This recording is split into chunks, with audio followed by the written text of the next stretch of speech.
Okay, be seated. Good morning, folks. Now let's pick up where we left off yesterday morning, Council, or yesterday afternoon, excuse me, Council. Thank you. Your Honor, may the state approach the witness? And just so we're clear, I'll remind you you're still under oath. Yes.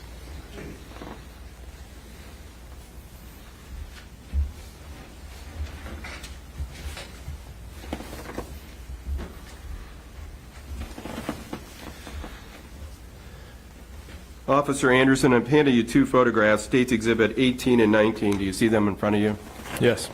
Do they appear to be screenshots of a body camera? Yes. Do they show the front of the defendant's home? Yes. Are they a fair and accurate representation how the defendant's home would have looked when you would arrive? Yes. The state would offer into evidence State's Exhibits 18 and 19. 18 and 19 will be admitted.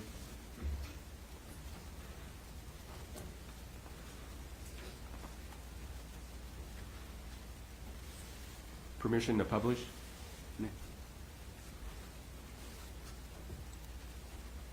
Starting with State's Exhibit 18. Officer Anderson, can you describe in this photograph, there's an officer standing in front or in the driveway. Do you know who that is? Deputy Broom. And there's looks like on the right-hand side of the photograph, the bottom right-hand of the photograph, do you recognize whose car that is? Yes. The light blue Ford pickup would be the defendant's truck. And then behind the defendant's truck? That'd be Deputy Broom's patrol car. Okay. I'm going to go to the next photograph, State's Exhibit 19.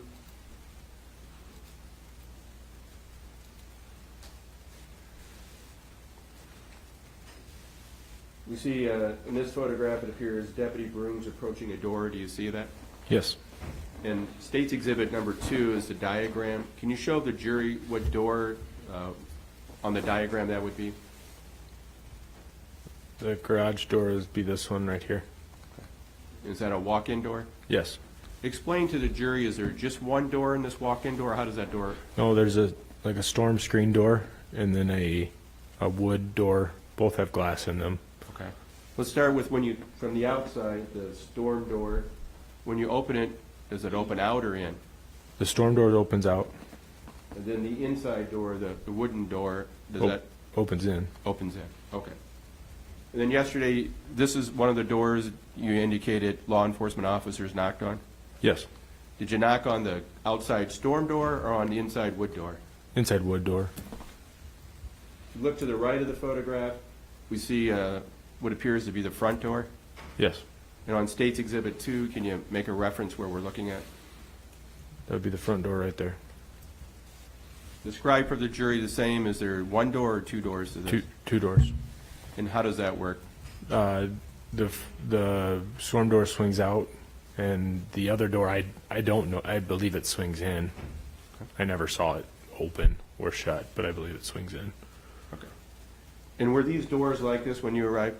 Yes. And I think yesterday, did you guys check the front and the garage door? They're both locked. When they were knocking on the front door, do you remember were officers knocking on the storm door, or did they open and knock on the wood door? Open and knocked on the wood door.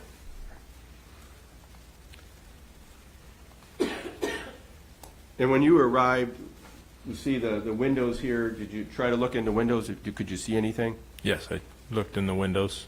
And did you see anything? No. Was there any lights on in the house? No lights in the house or the garage. Okay.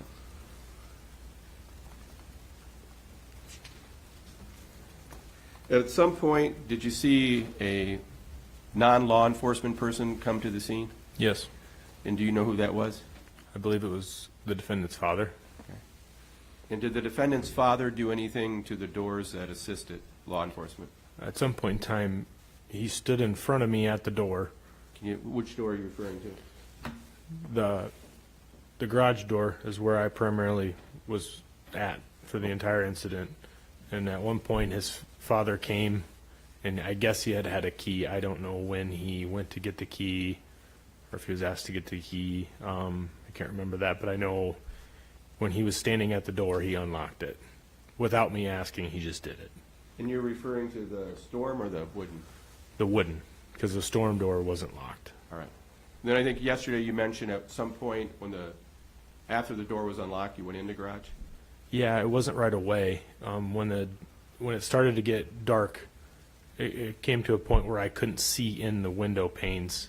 It was just too dark, and with glare of patrol lights and everything, I just didn't feel safe. Somebody could be in the garage and I wouldn't be able to see them. Okay. Before you went in the garage, you mentioned you and Deputy Broom knocked on the doors. Did you see if Chief Frost knocked on doors as well? Yeah, at some point, every one of us, I believe, knocked. How many times each person knocked, I can't remember. Not just knocked, did anybody say anything as well? Sheriff's office, come out with your hands up, or we're not going to hurt you in that capacity. I don't know if Chief Frost, I don't know if he would have said Sheriff's office, but I know that's what I said. All right. So then you said you wanted to go in to turn the garage light on, and the reason you wanted to do that was for what? Safety. I just couldn't see. All right. And would that have been captured also if you went inside from screenshots of a body cam? Yes. All right. I'm going to show you some additional photographs.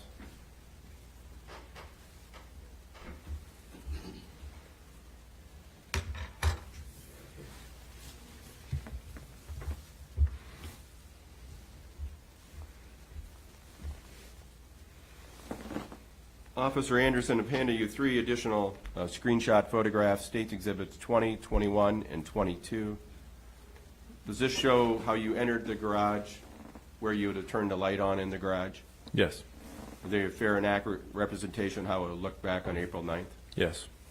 The State would offer into evidence State's Exhibits 20, 21, and 22. No objection. 20, 21, and 22 will be admitted.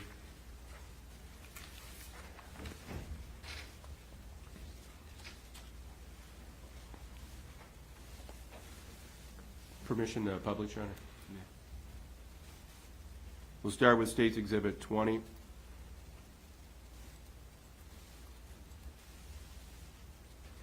Officer Anderson, looking at this photograph, can you tell us what it represents? I'm standing in front of the garage walk-through door, and in front of me is who I believe to be the defendant's father. What looks like wearing some type of blue jean. Jean jacket, yep. Is this right after he unlocked the door? Yeah, I believe so. Okay. Now, did you allow him to go in? No, I did not. When he I didn't really know if he had the key. He just opened it.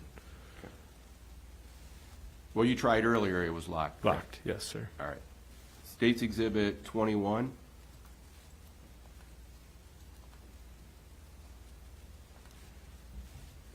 What does this show? The light switch that I turned on. Okay. And then on State's Exhibit 2, can you show the jury the approximate location where you turned on? I think you mentioned first you tried a different light switch yesterday. So in the defendant's father, there was a light switch as soon as you went in the door, it would be right here. There was a light switch that did not work, and so I believe the defendant's father said there's a light here, right by this door opening on this wall, right in this area, and that is what you see in that picture, that light switch, and that's what turned on a light so I could see. Okay. And I'm going to show you a different photo so we make a record or diagram. May I approach again, Your Honor? May.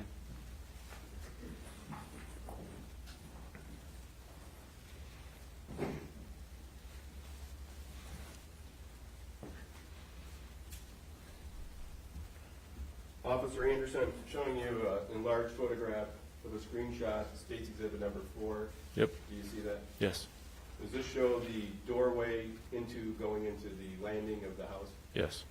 This would have been taken after the shooting, Yes. but is it a fair representation of how that area would have looked? Yes. State would offer into evidence State's Exhibit 4. No objection. Exhibit 4 will be admitted.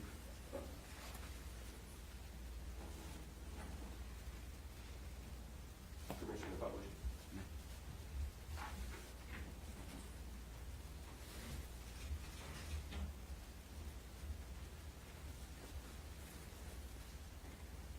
So if we look at State's Exhibit 4 for a second, this shows the entryway from the garage into the house. Yes.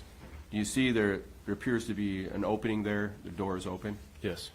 When you first arrived and went in the garage on State's Exhibit number 21, was that door closed Yes. and the light switch was off? Off. And then what did you do? I just turned that light switch on. Did you open that door? No. I'm going to put up State's Exhibit 22.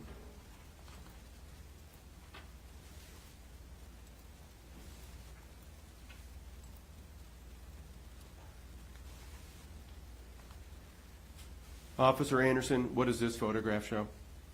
After I turned the light on, I went back to my position at the door, but I didn't have the screen door open anymore. I had it closed. At some point I opened it, but I left it closed.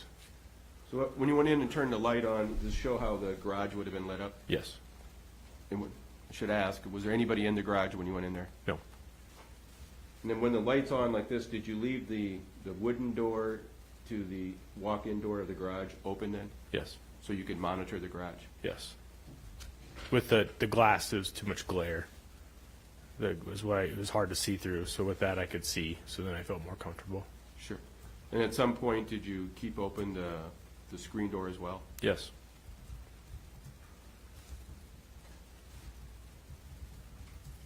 So after you turned the light on and you were still monitoring outside, is this when Sgt Smith and the other troopers would have arrived? Yeah, sometime after that. And remind us yesterday, did you brief Sgt Smith on what you had learned at that time? Yes. So you gave him some background? Myself, and it wasn't just me standing there. Deputy Broom I don't think he had moved very often from his position, so he was usually close enough to hear or speak. And Chief Frost was around at multiple points too. I believe he was there at that point too. So at some point, you told us that Sgt Smith and the other troopers and Deputy Capel went inside. Did they tell you what the game plan was before they went in? Yes. So you knew what they were going to do? Yes. What was your assignment then when you were standing by the? My assignment was I wasn't going in with any of the people entering.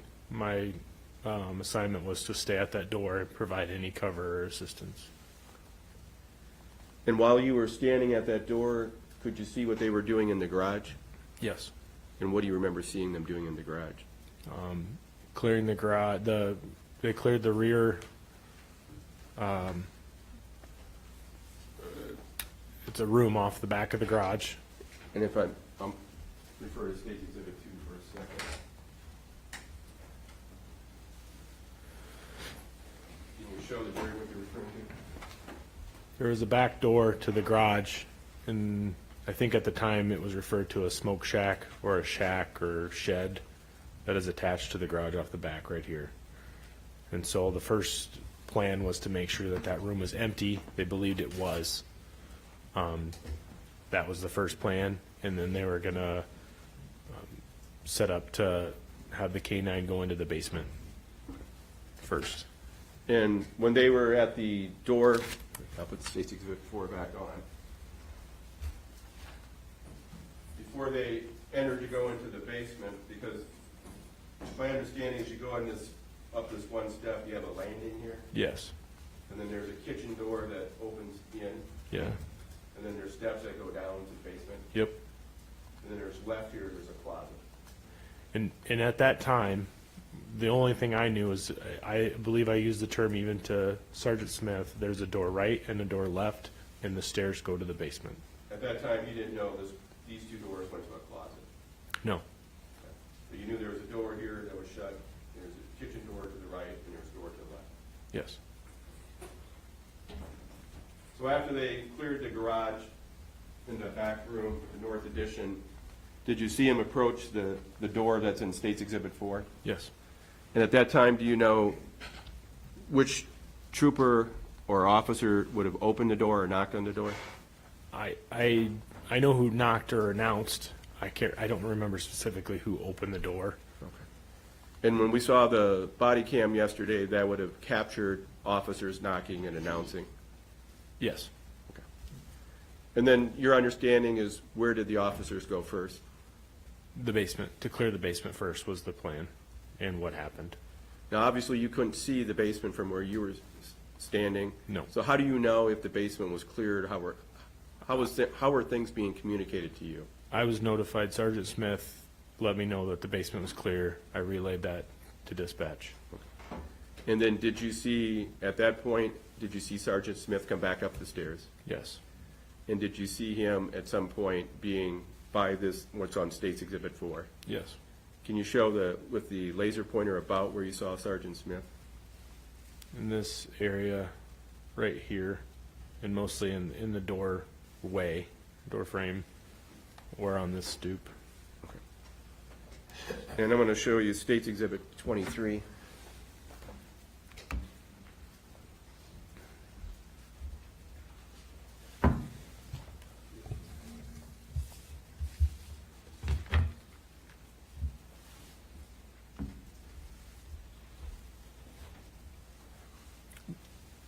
Officer Anderson, State's Exhibit 23 that I handed you, is this a screenshot from your body cam? Yes, sir.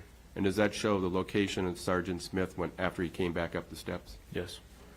The state would offer into evidence State's Exhibit number 23. No objection. Exhibit 23 will be admitted.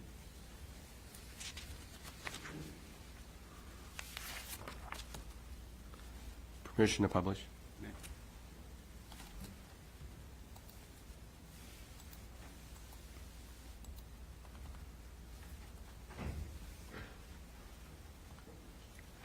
So we're looking at State's Exhibit 23. This would have been the view you would have had. Yes. And when Sergeant Smith was at this location, did you hear something that caught your attention? Yeah. He said gun. Okay. Or stop, or his voice raised, and I heard the gun and get back. So after you heard Sergeant Smith say gun, did he stay or was he moving at that time? He was moving backwards. Okay. What did you see or hear next? I heard a loud, hollow shot. And when you heard that loud, hollow shot, did that sound like any type of gun that you were familiar with? A shotgun.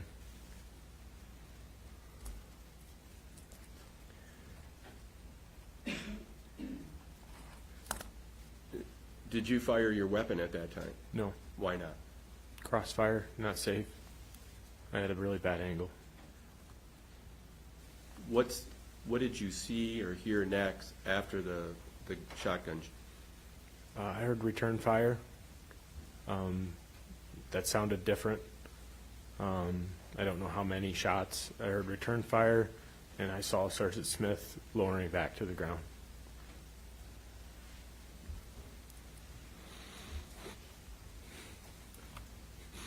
When do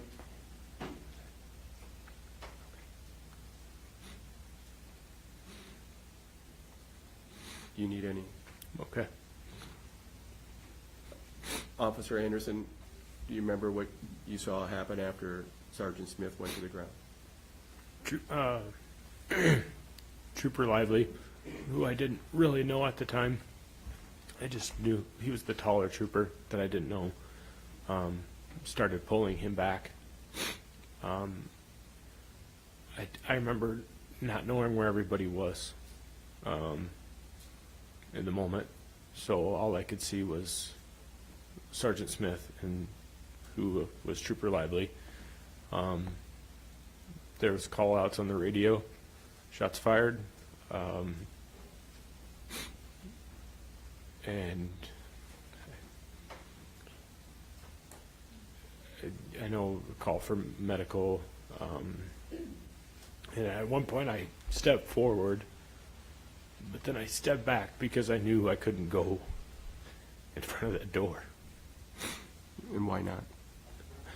Because from my training in that, I know that's like the fatal funnel. If you walk in front of that, you're going to either be a problem or create one.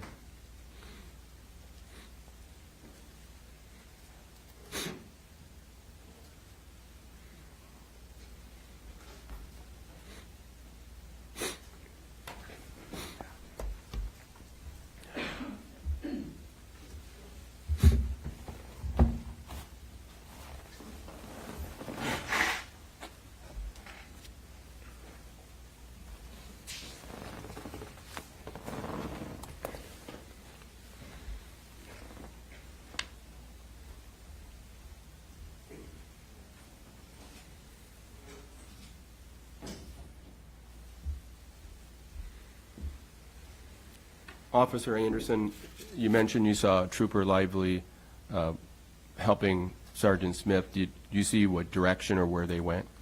Yes. They were in this area right here, and they moved back towards the garage wall here. There is a door here, but in this area, so just taking back, or pulling back towards that end of the garage.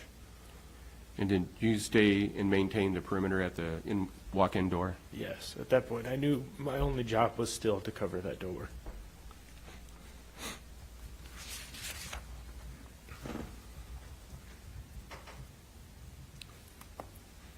While you were covering that door and you saw Trooper Lively move Sgt Smith, did you hear anything from inside the kitchen later? Later, I heard the defendant. I think the first thing he said was, "Get the fuck out of my house."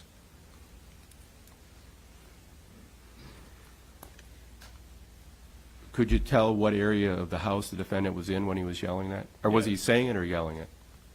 Very monotone but loud, Okay. with no emotion in his voice. And do you know what area he would have been in? Yes, it was coming from right here, because I was standing right here. So what I could hear sounded like it was coming just like right on the other side of the wall. And just so for the record, you're referring to the kitchen area? Yes, sir. Did you hear something after that the defendant say? He said something to the effect of come in and start shooting. And at one point he said something to the effect of, "I'll kill you like I killed your buddy."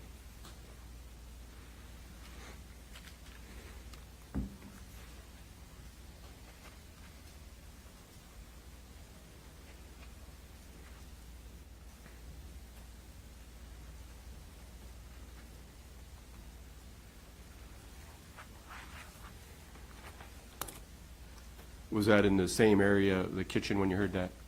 Yes.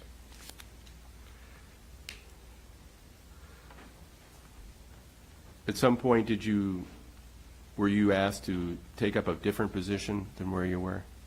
Yes, when TAC members arrived,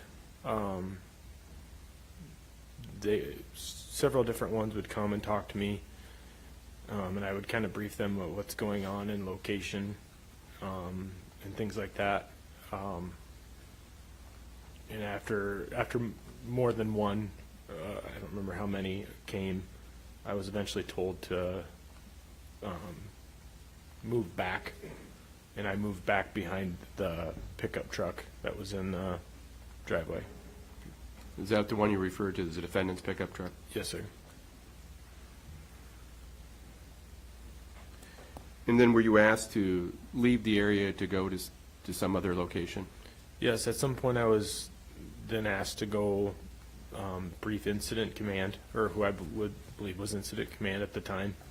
And at some point too, I know there was a house to the west that they believe still had people in it. So Deputy Broom and I were together that entire time, and we did ask some people in the house to take shelter in the basement. And then I was eventually told to go back to the sheriff's office. Thank you, Officer Anderson. I don't have any other questions. Cross. Thank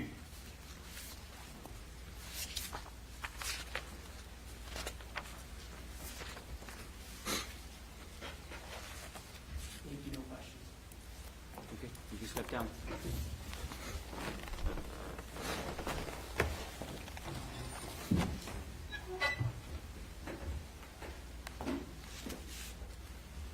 Prepared to call your next witness? Yes, Your Honor. The state would call Mitchell Capel.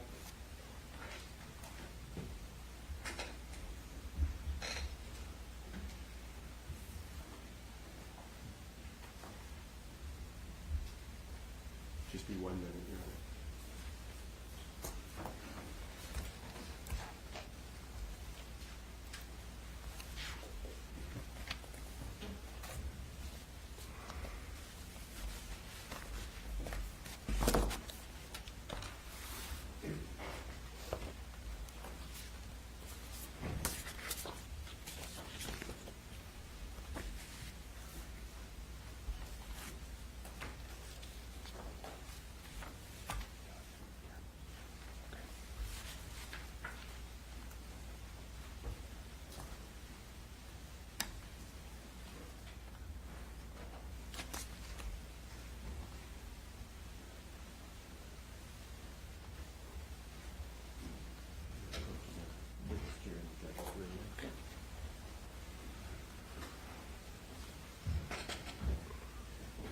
Do you swear or affirm the testimony you're about to give will be the truth? Yes, I do. Have a seat for me. Tell us your full name. Mitchell Joseph Kappel, How do you spell Mitchell? Mitchell. And your last name? Kappel, Kappel. Thank you. Counsel? Thank you. Trooper Capel, where do you work? I work for the Iowa State Patrol. And how long have you been doing that? I was hired on July 27th was my starting date Of what year? of 2001. 2001? 2021, sorry. That's okay. Before you became a trooper, where did you work? I worked for the Hardin County Sheriff's Office. And how long had you worked for the Hardin County Sheriff's Office? I started in June of 2008 and worked there until July of 2021. When you were working, well, first one back up, is there any additional law enforcement experience you had before working with the Hardin County Sheriff's Office? Yes, I worked with the Iowa Falls Police Department from November of '07 until June of 2008. And then I also worked for the Ackley Police Department from November of 2004 until November of 2007. First of all, did you graduate from high school in Iowa? Yes, I did. Where did you graduate? From Ackley, Geneva, Wellsburg, Steamboat Rock. And any post-high school education? Yes, I went to Ellsworth Community College and graduated with a AS degree in criminal justice. Did you attend any academies? Yes, I went to the academy at Hawkeye Community College. It's a 8-week academy, and I graduated there in April of 2005. I want to go back to April of 2021. You said you were working for the Hardin County Sheriff's Office. Yes, You were a deputy. yes. Did you have a special assignment as a deputy there? Yes, I was a K-9 handler. And back in April of last year, who was your K-9? His name was Ogan. And what kind of dog was Ogan? He is a mix between a Belgian Malinois and a German Shepherd. Was he trained to do certain things? Yes. What was he trained to do? He was trained in patrol response and narcotics detection. In patrol response, does that include apprehending suspects? Yes, he was a handler protection, so if the situation arose, I could have him come assist me maybe with an arrest, or I could have him do crowd control, or he was more there as a protection for me and other officers. And how many years did you work with Ogan at the sheriff's office? For about 5 years. And when you left the department, did Ogan still work, or what is he doing? He is retired and home with me now.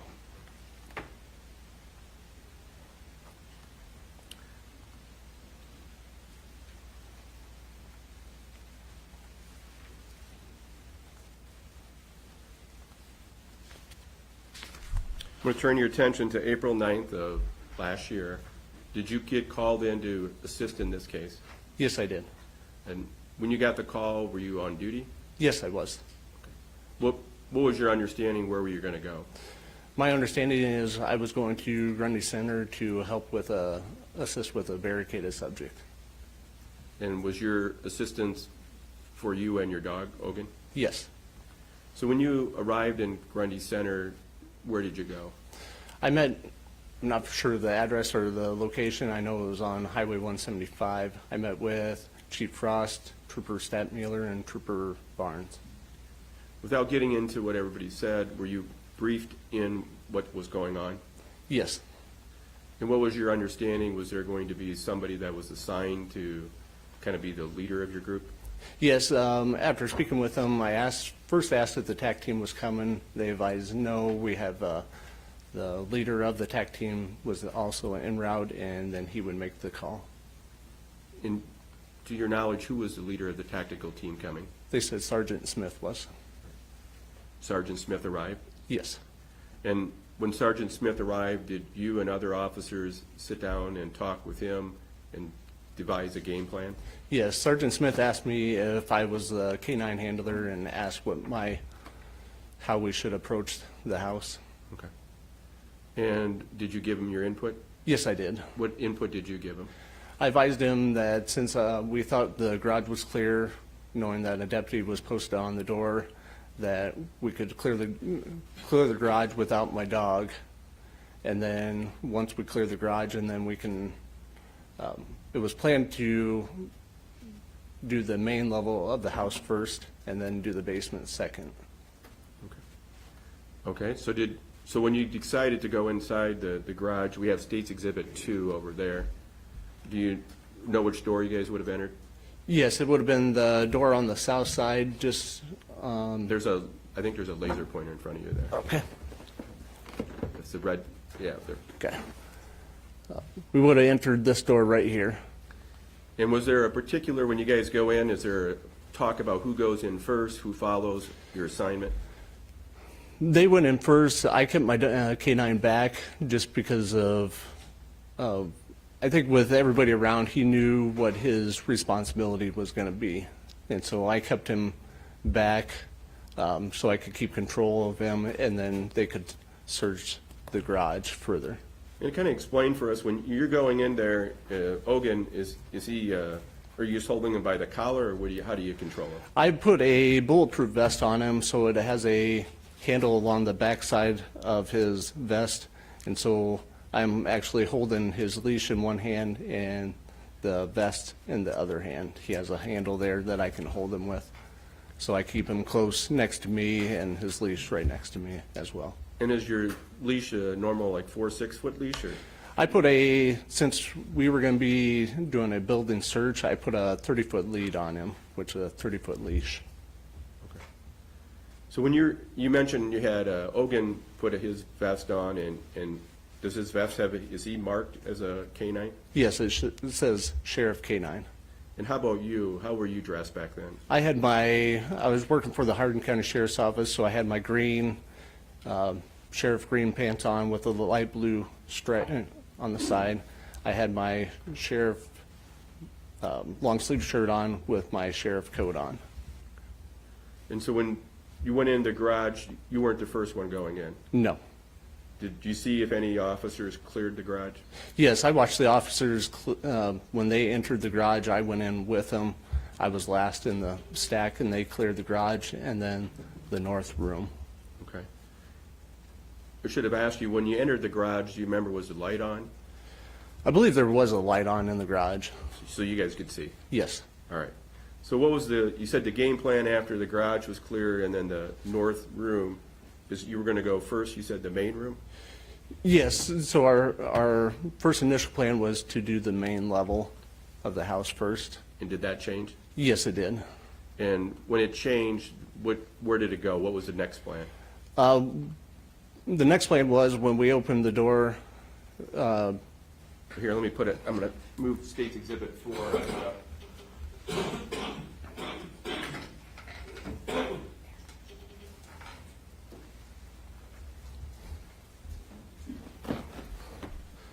so when we opened up the door, Okay, just a second, I'm sorry. sorry. You're doing fine.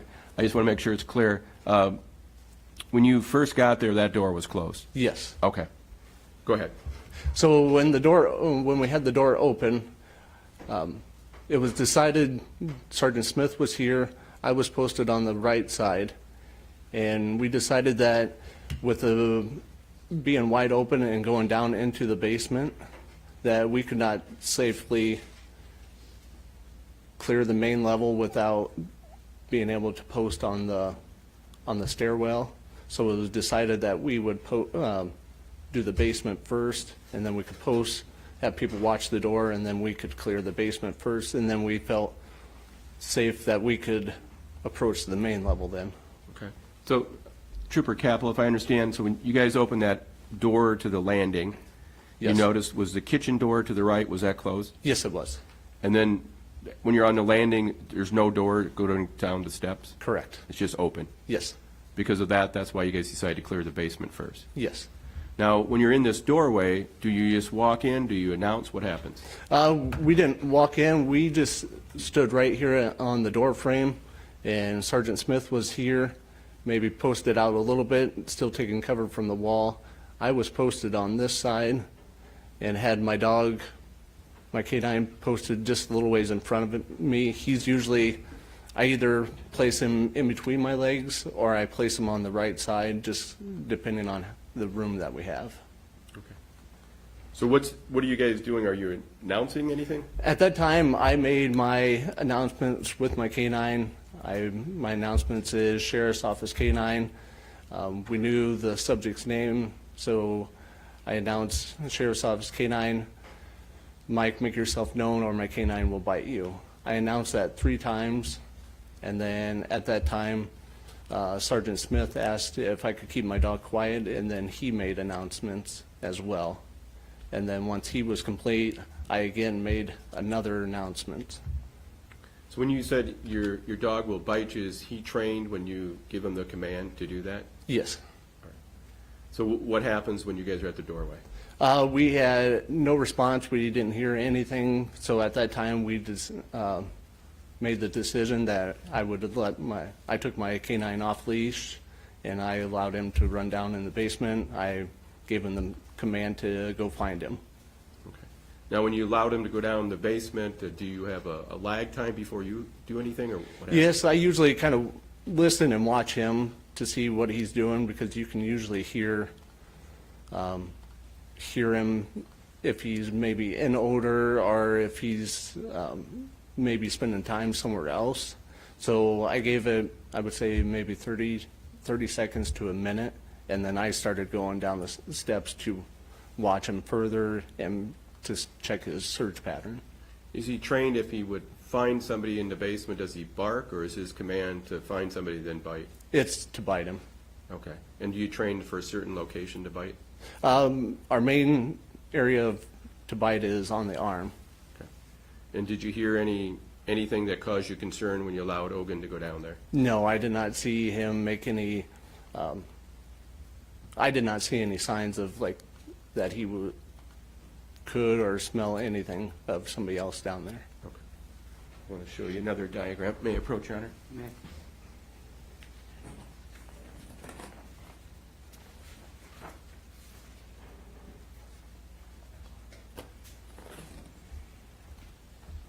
The Trooper Capel I'm showing is State's Exhibit number 3. Do you recognize this diagram? Yes, I do.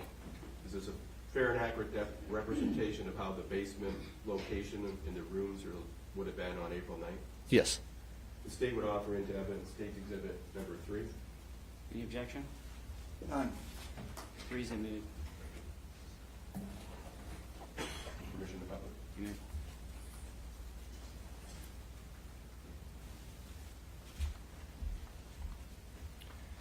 Trooper Capel, so kind of with the laser pointer, if you can, show the jurors when you went down the steps what happened for you guys clearing the basement. And, and I'm sorry to interrupt one more time. And were you the only officer that went down? I was the leading officer going down the steps, and then Sgt Smith and Trooper Barnes, I believe, were following me right behind me. Go ahead, please. As we walked down the basement, I slowly walked down the basement, watching my canine search pattern. We had a concern that we thought maybe the downstairs steps could have been open. So as I'm walking down, before I could get completely down the steps, I called my canine back to me, and I casted him back towards the backside of the steps to make sure that he would search that area. And then after watching him do that, I watched him search this open area here, and then I called him back, and then we came right here to this doorway, and then I sent him into this room here, and then checking to make sure he searched this complete area. There was a little crawl space back here, not really a crawl space, but a cutout in the wall. So I made sure that he checked this complete area. So after you had Ogan and you checked the area as well as the other officers, did you find anyone downstairs? No, we did not. What's the game plan then when you're downstairs? How do you guys proceed? I put Ogan back on lead. Sgt Smith and Trooper Barnes started walking up the steps. We had a door to the north side of the landing, and that was, they checked that. It ended up being a closet. Okay, now I'm going to put the other diagram on so you can show it.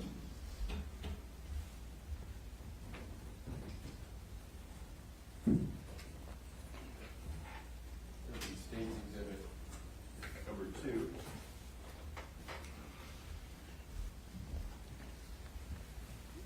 Can you show us what you're referring to as the closet?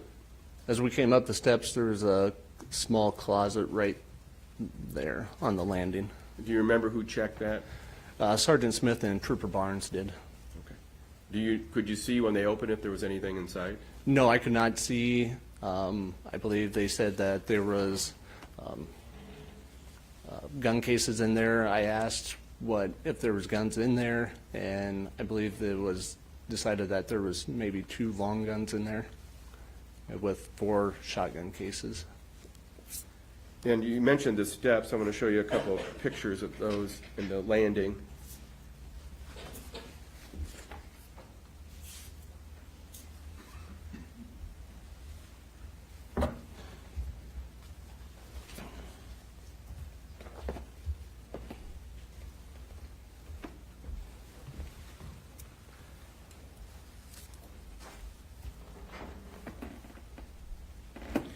I've handed you 3 photographs, Trooper Capel's State's Exhibit 64, 65, and 76. Trooper Capel, these photographs were obviously taken after everything happened, correct? Yes. But do they show a fair and accurate representation of how the steps looked and how the landing was? Yes. The state would offer into evidence State's Exhibits 64, 65, and 76. No objection. 64, 65, and 76 will be admitted.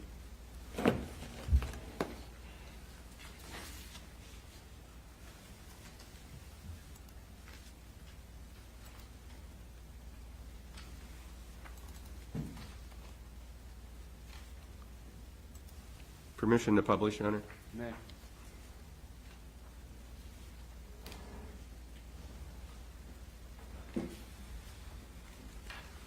Starting with State's Exhibit 64. Trooper Capel, can you explain, at this photograph, you said you started going up the steps. Were you able to go all the way up the steps when you were done clearing the basement? No, I did not go all the way back up. About where were you in the steps when you were going back up? I think as And we're that laser pointer I may have to give you. May I approach again, Your Honor? You may. This one won't absorb on the screen, so I can try Okay. this one.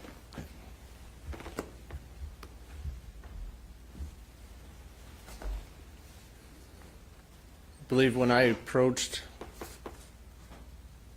I was about maybe halfway up the steps. Okay. And was Ogan beside you, behind you, in front? He was beside me. Okay. And at that point, where was Sgt Smith and Trooper Barnes? I believe they both were either towards the top of the steps or on the landing, just because of the position of the door. They would have to close the door partially, so one of them was going to eventually have to step down in order to clear the closet. So if I think I understand what you're saying is, when you're up in this landing, the door to go in the house, if it's open, that's blocking the closet. Correct. So you gotta swing that door open or closed Yes, to open the 2 closet doors. correct.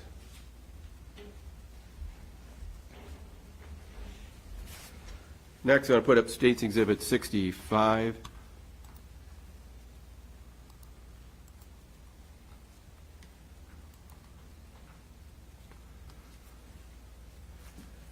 Can you tell us what this photograph shows? This is the view from still in the basement, looking up to the landing into the garage. And then finally, State's Exhibit 76.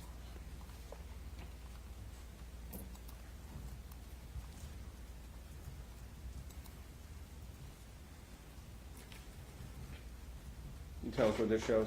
This is going to be the view from where you're out in the garage, looking down into the basement, and then the landing, and the door on the right would be going into the kitchen. This is just about where I was posted when I gave commands. Okay, so that's before you went in the basement. Correct. So now, at this point, we got Sgt Smith and Trooper Barnes are in front of you Yes. after the basement was cleared, Yes. and they're up by the landing area. Yes. And do you know, was that kitchen door closed or open at that time? It was closed. So after they went into the closet, Sgt Smith and Trooper Barnes, what is the next thing you remember happening? They cleared the closet, and then Trooper Barnes and myself switched positions. And where would you have been if you have that green laser pointer? Can you show us about where you would have been after you switched positions? I came up to, I was as best as I could be on this top landing, maybe my 1 foot still on the one step down, just because the landing was just a small, maybe 4x4 area, possibly. And Ogan was where with you? Ogan was just to my side. I think I had him pretty close to the door frame because I always heal him on my left side. And at this point, do you have a gun out?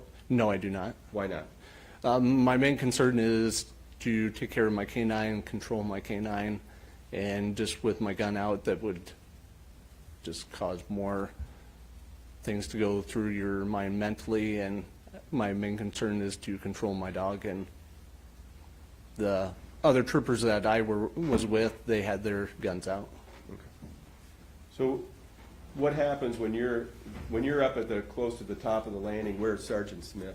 Sgt Smith is posted up just about right where I was posted up before we went in to search the basement when I was given commands. And at that point, did you guys do anything with the kitchen door that was closed? As he was posted up pretty much on the landing, and I was on the landing as best we both could, I checked with him to make sure he was ready for me to open up the door to make sure that when I opened up the door, it would be safe. So I looked up at him, he gave me the acknowledgement that he was ready, and so I reached up with my right hand, and I slowly turned the knob and opened up the door really quick, just as we were trained. Okay. So when you opened the door really quick, were you able to see, were there any lights on in the kitchen? Mentally, I thought there was, but I think I could see the fridge was straight across the landing, and then there was a kitchen table probably to the left. And so it looked like to me there was a light on, but Is there a light on above the landing there? yes, there is. Is that on? Yes, And would that shine in a little bit? yes. So when you first opened the door, did you see anybody? No, I did not. Did you guys announce? Yes, I made announcements after I opened up the door.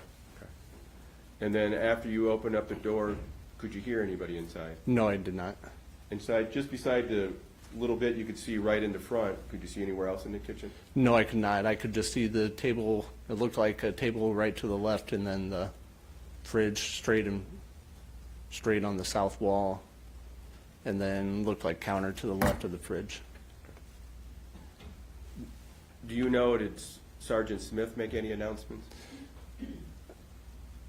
Not at the time, so I made one announcement first. Our decision was that when I would give announcements, if we would hear somebody speak within the house, then he would take over commands and announcements, and I would take care of my dog and make sure my dog would address the threat if need to be. And after you made your announcements, what happened? So I made one announcement, and then we heard a male voice within the house. Could you tell where in the house? No, it sounded a little bit further back. It wasn't up close to the door, but it was a little bit further back. And Sgt Smith and myself acknowledged that we heard a male's voice, and he immediately, after the acknowledgement, he immediately took over commands, and I may have slid maybe a little bit closer to the door so I could see a little bit more into the house, But Did you see anybody when you looked in? no, I could not.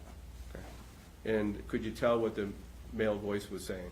No, I didn't. My dog was, usually when I'm giving commands, my dog is also barking at the same time, as that's part of the, our job is when I give commands, my dog barks at the same time, so it's a double notice that law enforcement is here.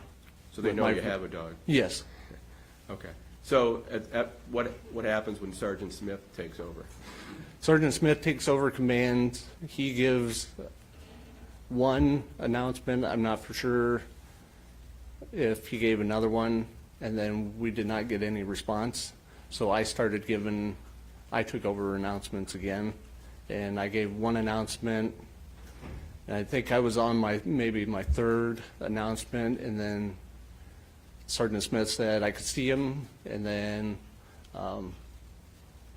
and he had his gun in the ready gun, so it was pointed down. Who's he? Sgt. Smith, sorry. That's okay. Sgt. Smith had his gun pointed down. It was never pointed up. But then when he said he could see somebody and then says gun, you could see him raise it up. So you heard him say gun? Yes. What did you see or hear next after you heard Sergeant? Did Sgt. Smith stay there when he said gun? It appeared when, as I'm backing up, because I think I'm right in the middle of the crossfire, I back up and take a couple steps down.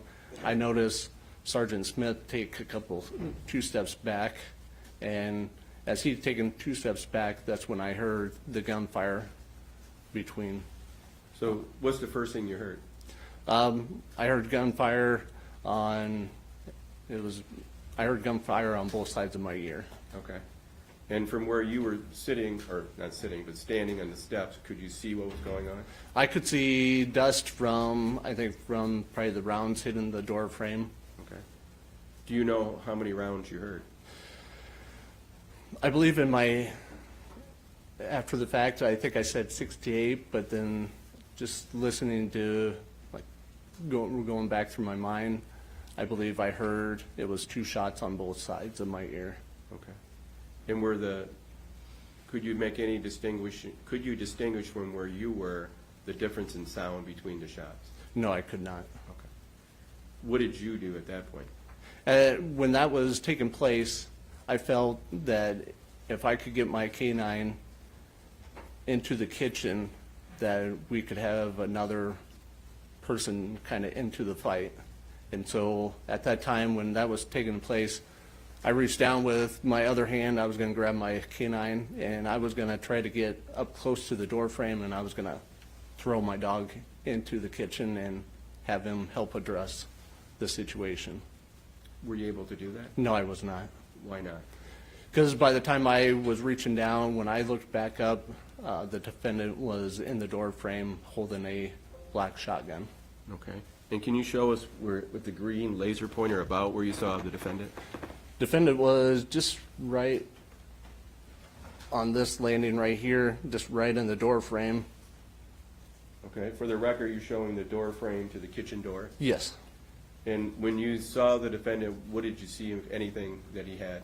He had a black shotgun holding it, one hand up on it was a pump action shotgun, so he had one hand up on the pump, the other one was down close to the trigger guard, and he was looking out into the garage. Did you see if he did anything? When he was looking out in the garage, I don't know if he heard me on the steps or heard us on the steps, and then he turned and looked right at me. We looked at each other, and when I noticed him turn and look at me, I felt I needed to address the situation as well, just because of what just took place and the fear. So I immediately drew my firearm and fired 2 rounds. Do you know where when you shot, where your shots went? I believe my first round was just right above the railing, maybe somewhere right in there. It probably was right in line with maybe the floor. And then my second round was further back, but up higher. And so for the record, you're showing on the steps there's a railing, and you're referring to the wall if you're coming up the steps to the left side by the railing. Yes. And after you fired your 2 rounds, what kind of gun did you have? I had a Glock 22. What kind of caliber? It's a 40 cal. And after you fired your two rounds, did the defendant stay in the doorway? No, he disappeared and went back, and Could you tell if he closed the door or not? not at that time, he did not. All right. What did you do? When I noticed the defendant in the doorway, I was actually going down the steps, because when you're in the stairs, it's considered the fatal funnel. Okay, I'm going to put on State's Exhibit 64 again for you. I think that shows us stairway. Okay, go ahead, I'm sorry. So when you're in the stairwell, you're in they consider it a fatal funnel because you have nowhere to go. You're open. So I immediately started backing down with my K9 as I was shooting, and then I posted up here to the left side of this beam a little bit, maybe 7 feet back. Was anybody else in the basement beside you and Ogan? Trooper Barnes was. And do you know where he posted up? So to the right of this picture is entry into the other room in the basement, and he was posted up on that door frame. No. Put that diagram back up. State's Exhibit number 3. State's Exhibit number 3.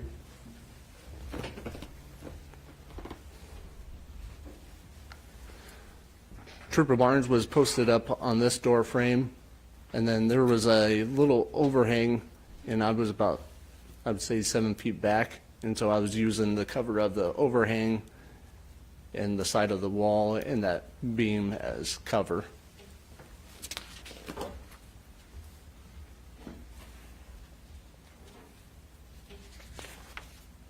So at that point, when you and Trooper Barnes are in the basement, what's the next thing you guys did, or what were you trying to do at this point? We were trying to, we heard the defendant say, "Get out of my house." Trooper Barnes did one time try to speak with Lang, and Lang, the defendant said, "Get out of my house." And then it was maybe a few minutes later, he closed the kitchen door. Okay.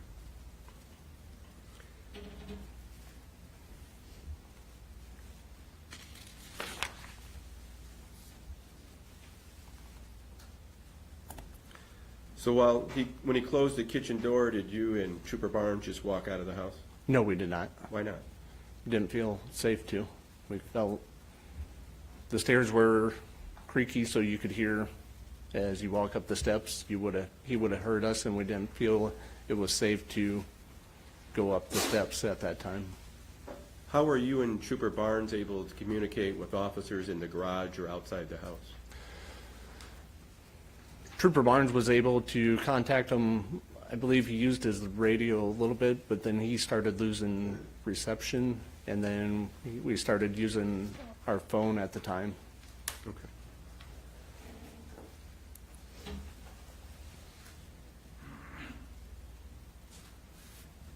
While you're in the basement, let me back up. I forgot to ask you this. When I asked you what you wore for a uniform back then, did you have a body cam?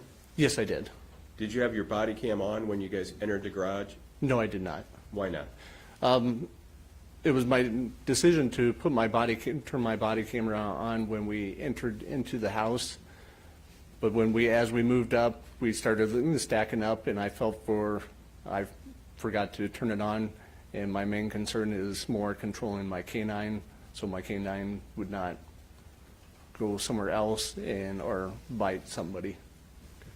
And while you're in the basement, when you and Trooper Barnes are in the basement communicating outside by phone, texting, did at some point you decide to put your body cam on? Yes, I looked down at my body camera, so on the top is the actual where it records, and it rotates maybe about 260 degrees and goes up and down. So I looked down to make sure, at the time I thought I had it on, and I looked down to make sure it was recording in the right direction, and I noticed that it wasn't on. So I immediately turned it on and moved my camera so it would record the stairway. And was, to your knowledge, while you guys were in the basement, did you hear anything upstairs as far as if the defendant said things? Yes, you could. And do you remember any statements that you could hear while you were downstairs? He was making statements of get out of my house. He said that he was nice to the first guy by shooting him in the chest, but come sun up, he's going to shoot us in the face with a deer slug.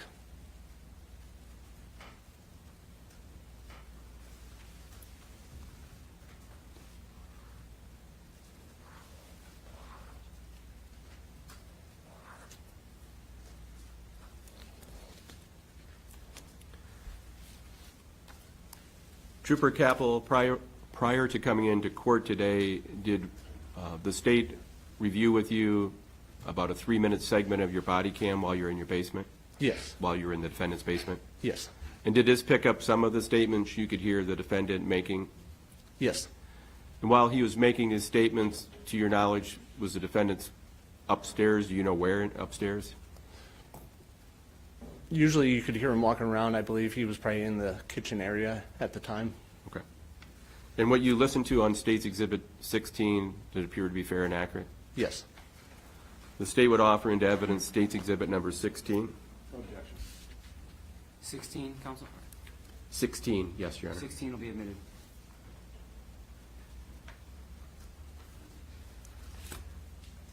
And may we have a moment to move the speaker for the TV?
Your Honor, I believe we're ready if it's okay to play it at this time.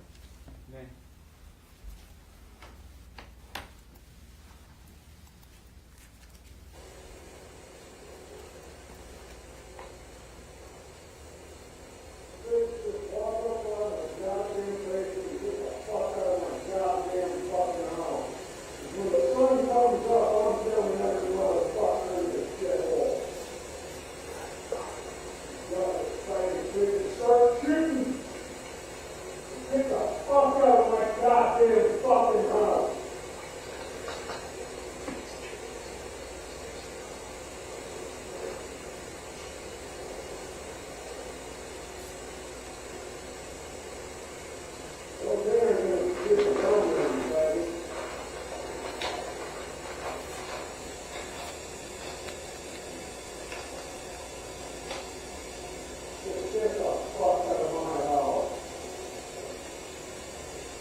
Trooper Capel, while you were in the basement, could you also hear any movement going on upstairs?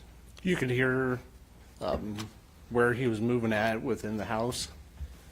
Could you hear different things that it sounded like what he was doing upstairs? Yes, you could. What could you hear? You could hear when we were first posted up by the stairwell, you could hear him load up the shotgun, put more rounds into the shotgun, because you could hear him chamber the rounds.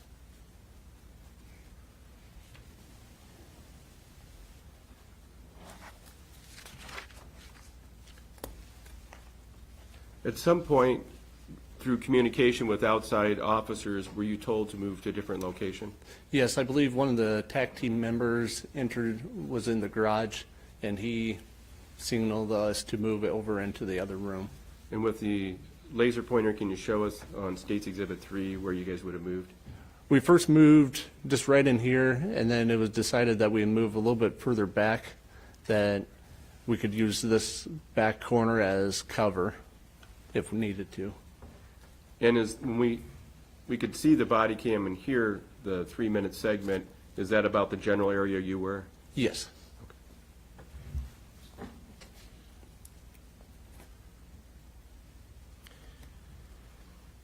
Could you hear any phones ringing while you were in the house? Yes, you could. What did you hear? You could hear his phone ring, and then he would answer it, and I believe he was talking to the negotiators. Could you tell by his voice tone, what did it sound like? He was still very agitated. He acted confused, but very agitated that law enforcement was there, and that law enforcement was in his basement still, and that they were just there in general. At some point, were you notified to move to a more secure location? Yes, they said they had a Bearcat, and that depending on the situation that they decided to do, it was decided that, advised that we should take more cover. And where did you guys go then? We went back into this back corner because this was a brick wall and this was brick as well. And at some point then, did you hear the Bearcat outside the house? Yes, And did you hear at some point, the house getting hit by the Bearcat? yes, Did someone come to the basement? yes, TAC team members did. Okay. And then what happened when they came down? As they were coming down, you could hear them asking us where we're at, and we said blue over here, blue, blue, blue, and then they asked for us to come out towards them. And then when you were escorted outside the home, where did you guys go? We entered into the garage, and then we went to the north side of the garage, and then we went back out towards the road on the west side of the garage, and then out to the road.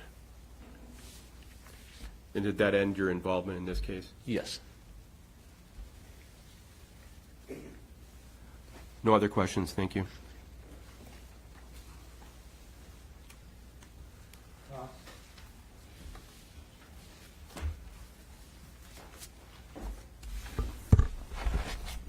Thank you, Your Honor. Good morning, officer. Morning.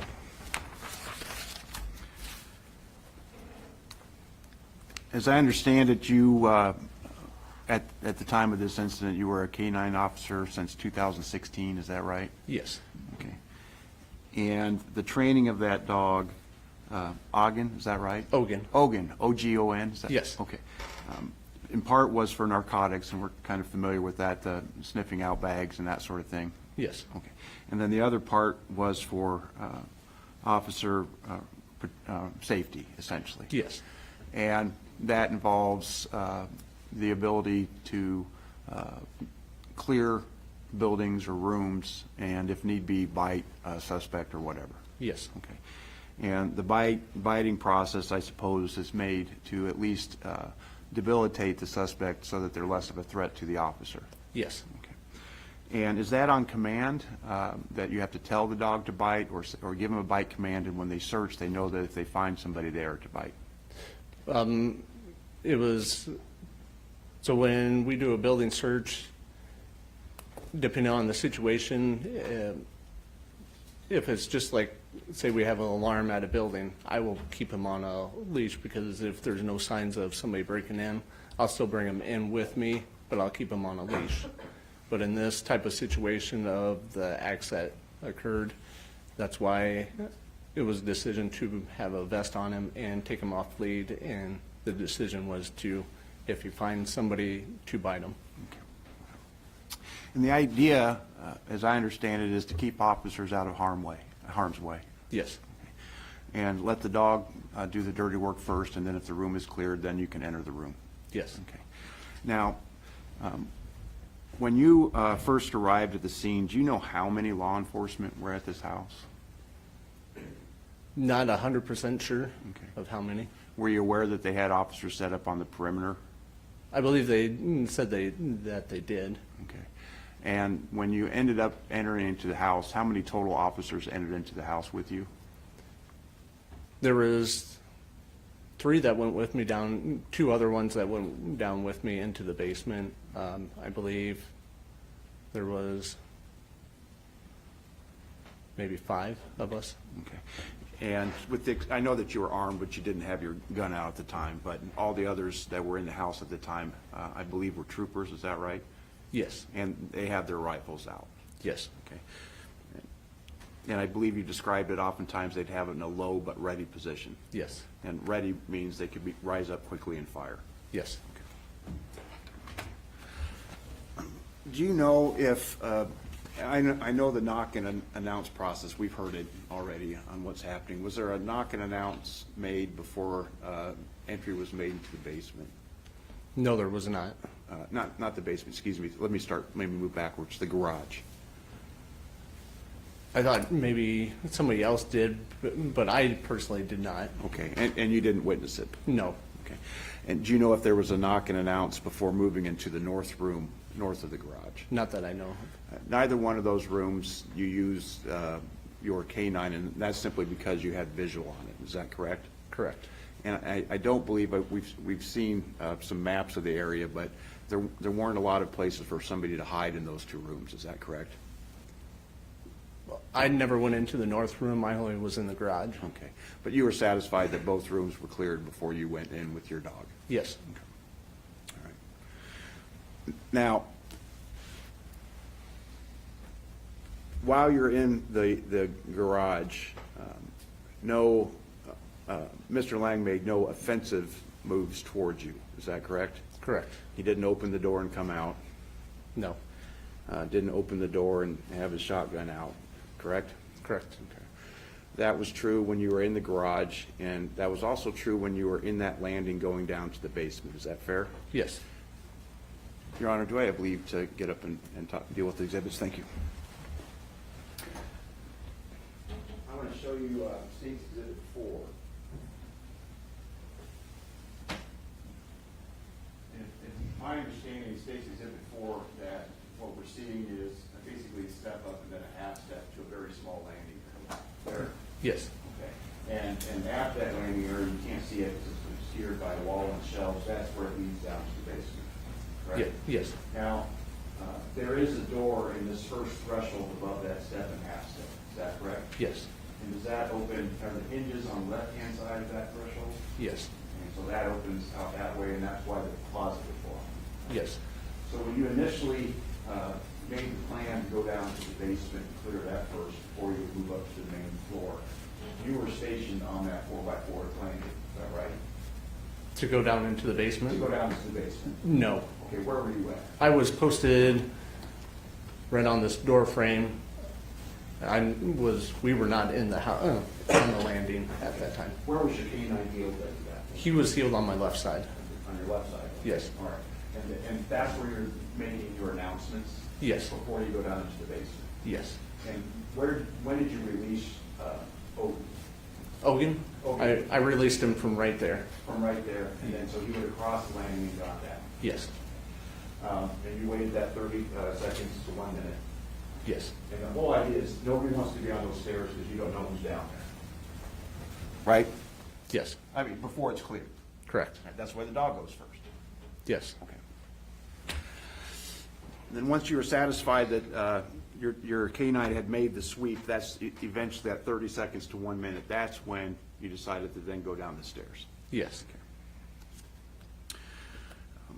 Obviously, to get, when you had the dog healed there, were all the other officers behind you in the garage? Yes, and Sgt Smith was to my left. Was to your left, okay. And that would have, at that time then, Sgt Smith would have been roughly in about the same location as he was standing when ultimately he was shot. I do not personally know. Okay, okay. Because you didn't see that, is that right? Correct. You were down the stairs. Yes, all I saw was him taking 2 steps back. I don't know if he was still on the landing or his current location at the time. Oh, okay.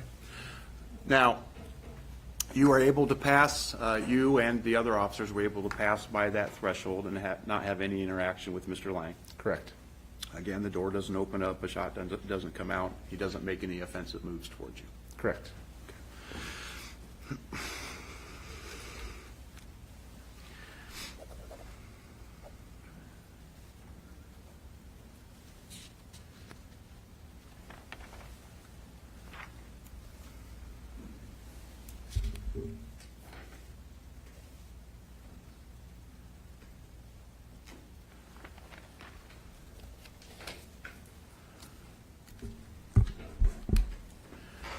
Okay, so the basement's cleared and ultimately the decision's made to breach or open that door that we're staring at in State's Exhibit 4, correct? The kitchen door? Correct. Okay, you're at the top of the stairs and that landing, and maybe 1 foot on that landing, 1 foot on a stair, you've got your canine healed there, and you're the one that opens the door. Correct. Is that flung open? Once it's just open fast, just so you don't just slowly open it. It's open, turn the knob and open it fast, but I didn't open it to the point of like where it'd slam into the wall. Okay. Do you know if there are things behind that door that would keep it from slamming into the wall? I do not know. Okay. Was it fully open when you opened it? Was it half open? Was there just a slight viewing I believe area? I opened it, yeah, when I opened it, it opened completely. Okay, okay. And so was that, the refrigerator was situated then directly across? Is that the idea? Yes. Okay. All right. Okay. And at that point, obviously you don't see Mr. Lang. No. And Sgt. Smith is situated then just outside that door, fair enough?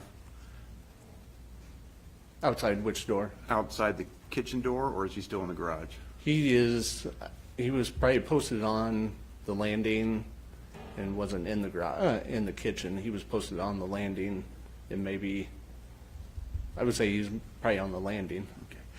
At what point how many commands is enough to come out before the dog goes in?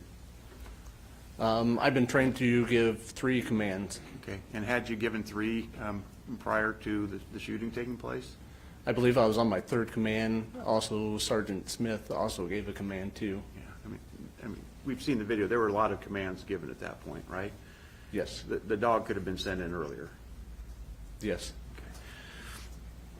I mean, in your case, when at the top of the stairs, you sent the dog down and made sure he stayed completely out of harm's way. Might it have been safer just to stay behind the walls and let your dog go into that kitchen? Like, I guess, what do you mean by that? Everybody stay behind the wall. Stay out of the view of the door. Send your dog in. Back off. Let your dog do the work. It would leave me, if you don't have somebody covering that door frame, it would leave me open by myself. So you need somebody to cover that door frame as well. Okay. Immediately in front of it? Or just a position of cover as well. Exactly. I mean, you want everybody to be safe. Yes. Yeah, okay.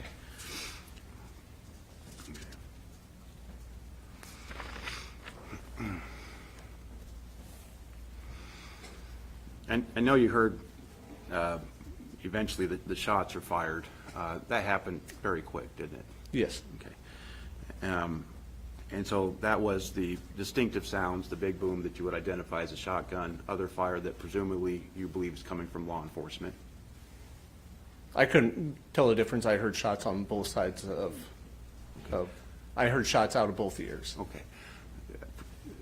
Leading you to believe they're coming from different directions. Yes, And in that house, the only people you knew there were Mr. Lang and law enforcement? yes, Okay. So presumably law enforcement had returned fire after Mr. Lang had shot? yes, Okay. And then as you went down the stairs, then you also shot a couple of times? yes, That's after you had seen him and saw that he had, is my understanding, the shotgun in an upright position? yes, Okay. Not in a low, ready-to-fire position, just an upright position like this? yes, He never shot again at you or anybody else after that for quite some time, correct? As far as I know, it wasn't at me or Trooper Barnes. Okay. Didn't follow you down into the basement? No, Okay. Didn't go out to the garage to try to confront anybody? no,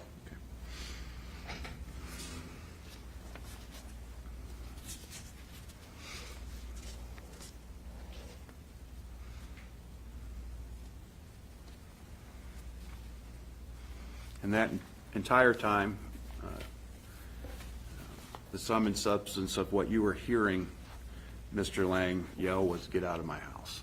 yes, And as a matter of fact, it was, "Get out of my house," and I know he talked about sunrise, but he just wanted you out of the house so that nothing further happened, correct?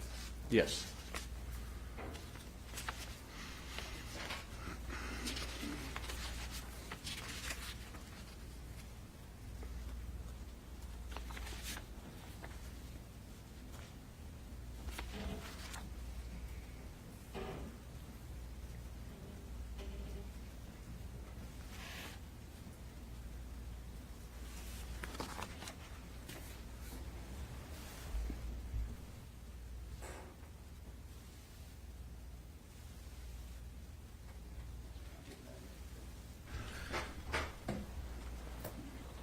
After you had fallen back into the basement, and how long was it before ultimately the tag team came to retrieve you from the basement? Do you know how long you were down there? not at the time. I believe later on it was almost 2.5 to 3 hours. 2.5 to 3 hours, okay. And so, do you know how long Mr. Lang had been at the residence before you arrived? No, I do not. When you were, I understand that you could hear some, this is a small house, it's fair to say. It's a Yes. single story, and we've seen the diagrams with a few rooms. And so you could hear the noises throughout the house. Yes, When you heard the bearcat doing whatever it did to the house, was that a very loud sound? yes, Okay. Did it sound like walls crumbling down yes, and glass breaking? yes. Anything else? Thank you, sir. I don't have anything else. Yes, Your Honor, thank you. Trooper Capel, you were asked on cross-examination. He just said something about the defendant just wanting you out of the house. What did he say to you what was going to happen when the sun came up? That he was going to shoot us in the face and With- kill more people in this shithole.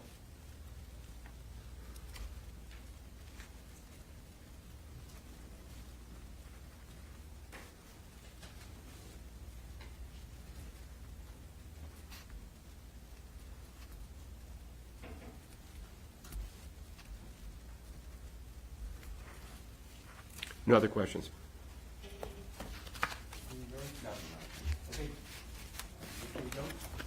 Thank you. 10:30, folks, we're gonna take our mid-morning break. We'll take about a 15-minute break. The admonition during the break, I'll want you back at 4:02. All rise for the jury. Mr. Reinitz, only to speak to you during the break.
let's call your next witness. State would call Jordan Barnes to the stand.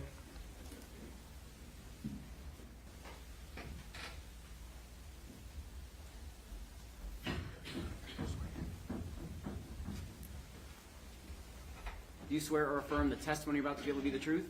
I do. Have a seat, please. Thank you, Your Honor.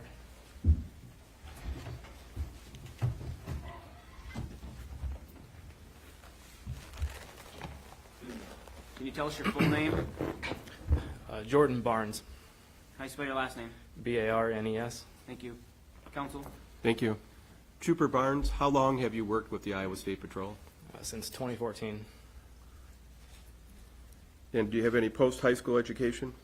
I have a 4-year degree from Mount Mercy University in criminal justice. Did you attend the academy as well? I did. I want to turn your attention to April 9th of last year. Can you tell us if you were working on that Friday? I was. And how did you get involved in this case? I was notified by our dispatch that Grundy County had a short pursuit and had a barricaded subject that they needed assistance with. Where were you when you were notified? I was at the district office in Cedar Falls. So then what did you do? Myself and another trooper Statmiller, went en route from Cedar Falls straight to Grundy Center. And you and Trooper Statmuller, did you drive in the same car? We did Or not. Ride in the same car? 2 separate cars. What happened when you arrived at Grundy Center? I met with Chief Frost, who briefed us on the situation.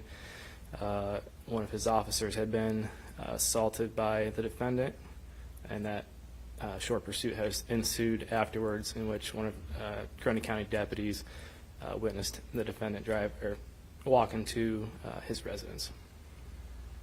And after getting briefed on the situation, were you the person that was going to be in charge of the scene? I kind of took the lead. Okay. And then at some point, were you waiting for somebody? I had made a phone call to Sgt Smith and let him know the situation. And how did you know Sgt Smith?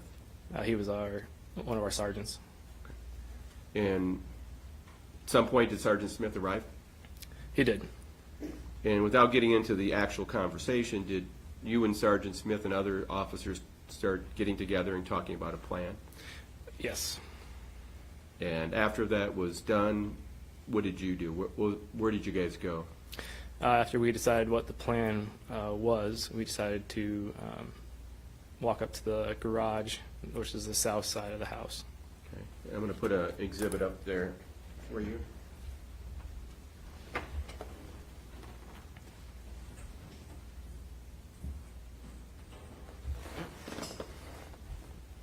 State's exhibit number 2. Can you see that okay? Yes. Can you tell us where you would have entered the garage? Approximately this doorway here. Does that appear to be a walk-in door? Yes. Was there a discussion on when you got into the garage what were you to do? Before we discussed on how we were going to enter the garage, we had a conversation with the defendant's father. And without getting into what he said, did you learn some information that you took into account when you went in the house? Yes. So after talking to the defendant's father, and that information was shared with all the people that went in? Yes. So it's clear for the record, who are the people that would have entered the garage? I've been Sgt Smith, Deputy Capel at the time, and myself, Trooper Lively, and Trooper Statmuller. Who was in charge of the group that went in? Sgt Smith. And was there any particular order you have to go in? No, not in particular. Okay. So what was the purpose of going in the garage? What was your understanding? We wanted to clear the garage first, since that was where we were going to make entry into the house was the garage door. We thought that would be the best entry point. Was the garage cleared? Yes. It's been referenced to a north addition to the garage. Were you involved in looking in that room? Sgt Smith and I were, yes. Okay. And did you find anybody in the north addition? No. So what happened next? After we cleared that north addition, we decided we would continue to make entry into the residence of the house. And can you show us on State's Exhibit 2 where you guys would have went? This is the stairs here. The garage door entrance to the house was here, and we stacked up on that entry, giving commands. And do you remember what type of commands were given? I believe Sgt Smith stated, "Police, come to the door." Mike, come to the door. Deputy Capel gave his canine commands. Police with the canine, come to the door, or you'll be bit. And that kind of went back and forth for a couple volleys. Did you hear any response from inside the house? No. And then what happened next? After we made our commands, the decision was made to send the dog in, and the dog was sent in along with Deputy Capel, Sgt Smith, and myself.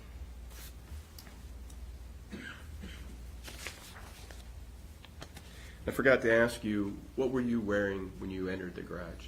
I was wearing this uniform along with a black Iowa State Patrol jacket. And did the state troopers at that time, did they have body cams? No, Okay. That wasn't issued part of your equipment? it is not. All right. Were you wearing a bulletproof vest?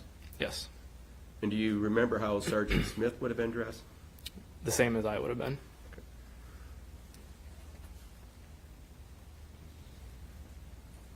So when you're in that front entryway before you go into the landing area, do you know which officer opened the door? I don't recall which one. Okay. Do you remember there's a door to the kitchen? Do you remember if that door was open or closed? It was closed. Could you see, was there any, when you looked down from where you were standing in the garage, could you tell if there were any lights on in the basement?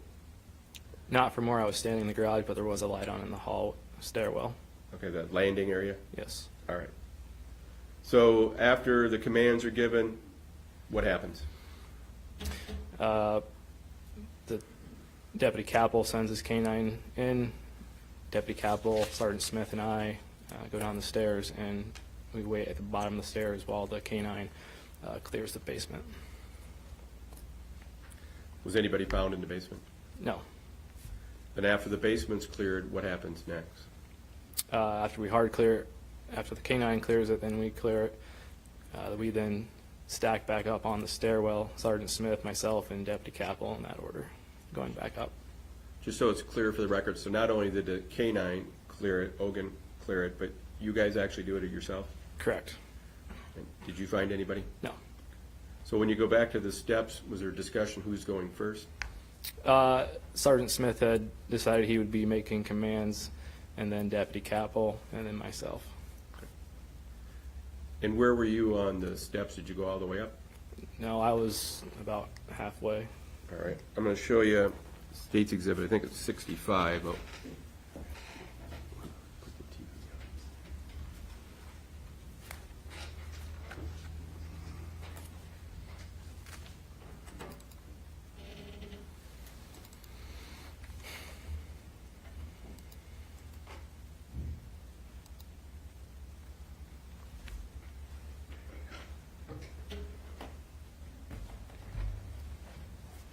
May I move for a moment, Your Honor? You in?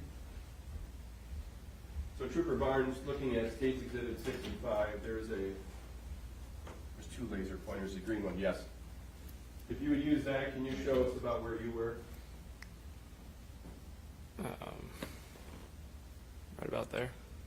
You're indicating about 4 or 5 steps down from the landing. Yes. So at that point, where is Sergeant Smith and at that time, Deputy Capel? They were both at the top of the landing. Sgt Smith was in the doorway, door jamb to the garage. Deputy Capel was in the top of the stairs. What did you see or hear next when you were at that location?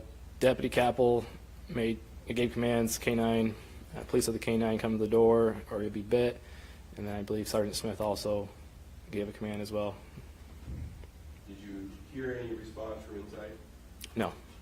What's the next thing you remember happening? I just remember hearing what sounded like pops, and it took me a second to realize that was gunfire. And from where you were standing, could you tell where the pops came from? No. What did you do next? After the gunfire, the defendant came to the doorway, saw the end of a gun, a rifle, shotgun. Deputy Capel pulls his firearm and returns fire, and myself and Deputy Capel take up a defensive position at the bottom of the stairwell.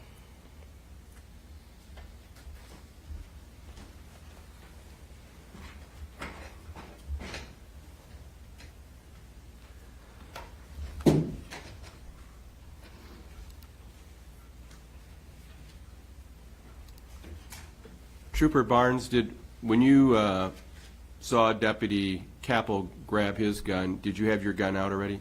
Yes. And what gun did you have? I had a Smith & Wesson .223 Is rifle. that a rifle? Yes. And did you fire any shots? No. Why not? From my position on the stairwell, I would have shot Deputy Capel.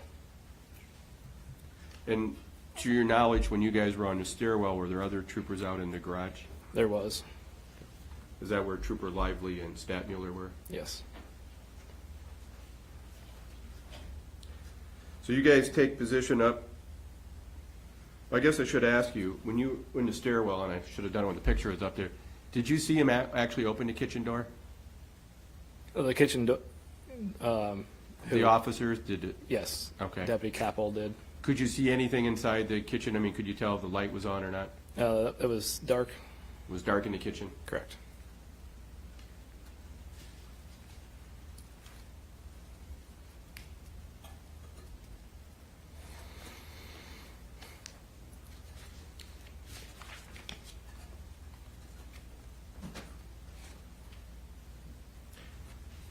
So you took position up, you said down below, up by the bottom of the stairs? Correct. And then what happened? I gave a few commands to come back to the door, show yourself, show me your hands. No response. At some point, the defendant came back and closed the kitchen door. All I could see was the door closing. So you gave commands for the defendant to show himself? Yes. And at some point later, he closed the kitchen door? Correct. Were you able to make contact with other law enforcement officers in the garage or outside? Yes. How were you able to do that? At the start was my radio. I made contact with, I believe, Trooper Statmuller, and then I lost radio communication shortly after that Were you still able to make contact with officers? with my phone. Correct. And how were you doing that? Were you making actual calls? Yes. While you were in the basement, did you hear if the defendant made any statements? Yes. What do you remember hearing the defendant, what do you remember hearing the defendant saying? He said, "Get the fuck out of my house, or I'm going to come down there and shoot you like I did your friend. I do believe I shot him in the chest.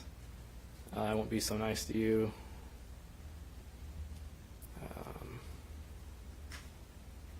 You can leave. I won't shoot you in the back. I'll be a gentleman." And he just kept reiterating those statements.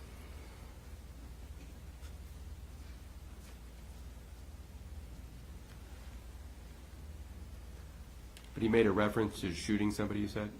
Us. Did he say anything about what would happen if the morning came?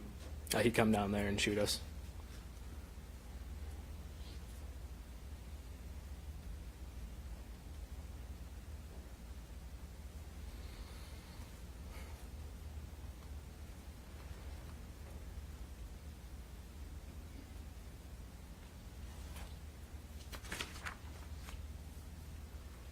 While you were in the basement, could you hear, beside the defendant yelling and making those statements, could you hear him doing other things upstairs? Yes.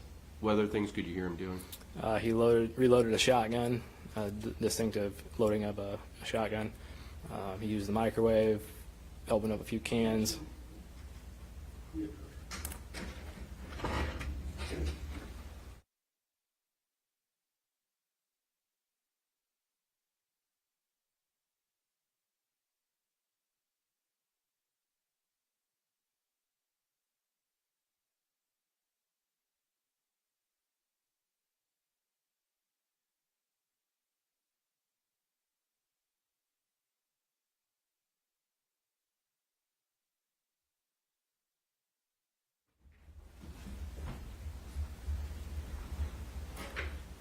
Mr. Kamazowicz, based on the sidebar, is the objection withdrawn? Yes, Your Honor.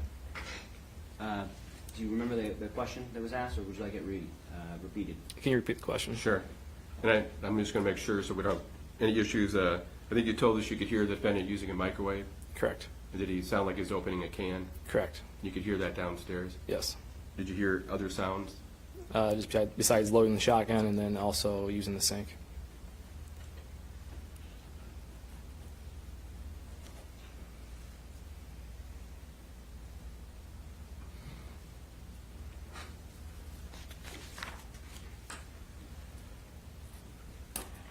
Did you guys stay at the, I'm going to put another exhibit up here.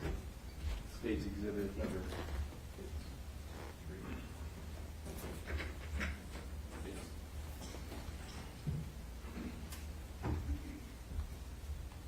Trooper Barnes, did you guys stay at the bottom of the stairway? At some point, did you move to a different location? Once Trooper Schmidt came in through the garage, we moved. He motioned us to move to the north side of the basement. And how was Trooper Schmidt able to request you move to a different location? Hand gestures. He just motioned for us to move. Okay. And then you would have moved to where in the basement? Just the north side, northeast corner.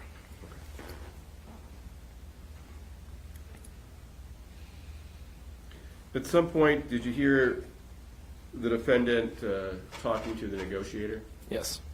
Could you hear the defendant from downstairs? Yes. How would you describe his voice? Upset, agitated.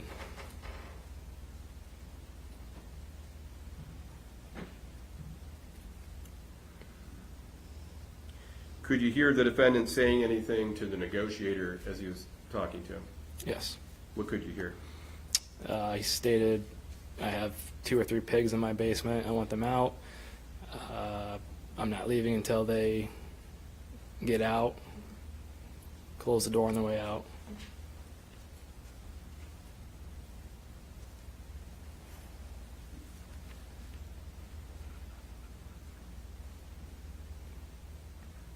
At some point, were you notified that the Bearcat was coming? Yes. And did you relocate your position? Yes. And did you hear the Bearcat making noise to the house? Yes. And then did somebody come downstairs? Yes. One of the tag team Okay. guys. But before that happened, when you hear the Bearcat outside, did you hear any other shots? Yes. What did you hear? Distinctively 2 shotgun shots and then return fire. So you heard distinctly 2 different gunshots, Yes. and then you heard return fire? Yes. And is this before the Bearcat started knocking down the wall? It was probably during it. Okay.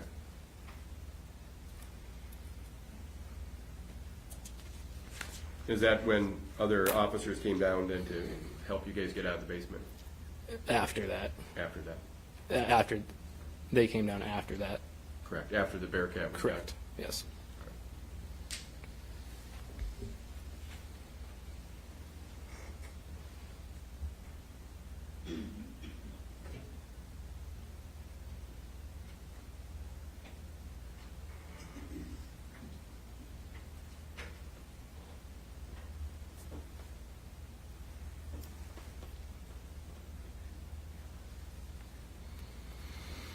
Trooper Barnes, do you have any idea how long you were in the basement? No. Okay. I don't have any other questions. Cross? No question. All right, please step down. Thank you. Thank you, Your Honor.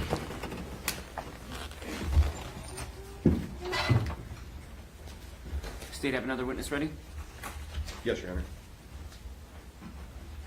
State calls Trooper Matt Lively.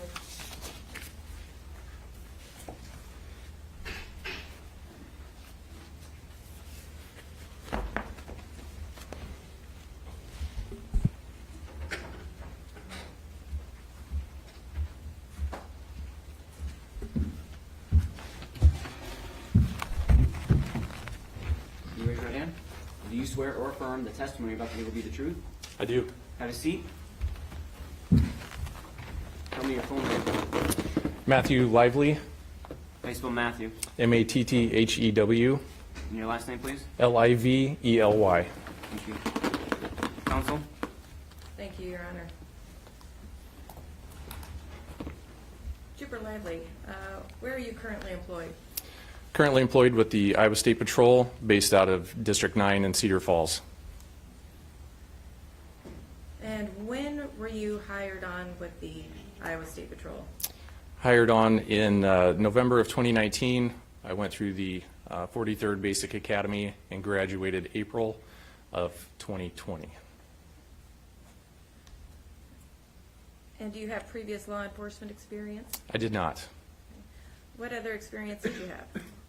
I came from the State Medical Examiner's Office down in Ankeny and provided a death investigation down at that location for about 4.5 years.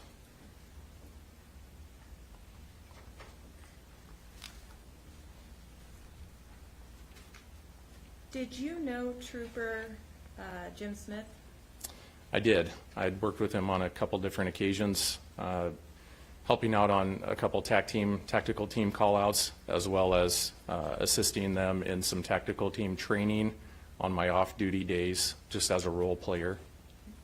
And did you do that while you were employed with the State Patrol or when you were employed with the medical examiner? State Patrol. Okay. What did you know about Sergeant Smith? In the short conversations I had with him, I knew he lived up in northeast Iowa, up in the Independence area. Knew that he was married and had a couple kids. I am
handing you what is marked State's Exhibit 17. Yes. Does this appear to be a picture? It appears to be a picture, yes. And who is that a picture of? It appears to be a picture of Sergeant Jim Smith. And is that a fair and accurate representation of Sergeant Jim Smith? Yes, I would say it is. Your Honor, the state would offer State's Exhibit 17. Exhibit 17 will be admitted. Permission to publish? You may.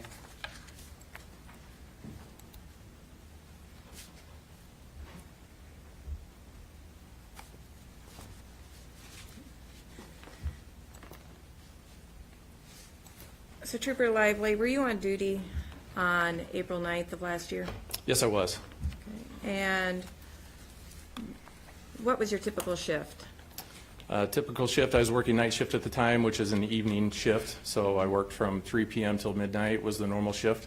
So I went on duty at 3 p.m., 1,500 hours.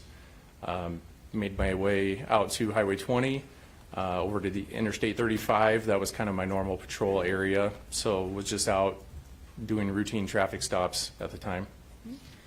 And did you only do routine traffic stops on that evening?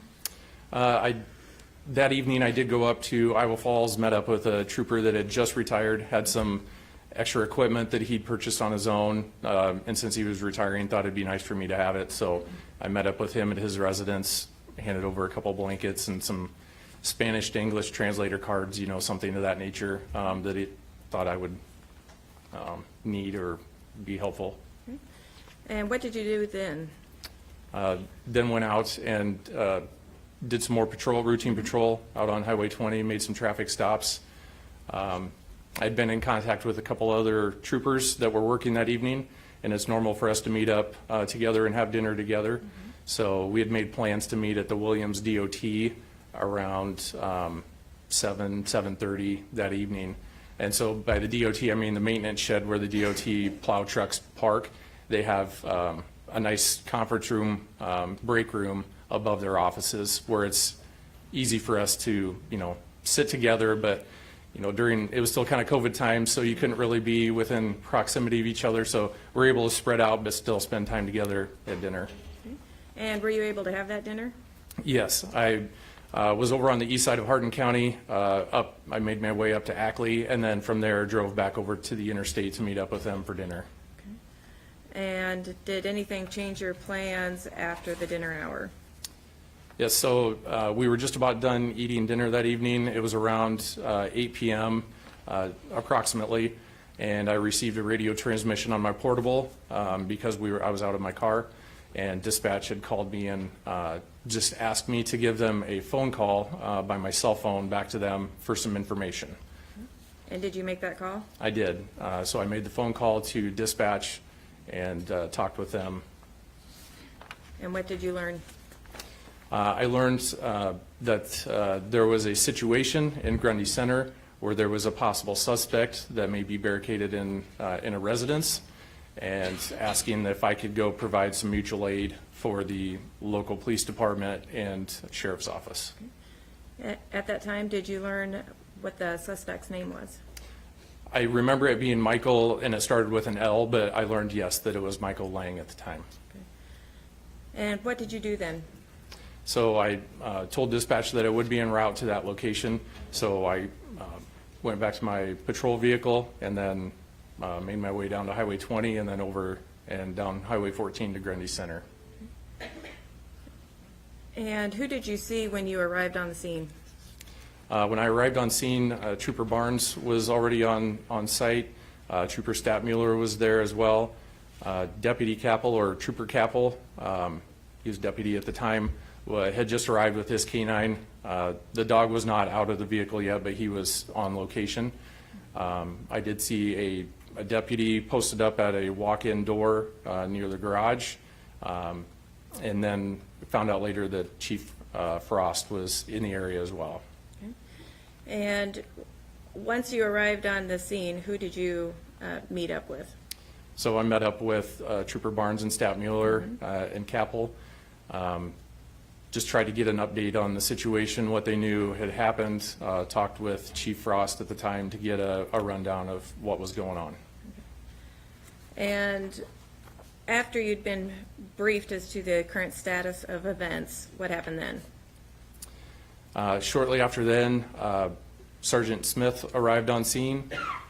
He was able to be briefed in on the situation, just kind of started putting together I think his own threat assessment in his mind, just asking questions as far as weapons, people in the house, just going through the normal steps that you would do if you're going to make entry. And what decision was made about making entry? So decision was made that we would make entry to the house and try and talk with the subject and get them to come to the door peacefully.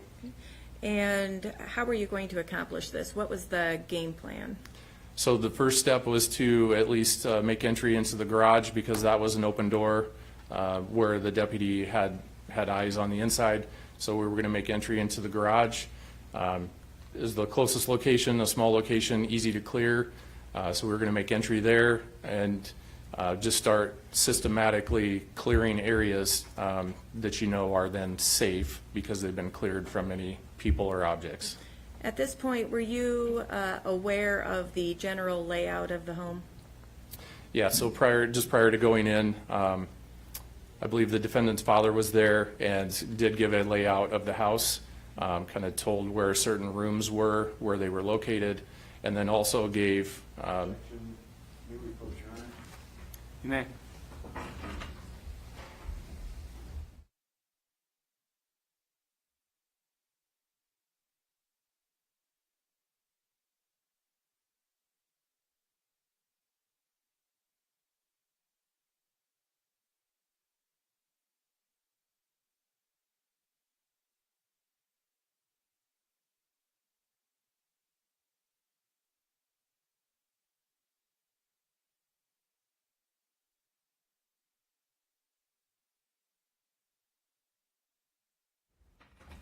The objection will be sustained.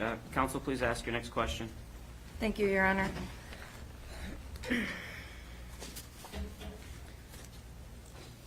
So after you learned the layout of the house, did you enter the garage? Yes, we then made entry into the garage area. And do you recall approximately what time that was? Approximately 8:40, to the best of my recollection.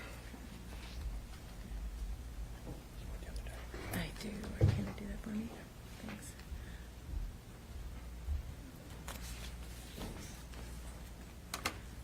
Trooper, in front of you, I think you may have 2 laser pointers.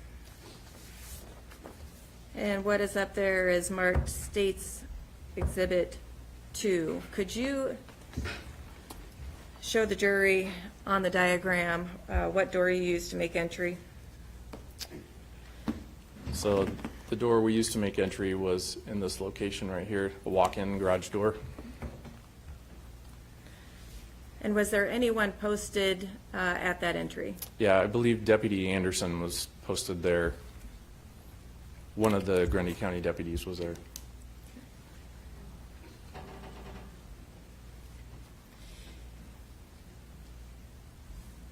And backing up a moment, what were you and your team wearing that night? So we were wearing exactly what I'm wearing today, our Class A uniform. So fully marked, duty belt. We do have our armor, body armor underneath our, outer clothing. And then I think I had a light jacket on because it was just still a little cool that evening.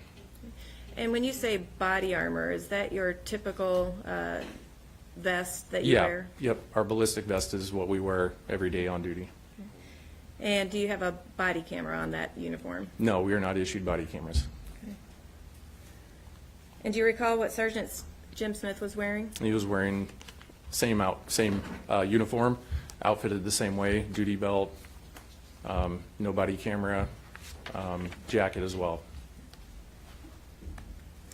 After you made entry into the garage, could you explain to the jury where you went next? So as we made entry into the garage, we knew there was a room that was on the north side of the garage, I believe, kind of labeled as the smoking room, just an extra add-on lean-to that's completely surrounded. It's an enclosed kind of extra space on the north side of the garage. So we made entry into the garage past this doorway. I made my location posted up right here. Trooper Statmuller stopped on this side of that doorway that's entering the house. And then the rest of the individuals came up to this smoking area to clear it to make sure that no one was in that location. And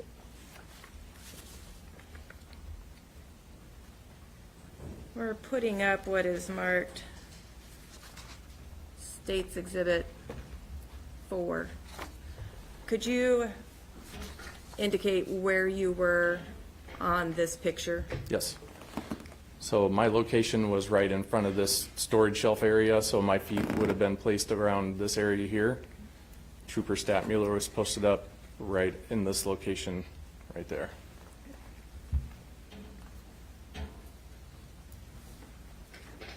And where were Trooper Smith and Barnes and Capel? So they continued on, they continued on as I posted up here, they continued on as the picture shows this direction towards us, towards the jury. So that would be to the north of the garage where that extra room is located. And at this door, what could you see? Just as you see it now, a light on, the door is closed to the entry to the house. As you kind of looked around the corner, you could see there's a set of stairs that led to a basement. So going away from that doorway, leading down to a basement area.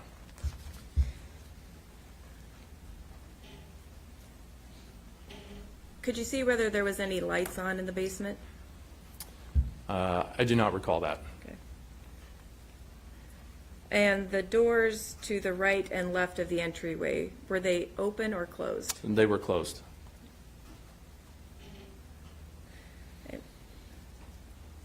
Once the team had reconvened at this doorway, what did you do?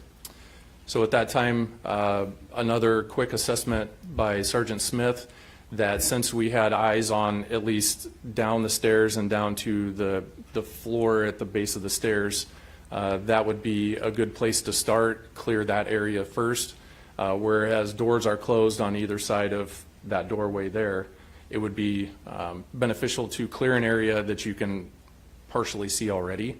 And that way we would then make sure the scene was safe from the ground up. So start at the bottom and work our way back up.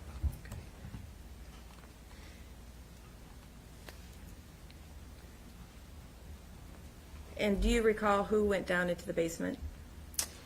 Yes, so Sgt Smith and Deputy Capel and Trooper Barnes.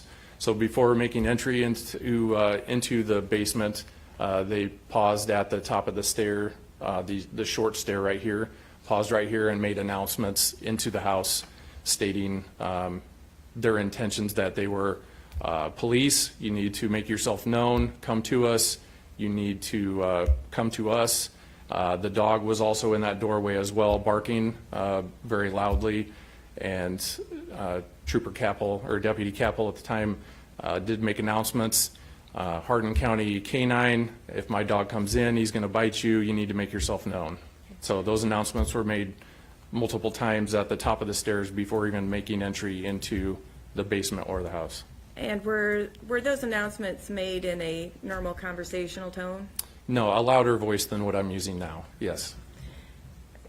And did the defendant come out? No response, no reaction from anyone in the house. And so after making those announcements, what occurred? Then they actually did make entry to the basement. So so I believe they let the dog make entry into the basement, then they followed down. At that point, Trooper Stapmuller continued his position on this side of the doorway. I continued my position right here on the side of the doorway, and they made entry to the basement. You could hear the dog moving around, paws scratching on the concrete floor, and you can hear him sniffing around and moving, just trying to search for any individuals that may be in the basement. And were the officers able to clear the basement? They were able to clear the basement. They made their way back up, and we got verbal from them that nothing was found down there. And do you recall the order of the officers as they came up? I believe Jim came up first because I did speak with him at the top of the stairway when they came up, or they paused for a moment before they came to the top of the stairway.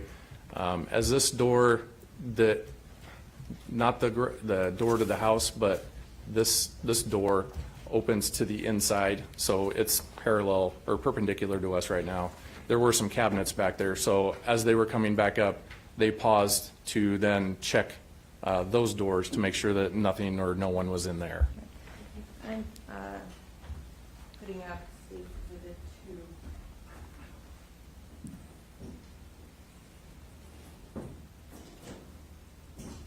you see that here? Yes. Could you indicate where on this diagram? Nope.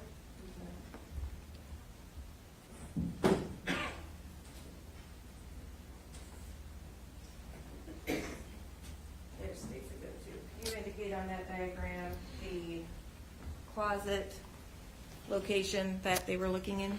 Yes, so as they made their way from the basement up these stairs, this closet was on the right-hand side of their body as they were coming up the stairs. And what did they observe in there? So observed cabinets, and Sgt Smith said there was, I believe, 2 or 3 long guns or shotguns, rifles, longer guns that were located in that closet.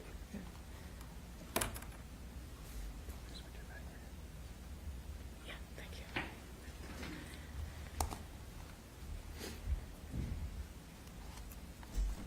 Did seeing that closet cause any concern to you, to your team?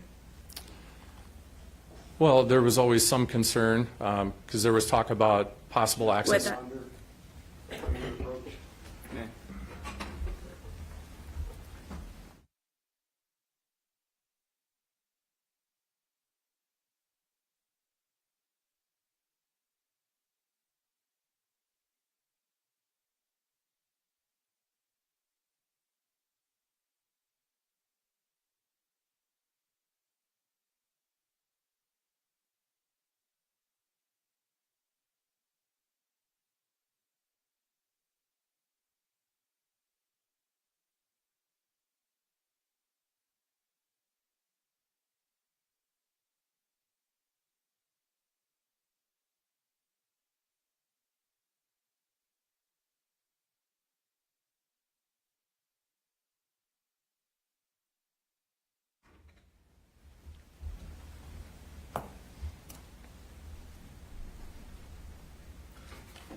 Objection will be sustained for now.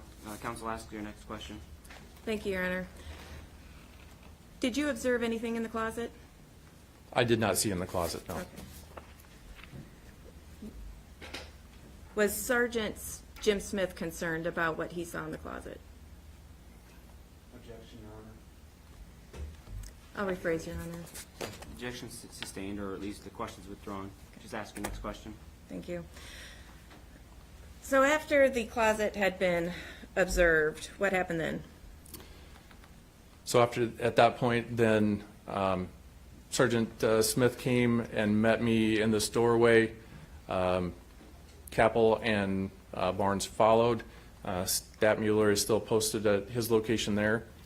At that point, Sergeant Smith asked if I would send a transmission over my portable to dispatch, let him know that the basement was clear. It was just a heads up, you know, we checked the basement, everything is clear down there. So I made that radio transmission. And at this time, all the doors, or that kitchen door, was still closed? That's correct.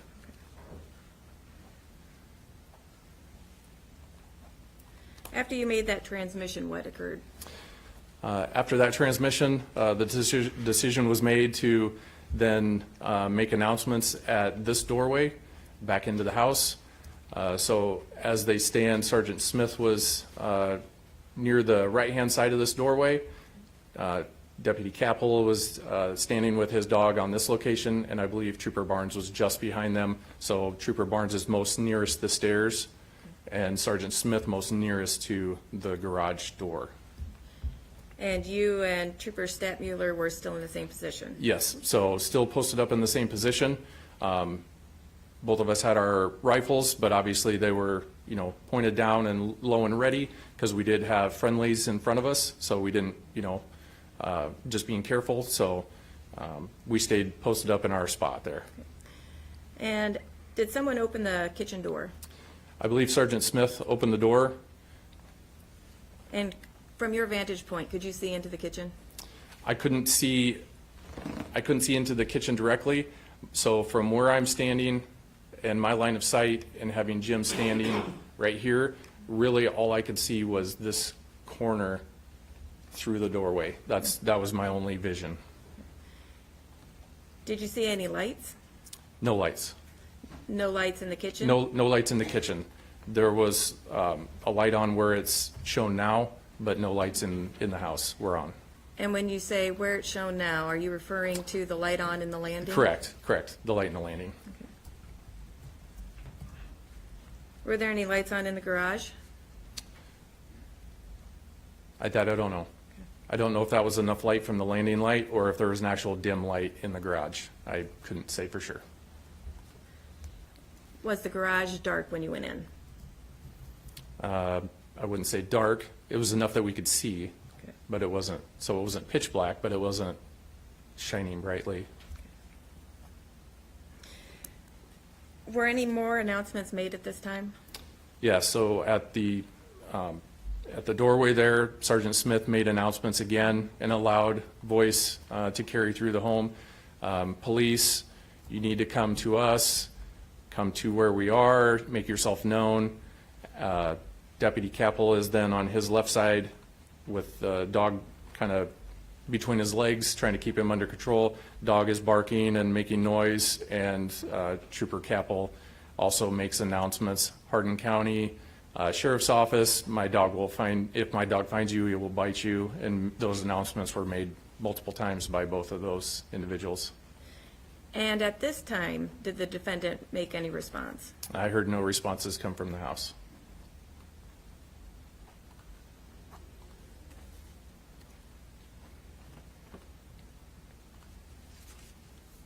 What was the next thing that occurred?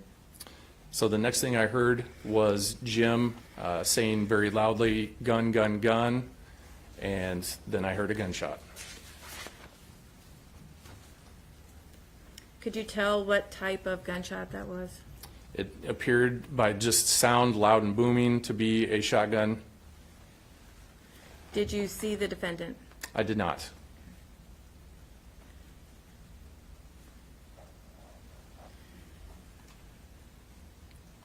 What occurred then? At that point, after Jim announces gun, gun, gun, then hear a shotgun.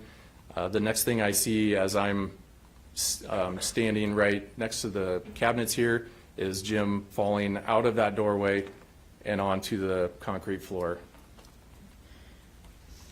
And at this point, could you then see into the kitchen? No, I could not. I still did not see into the kitchen. So at the point of gun, gun, gun, I kind of sucked up against this wall a little bit further for cover, and then especially with the gunshot going off, I was looking for a place for some cover. Still had my rifle, out and ready, but knowing that Trooper Capel and Barnes were also in there, I obviously wasn't going to take shot at the first thing that came out the doorway. So just tried to find some cover, and then I started making announcements to Jim, trying to get his attention or get some sort of response from him. And did you hear the defendant say anything before that gunfire? No, I heard nothing. Did you hear the defendant say anything after the gunfire? A little while after, yes.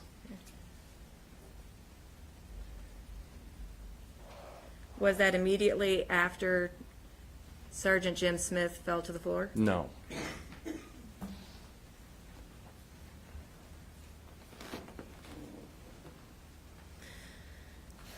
What happened then? So at that point, as I'm still trying to keep some cover along the wall right here, I'm trying to talk with Jim, who is laying motionless on the floor. So I was calling out to him, trying to get some sort of response to see what his injuries may be, if he can help himself, if I need to go help. Because at that point, all I know is this doorway is still open. There's still a possible threat at that doorway. And anything worse than one casualty is two. So if he can help himself get over to my location, that would be great.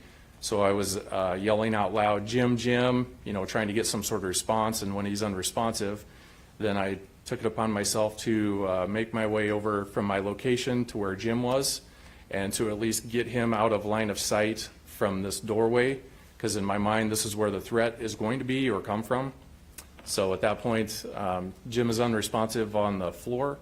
So I grab him by the top of the shirt lapels here and drag him back from that location over to where I was for at least some sort of cover, just to get out of the line of sight and get off the X. Did you notice the injuries that Sergeant Smith had at that time? So in my first quick assessment, when I went to address him, I could see an injury to his right leg near the calf area. I couldn't see the injury, but I saw some blood in the calf area of his pants. So at that point, I knew there was some sort of injury, but in my mind, I knew that was, for him to be in the state that he was and unresponsive, it wouldn't have been from a leg injury. So I knew there had to be something else going on. Whether he hit his head or whether he was shot, I was just trying to figure out what may be causing his unresponsiveness. Were you able to make that assessment once you'd pulled him over to the bookcase? Not immediately. When I got to the bookcase, I was still worried about having some cover. And in the process of going to get Jim, I had laid my rifle down next to him, so I had two hands to bring him back. So when I got back over to my place of cover near the cabinets, I did draw my sidearm out. So I was able to at least have some protection for myself, and then I started doing some injury assessment with my left hand. So looking up and then looking down, trying to make sure that I figured out what was going on. Could you describe for us the injuries that you found? So eventually, after we finally got a little bit further back and found some cover, I was doing kind of a blood sweep, starting on his right side, worked down to his waist, because at this point I'm kneeling down on the concrete floor. Jim is laying with his head kind of between my knees. So I started on the right-hand side, moved my way over, and then when I got up to the upper left chest area is where I felt the defect or the injury, a broken collarbone, and assuming that it was a gunshot wound, just by feel and by what had happened. I'm going to have you show to the jury. You just stated that you were able to move him from where you were to a place with more cover. So on State's Exhibit 2,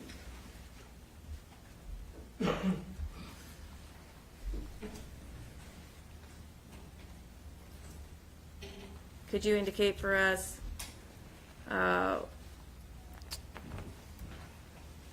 the path of travel that you took to get Jim from that doorway to Yes. an area of more cover? Yep. So just to start from, so this is the area, the doorway going into the house. Jim landed here. This is where I drug him back to my area of low cover, and then drug him back through the garage to this doorway. This doorway leads to that north smoking room area. This door opens to the inside. It was closed at the time. So when I got close to the door, I was dragging Jim with one hand, still having my weapon out, and I got up close enough to where I could reach up behind me and open the door, and then it swung in towards me and behind me. So as the door opened, then I was able to then drag Jim further into that room, and that way I at least had a wall or something that I could hide behind for cover. So that is the location where I was able to make even more injury assessments when I felt like I had more cover. So that is where I found the injury to the upper chest there. Was Sergeant Smith conscious during any of this? No, he had not made any sounds. He had not tried to talk, and he had not tried to move at all. The only thing of movement or of purpose was agonal breathing, and that was it. Could you explain to the jury what agonal breathing is? So agonal breathing is it takes place when the brain is starved of oxygen, and it's trying to tell the body that we need more, but it's an uncontrolled, very rhythmic type of breathing, more of a gasping for air, and it's the brainstem just telling the body to stay alive. And so imagine if you had asthma or something and you're just kind of gasping and not able to just inhale and exhale. It's very choppy.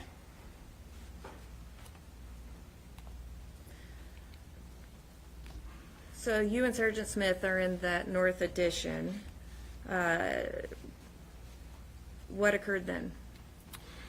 So what occurred then was I did hear, so we get into this north room. There is a doorway that then leads out to the north side of the house. There's kind of a patio area in this location.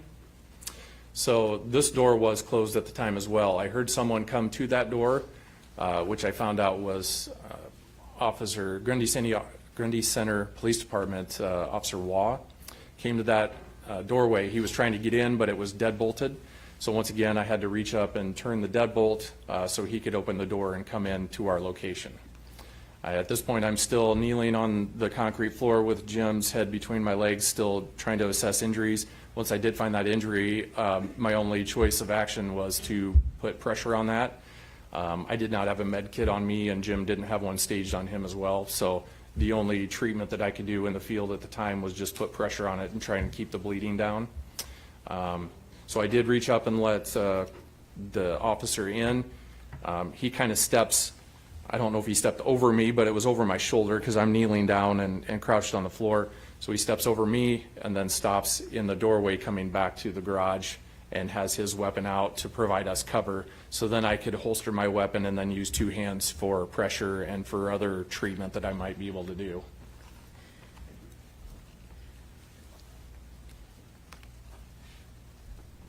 Was there any movement from Sergeant Smith at this time? No, still no movement, no.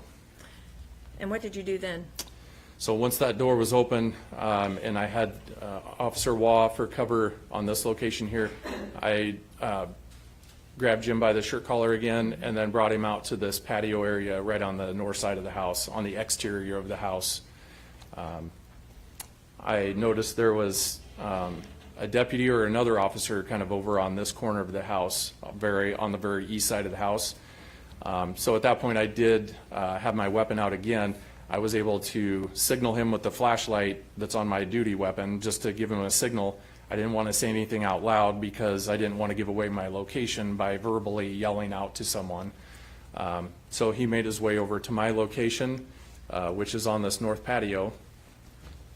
At that time, he came over and he was asking what was going on, what we need to do. So we were trying to put together a plan. Why were you concerned about giving an audible indication of where you were?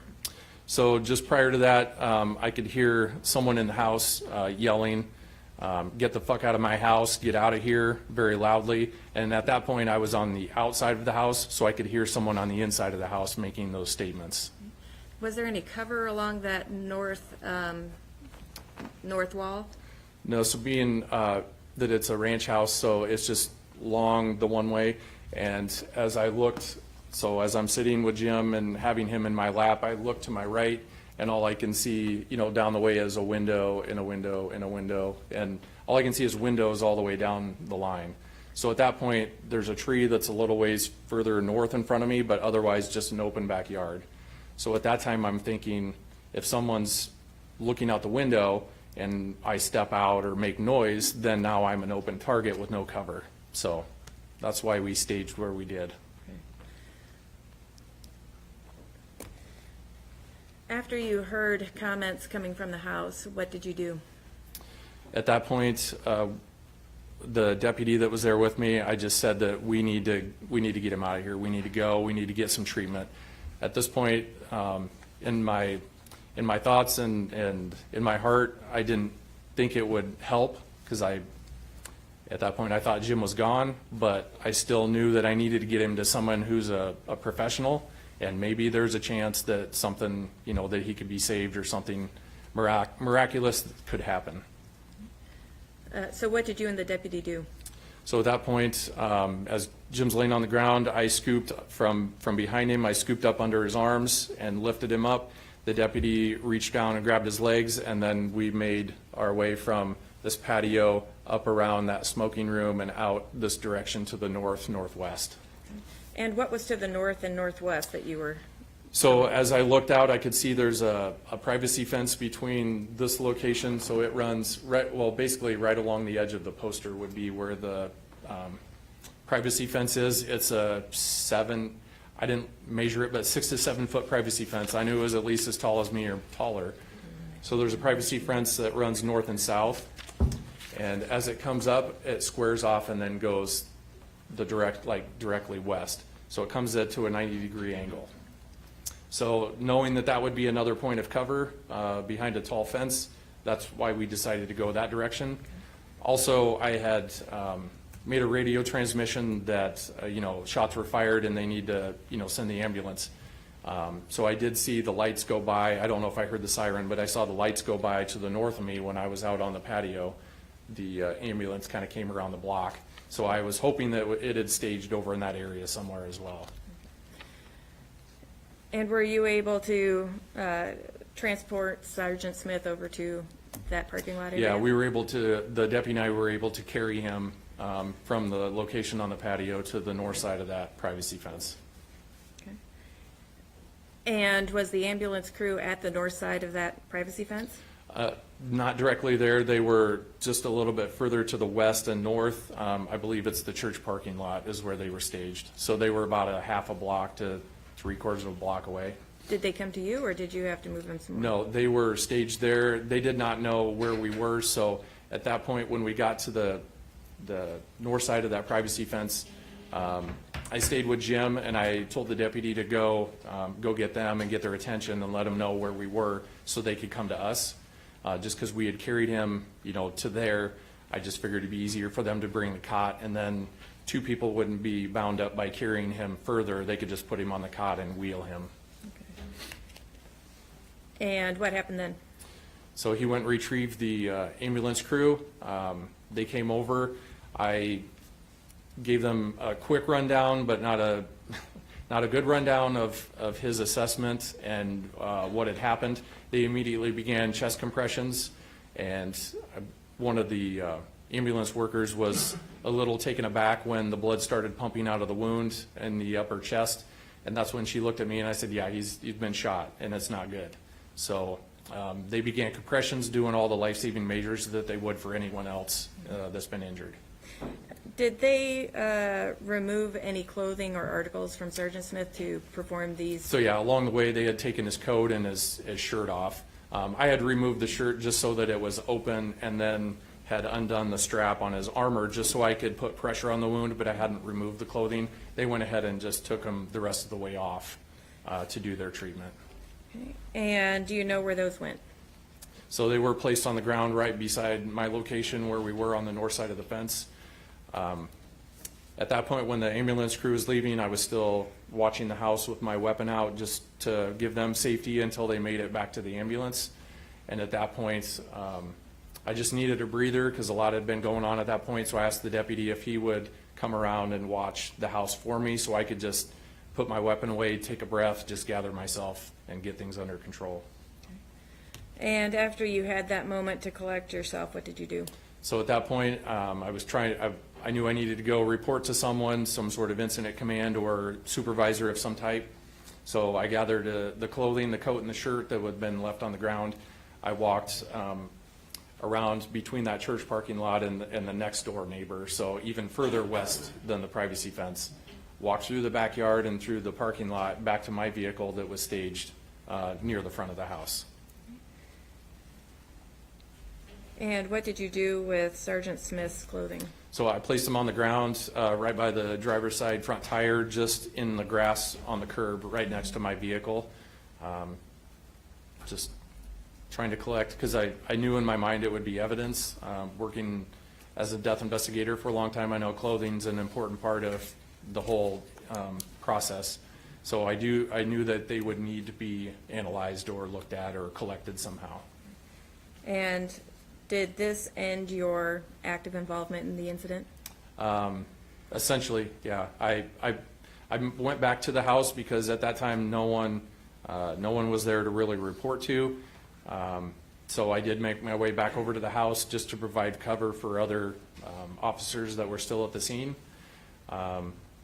Another trooper did show up that does live in Grundy Center, that is on the tactical team, so I did go give him a brief rundown of what had happened and what was going on, where people were.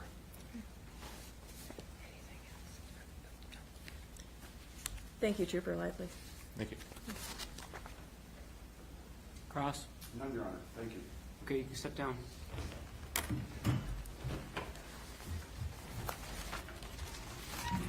There are several matters that we're going to need to take up outside your presence, and so we're just going to start our lunch hour at this time. 1 o'clock or 1:30, Counsel? 1 o'clock, Your Honor. All right, we'll have you back here ready to go at 1 p.m., please. Heed the admonition during the break. All right,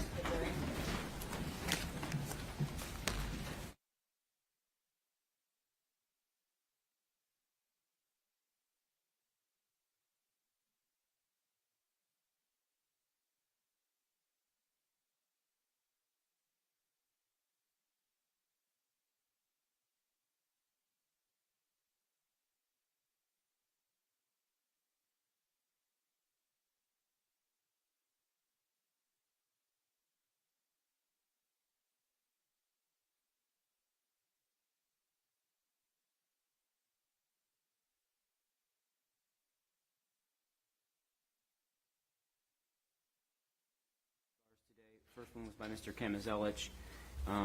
Based upon the discussions, frankly, that were between counsel at the sidebar, the objection was withdrawn. I think the record will bear that out. But does either party wish to make any further record regarding the discussions that took place at that time? No, Your Honor. All right. The second sidebar was by Mr. Hawbaker, following an objection shortly before the admission of what the court commonly refers to as the either the victim or the deceased in typical murder trials in life or in real life. The objection was overruled. Just so that the record's clear, court relies upon State versus Jones, 511 Northwest 2nd, 400, which is a Court of Appeals case from 1993. As far as the sidebar is concerned, counsel for the state implied that there was, frankly, not much more testimony that had already been presented. The defense noted that they weren't objecting necessarily to what had been presented thus far, but was concerned as to how much further testimony would be regarding, I guess, basically what the nature of the relationship between the witness and the deceased and his family and so forth. Counsel, again, for the prosecution indicated that there would not be much more, and that their intent was just to introduce the photograph shortly thereafter. The court told both parties that the objection would be overruled, that I would be allowing counsel for the state, or granting them some latitude with regard to that issue, but that latitude would be limited, and then thereafter the record speaks for itself as to what transpired. It was your objection, Mr. Hawbaker. First of all, do you concur with the general sentiments of the court as to what transpired in the sidebar? I do, and just to add, the reason I objected at the time that I had is that it did seem that it was starting to launch into more of a narrative. But I did understand that the court's ruling, and then the purpose was ultimately to get the exhibit in with Sgt Smith's picture, and soon after the sidebar, we moved directly to that. So. And anything further from the state as far as the court's recitation of what took place in the sidebar? No, Your Honor. All right, either party wish to make any further record then regarding that issue in that sidebar? Not the state, Your Honor. No, Your Honor. All right, then the next two sidebars I'm just going to kind of lump together. They were both through Ms. Allen in her examination. The defense had concerns regarding commentary that would either be the result of hearsay or that would be hearsay. There was an objection lodged.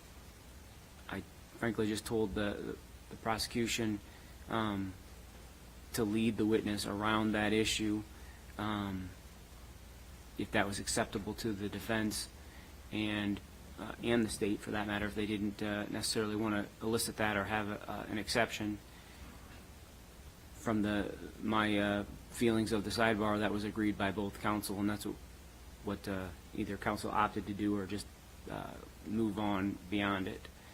So to be clear, I'm lumping these together, but I want counsel to have ample opportunity to expand upon it if they take issue with it. But in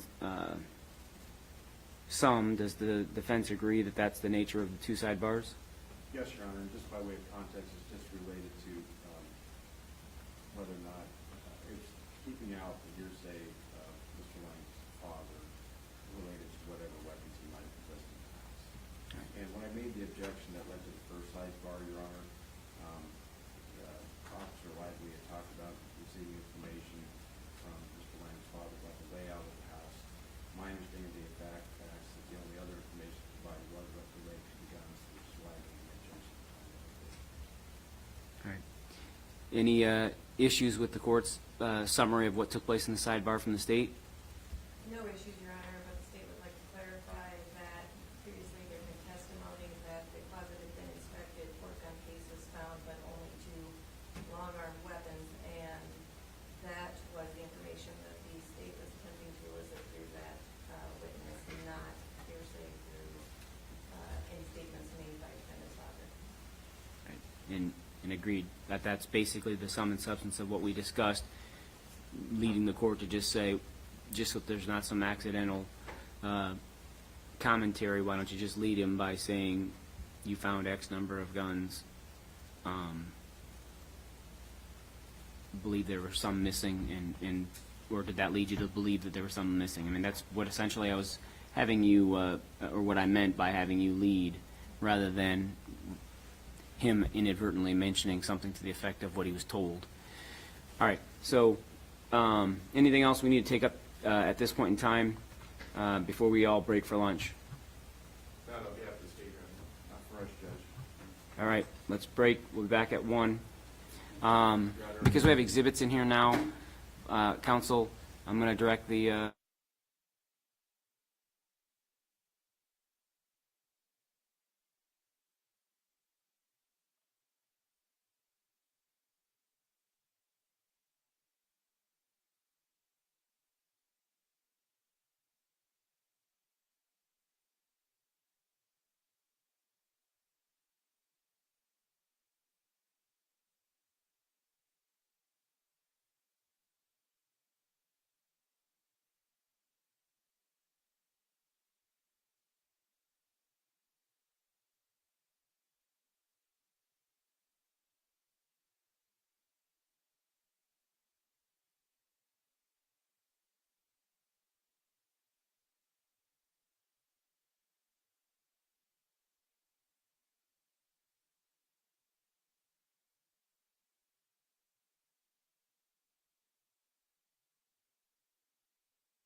Be seated.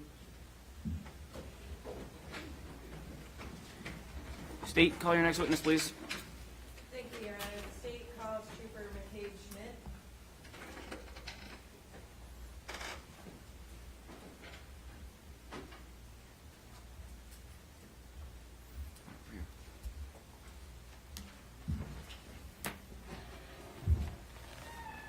You raise your hand. And do you swear or affirm the testimony you're about to give will be the truth? I do. Have a seat. Tell us your full name, please. McCabe Schmidt, spelled M-A-C-A-B-E, last name Schmidt, S-C-H-M-I-D-T. Thank you. Counsel? Thank you, Your Honor. Trooper Schmidt, could you tell us how long you've been with the Iowa State Patrol? Almost 16 years. And could you describe for us what your post-high school education was? I went to Central College, got my 4-year degree in general studies. And did you attend the academy? Yes, I did. Graduated in 2006. And did you know Sergeant Jim Smith? I did. How? At the time, last year, he would have been a supervisor for District 10. I'm in District 9. So he was a fill-in supervisor for us. Also, we served on the area attack team for about 7 years together. The last 5 years, he was our team leader. Were you on duty the night of April 9th of last year? I was not on duty. Did you receive a call about the attack team being called out? Yes, I did. And where were you? I was at home in Cedar Falls, where I live. And as a member of the attack team, it was your duty to respond to that call? Yes, it was. And what did you do? I got called up from my residence, grabbed my gear, and quickly drove down to Grundy Center. And were you advised where in Grundy Center you needed to go? Yes, they gave me an address. I think I plugged it in my phone just to get a general idea. And it's right off of kind of the main intersection, Highway 14, Highway 175. So that's where I drove to. And when you arrived on the scene, what did you see? When I got there, there were quite a few law enforcement already present, a lot of emergency lights going. I believe there were a couple of fire trucks that were being used to block roadways to prevent people from driving through the scene. And once I got there, Chief Deputy Jorgensen came up to me and kind of briefed me on the situation, pointed me in the direction of the residence. And did you go to the residence? I did. Did you see any lights on in the house? No, I did not see any lights on in the house. In the garage, inside the garage, that light was on, as well as like the landing, just inside the garage that you would enter the house. And did you note the landing light because you entered the garage? I'm sorry, rephrase that. I absolutely can. Once you approached the house, what did you do? There were a couple troopers outside and some other law enforcement. I don't recall who they were. They briefed me after I approached them, and that's when I ended up going in the garage.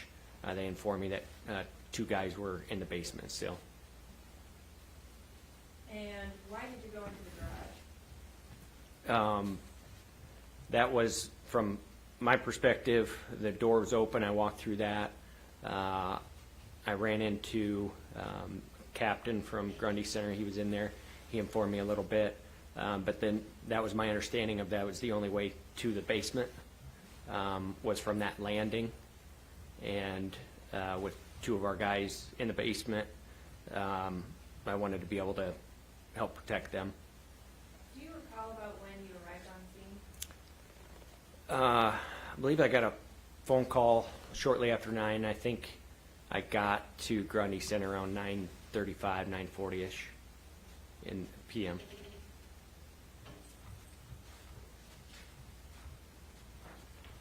And so you're in the garage,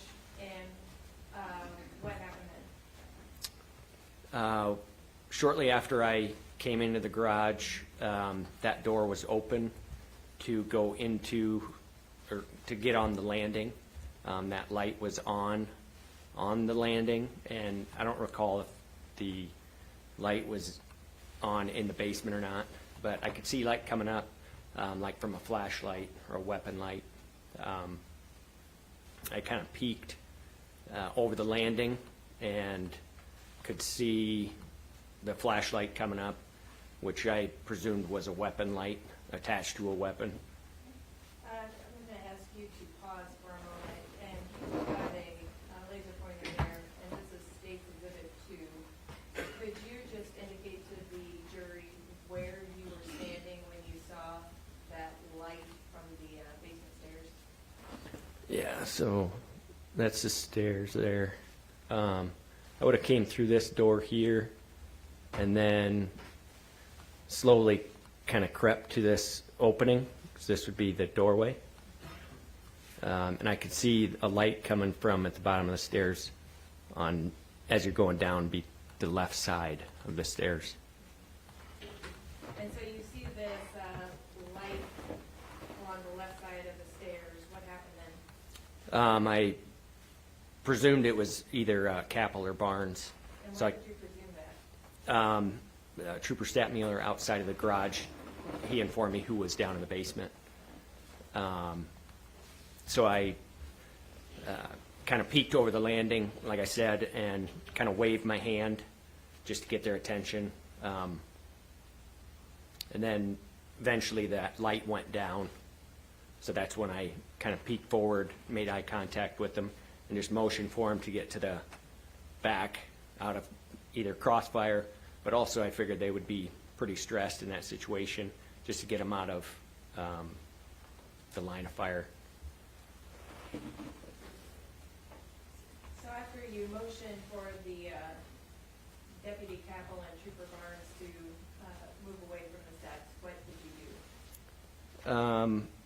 I moved off to the side at that point, is how we train. I moved kind of back here and spoke with the captain, but then I focused my attention on the main door, which I assumed was the kitchen, because I could see linoleum coming out from underneath the doorway. And I'm going to direct your attention to State's Exhibit 4.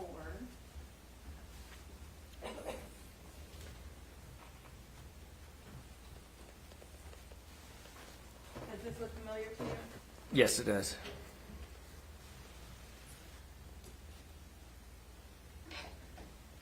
And so as part of your training, you moved away from the access door there into the house, correct? Yes. And could you indicate on that photo where you were? I started on this side, and I believe I was told that the door that we can't see, which is right around this corner, was a closet. So that's when I moved around. I moved around here and basically took up a position on the left side of the door. That way I could focus on what I believed was a kitchen door. And when you were in that area, was the light on in the garage? When I first came in, it was. It was on. Okay. Was it on the entire time you were in the garage? No, after a brief amount of time, I turned it off. Why? Because I believe there was enough light, or there was enough view underneath the kitchen door that if he laid down, the defendant was already willing to shoot one officer. I didn't want to give away our position by keeping it lit up, and I believed he could see movement underneath the door. And from your vantage point to the left of this doorway, as you focused on the kitchen door, what did you notice? I'm sorry? Did you notice whether there was any light coming from the house? No, not from inside. It appeared to be dark, that I could tell, besides that light that you can see on the landing. Did you hear the defendant making any statements? Yes, I heard several statements. Your Honor, I normally don't curse in I want you to use court, but verbatim this is- what was said. Okay. Some of the statements I heard, several times it was either just leave or why don't you fucking leave. Another one was let's fight or leave, go away, or let's start shooting motherfuckers. Another one, he said something to the effect of, I know you're down there, why don't you come up here and fight, or I'll let you leave and won't shoot you in the back like a pussy. And the last one, he said something before, but I don't remember that, but I do remember he said, I took it easy on your buddy. I put a round through his chest and then chuckled.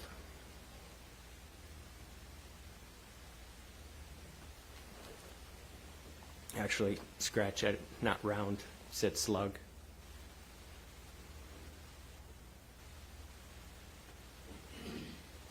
When he was making these statements, did he say that in a conversational tone or was it loud?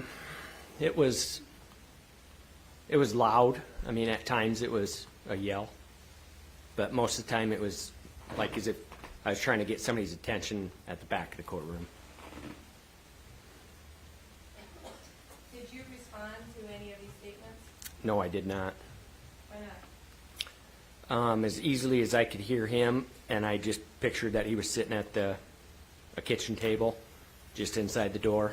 I figured, once again, he had already shot one law enforcement, that he would be able to shoot through the door, no problem, based on the location of my voice. I spoke back to him. What occurred after that time? More and more tech team members started showing up, and they eventually relieved me of my position, and then I kind of fell back to more of a supportive role. In that supportive role, did you see the Bearcat arrive? Yeah, it either came on the radio that they were close, or it was pretty easy to hear as well. I don't remember if I heard it or saw it first. But Were you aware of whether or not there was any negotiations with the defendant? yeah, once again, I don't remember if it came across the radio. I'm sure they said it on the radio. But yeah, they said they had made contact with him, I think by phone. And there were a couple times in there I could hear him, hear the defendant shout, whether he was on the phone. It sounded like they were holding a conversation with him based on what he was saying. What did you observe during these negotiations? Could you rephrase that, please? Good. Did you see the Bearcat approach the house? Yeah, eventually I could see it where I was at. That front or the walk-through garage door was open still. I could see like some lights on or something in the Bearcat, that it was positioned in the front of the house. Did you see the Bearcat breach the window of the house? I did not see it, I heard it. And what did you hear next? Shortly after, or immediately after the pop of the window, I heard a shotgun blast. Could you tell from where that shotgun blast came? From the inside of the house. And what did you hear next? I don't remember if I heard another shotgun blast shortly after that, but I know then I heard our guys outside return fire with like suppressed gunfire. But the whole chain, I know immediately, the first thing I heard was the shotgun blast after the window popped, but then after that it's kind of fuzzy. And what did you do then? The order was given a brief time after to go in the basement and get the guys out. Yes.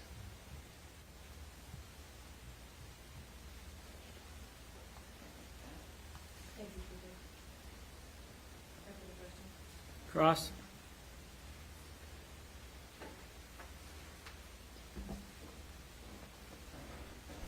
Thank you, Your Honor. Good afternoon, Trooper. Do you recall how many members of law enforcement were on the scene when you arrived? No, I couldn't give you a number. I spoke with potentially 3 up front. Rough guess, 15 to 25 maybe. Yeah, at a minimum, you spoke with Statmuller, correct? Yep, Trooper Stat Mueller, Yeah. Mueller and Holscher. Correct. And Chief Deputy from Grundy County, Jorgensen? Yes. Was there Trooper Jeff Reed there? Yes. Okay. And when the other TAC people were coming on board, was there a Trooper Jeremy Schaefer? Yes. A Trooper? Sergeant. Sorry, well. Now. Okay. Yep. Trooper Justin King? Yes. And I believe these are all state troopers as well. Jeff Reed, Yes, he is. Andy Hobart? Yes. Okay. And a Jeff King, is that right? That I don't know.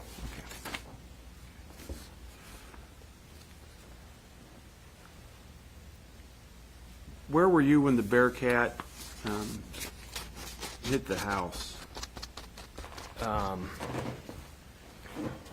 In this, it's hard to show on this picture, I guess. It'd be kind of back, I can't point to it. It'd be basically straight out from, Maybe I can help you out. yeah, that would be easier. I think I've got it. It's not going to be a photo, but.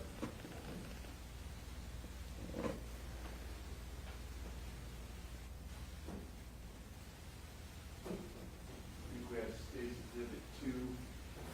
That gives you the layout of the garage. Yeah. So can you now point to where?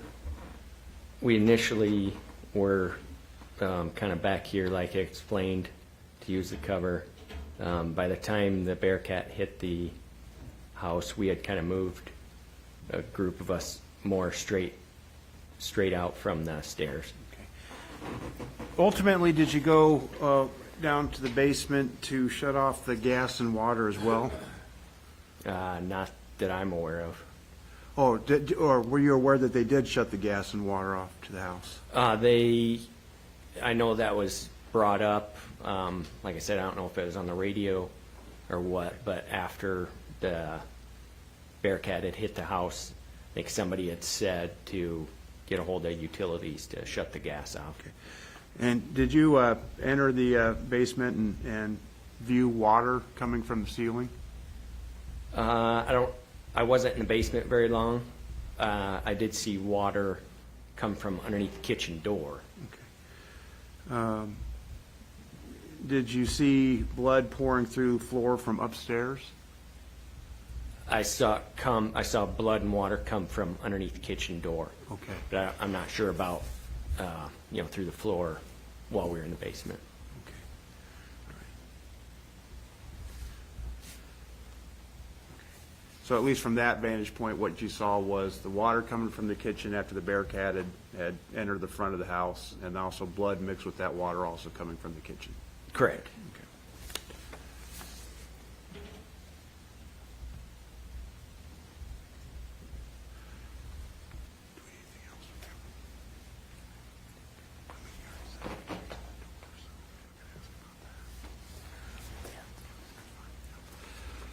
I don't have anything further. Thank you.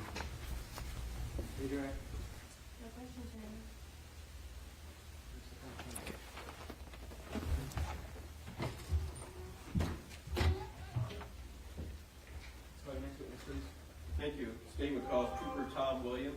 Dan?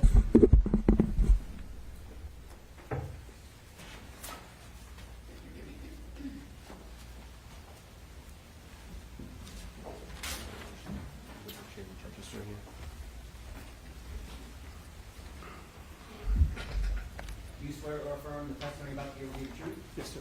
Have a seat.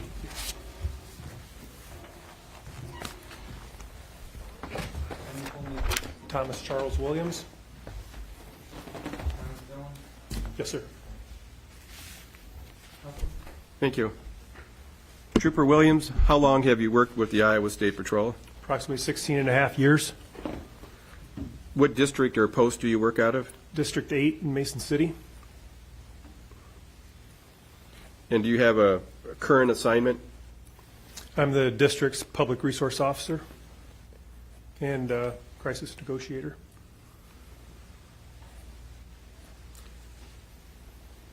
Have you had any prior experience in law enforcement? Yes. Where? Fresco Police Department, And how long there? approximately 7.5 years.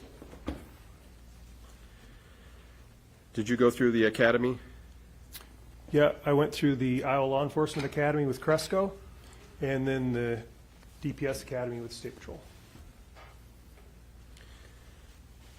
You mentioned one of your jobs is a crisis negotiator. What does that mean? I am called to assist with, for example, armed barricaded subjects, suicidal subjects, high-stress situations. I am called to assist with warrants that the TAC teams might be executing, just as maybe as a standby in case something were to go south and the person inside decides to barricade. What type of training have you had to be a crisis negotiator? So I went through the MCTC program at Camp Dodge. There's 3 levels, and I attended all 3 at the MCTC Training Center at Camp Dodge. And how long does it take to go through all 3 levels? That just depends when they offer them. When I went through, and each level is like a few days, a week. I was fortunate; they were pretty consecutive, so I got through all 3 relatively quick. And how long have you been the crisis negotiator for Post 8? I want to say I started the first course, I think, was 2010. Trooper Williams, I want to turn your attention to April 9th of last year. When were you contacted about this case? It was just before 10 p.m. Where were you? in bed. What happened after you got contacted? I got dressed and left my house and headed for Grundy Center. And on the way to Grundy Center, did somebody from law enforcement fill you in on what was going on? Yes. Before getting to Grundy Center, did you know if Sgt Smith was still alive? Yes. And what did you know? I knew that he was not alive. Okay. Now, as a crisis negotiator, is that something you share with the other officers at the scene? No. Why not?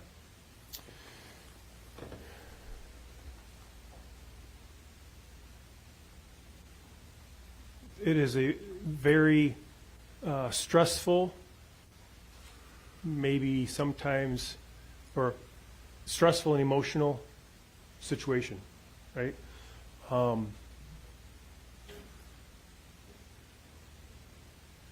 He was a friend, co-worker to everybody that was there. We had a mission to do, to add that information, to let people know that would just be adding more stress, more emotions that would maybe fog that mission. So when you got there, did the local officers brief you in on what happened? No. Okay. Did the people from State Patrol fill you in? Let me ask the question better. That was a bad question. When you arrived at the scene, who did you talk to? I talked to Sergeant John Score, All right. who I talked to on the way down. And just so it's clear for the record, who was Sergeant John Score? At the time, he was the team leader for the negotiators, He's sergeant in post 9 in Cedar Falls. And without getting into what you guys said, after the conversation with the sergeant, what did you do next? You're talking at the scene. Yes, I'm sorry. I talked to, I believe, Nick Hayes. Okay. Is it your understanding he was a friend of the defendant's? Correct. And again, without getting into what Mr. Hayes told you, did you get background information? Yes.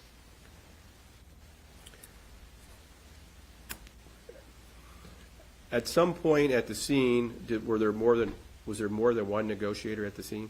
Yes. And to your knowledge, is it divided up? Is one considered a primary negotiator, one a secondary, or how is it divided up? So when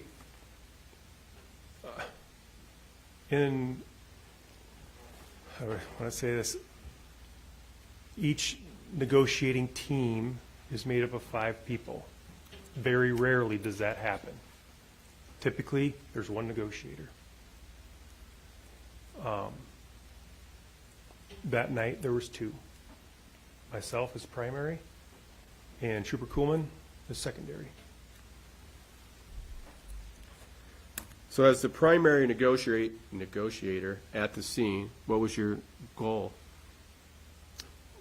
My goal was a peaceful resolution, a peaceful surrender was my goal. At some point, did someone provide you with a phone number to try to call the defendant? Yes, And did you call him? yes. Do you remember about what time it would have been? 11:20? It's an evening, correct? Yes. So when you called the defendant was it a cell phone or a landline? I'm assuming a cell phone. Did anybody answer? Not on the first attempt. All right. Did you call back?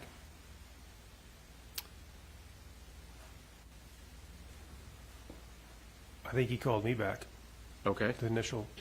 So if I understand it right, so you call his cell phone, nobody answered, correct? Correct. And then now you get a call back. Yes, I believe so, yes. Did you answer it? Yes. What did he say? I asked, is this Mike? And he said, yeah. How would you describe his voice? Kind of gruff. Did you introduce yourself? Yes. How did you introduce yourself? I said, Mike, Trooper Williams with the State Patrol. We need you to come out, Mike. Did the defendant respond? Oh, he told me he wasn't coming out.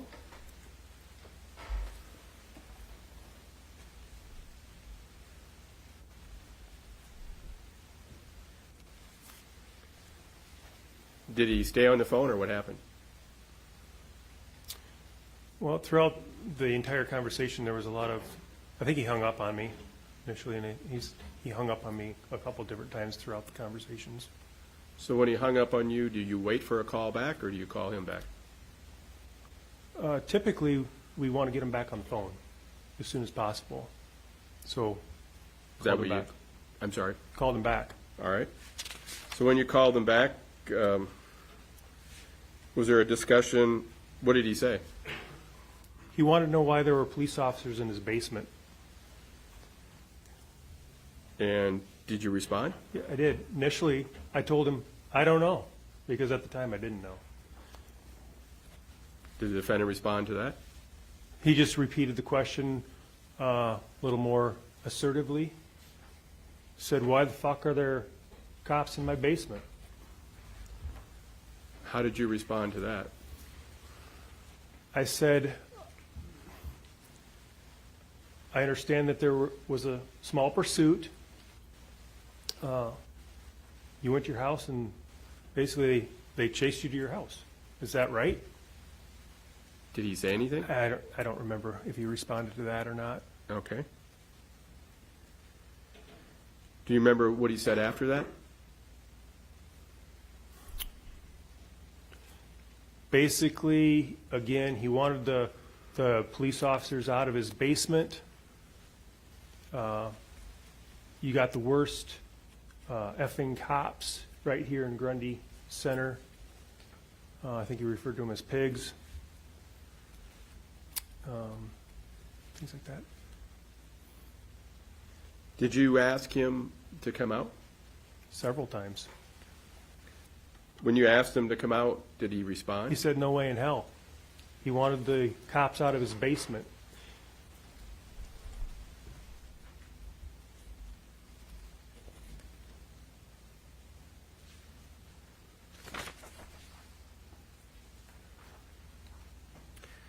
You said he wanted the police officers out of his basement. Did he make any statement to you while you're negotiating what would happen when the sun comes up? He told me, when the sun comes up, I'm going to walk down in the basement myself. They're going to walk the fuck out of my house, or it starts shooting.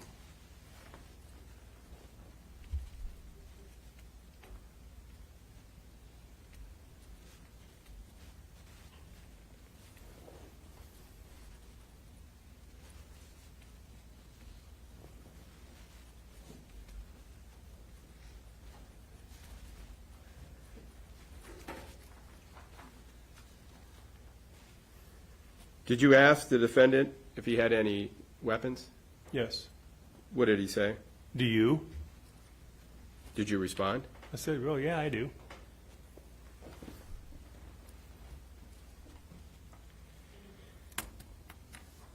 Is there some point during this negotiation, do you know about how long it went? Was there a timetable finally set? Yes. Okay. So what was decided? Initially, 5 minutes, and then immediately after that, it was 2 minutes. Now, was this set before you started talking to him, or is this after all the conversation we're talking about? This is after all the conversation we're talking about.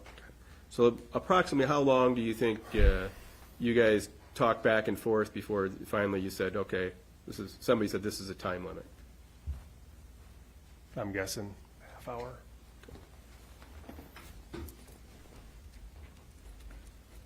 So did you explain to the jury how you told the defendant there's a time limit of 2 minutes and what would happen? I basically, and I told him several times that he needed to come out. I said, Mike, we need you to come out right now or bad things are going to happen.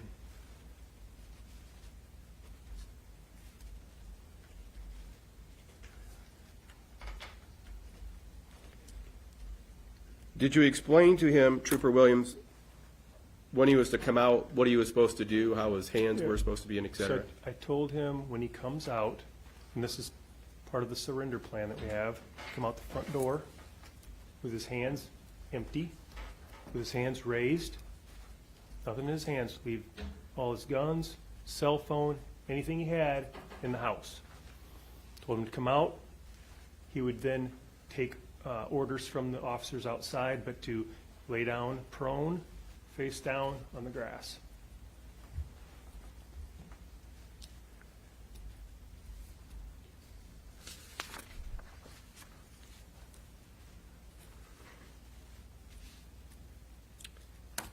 When you were telling him what you wanted him to do prior to the Bearcat getting closer to the house, did the defendant respond at all? I mean, come out? No. At some point, did the defendant say he wanted to do something before he came out? He asked if he could put his shoes on. What did you say? Absolutely. Put your shoes on. Did he come out after putting his shoes on? No. So when you're negotiating with him by phone, are you outside or are you inside something? I was inside the Bearcat. Okay. Well, let me back up. I started negotiations in my patrol car. I was moved to the Bearcat. And while you're in the Bearcat, at some point, did the Bearcat move closer to the house? Yes.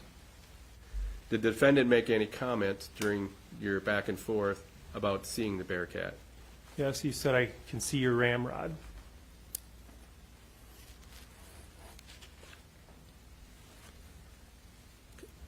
I now want to talk about the back and forth. Was there a last call where you made to the defendant? Like a last phone call? Yeah, back and forth. Yes. Okay, that's where I'm looking. That's where I'm asking questions now, so you know where I'm going. Is During this last phone call, did you ask the defendant to come out again? Several times, Did you explain how you want him to come out of the house again? several times. Same way? Same way. Hands up, empty, leave all the stuff in the house, come out, take, listen to the commands of the officers outside, lay down prone on the grass.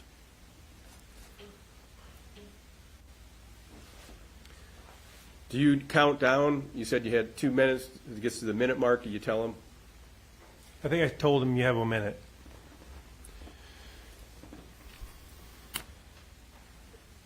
At some point, when you told him it was a minute, did you see the defendant come toward the front door? Yes. Okay. I'm going to put an exhibit up that's already been in evidence.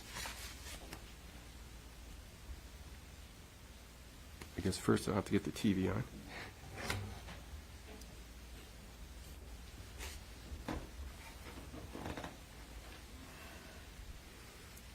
This will be State's Exhibit 19 for the record. You see that, Trooper Williams? Yes.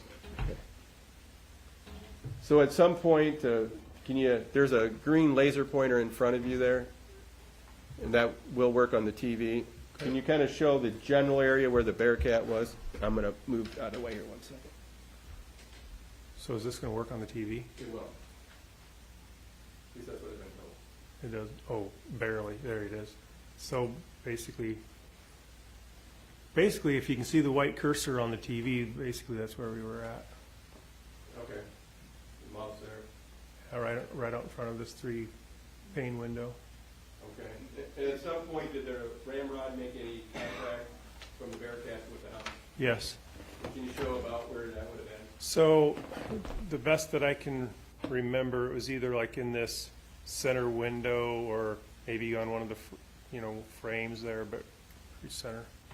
Best I can remember. And when that happened, or shortly thereafter, did you see movement by the front door? Yes. And describe for the jury what you saw. What I remember seeing is Mr. Lang, I believe I was looking at his back, or he was kind of positioning, like quartering to me, but his back to me in the threshold of the door. Now, was the defendant's back to you? Could you see his hand? No, Is that how you told him to come out? no, Did the defendant step out of the door? no. What happened? The ramrod went through the window and he went in the house. Did the door stay open or closed? I don't remember.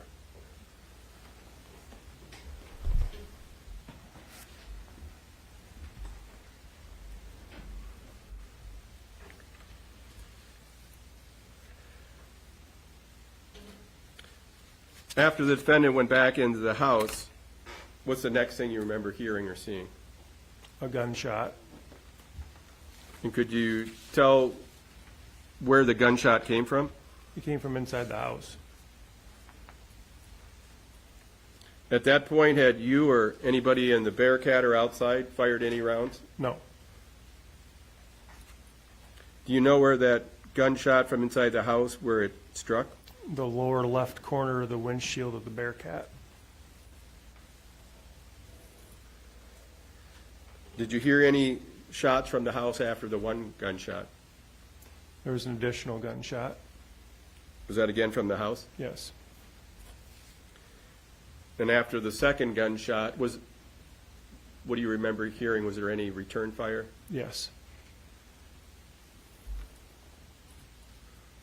And we have the picture on there. I should have asked the Bearcat, this is at night. Does it have lights on it? Yes. And does the lights help light up the front of the house? Yes.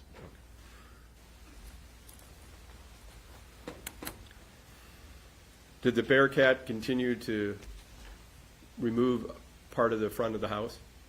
Yes. And did you keep giving commands to inside the house? Yes. At some point, did officers go in and find the defendant? Yes. And to your knowledge, was he taken to the hospital? Yes.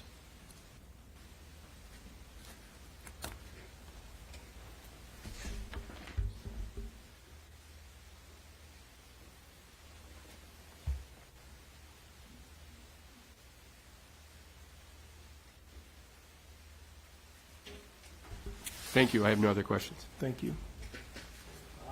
Thank you, Your Honor. Thank you.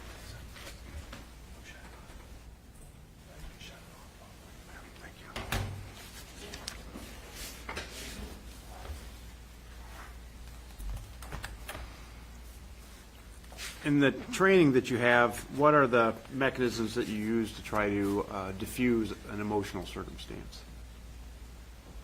or a tense circumstance? Just trying to talk calmly with them, maybe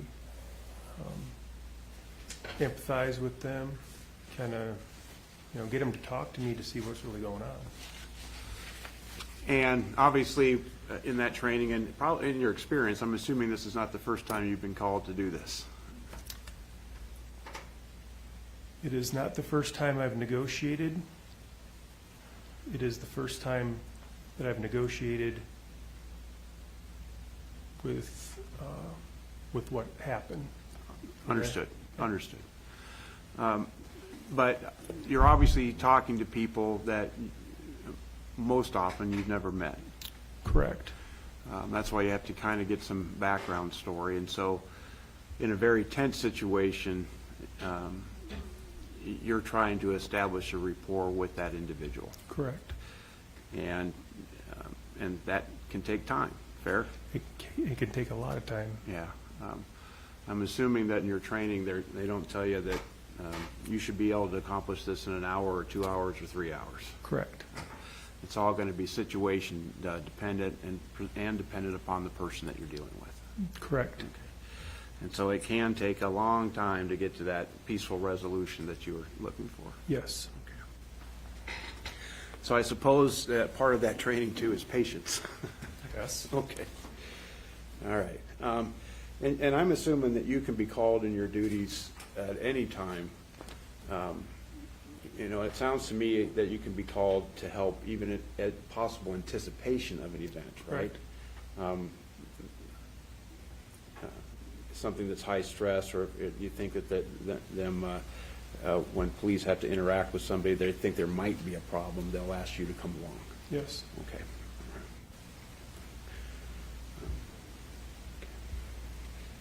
In this case, you were contacted sometime around 10 p.m., is that right? That's correct. And I believe you pronounce his name as like Scar, but is it Sergeant S-K-A-A-R? That's correct. How did you pronounce that? Sergeant Score? Score? Okay, I just don't want to butcher it. And when he was filling you in on what was happening and what you responded to, he's the one that informed you that Sgt Smith had passed away, is that right? That's correct. And he's also the one that wanted you to know to be sure not to share that with anybody because nobody else had known. Correct. Okay.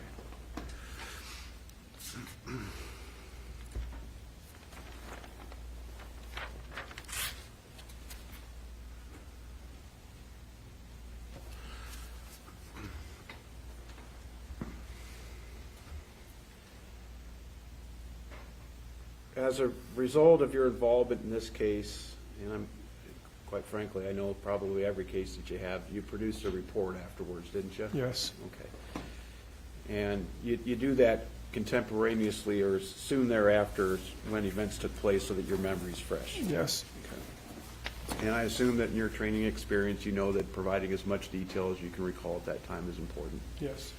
And so you do that when you prepare the report? Yes. Okay. Now, when you first arrived on the scene, you started making the phone contact with Mr. Lang as Mr. Hamron talked to you about. Is that right? Yes. And then at some point were you told to back off of that? Yes. That people weren't ready? Yes. And that there might have been some lack of communication or people weren't on the same page? Yes.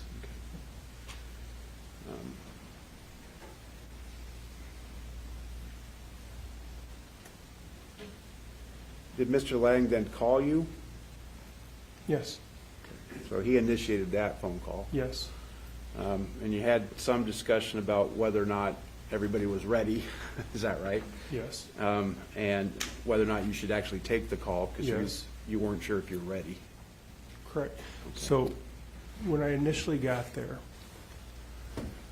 I was instructed by Captain Bailey to, he asked if negotiations had started. Okay. Understood. Understood. Okay.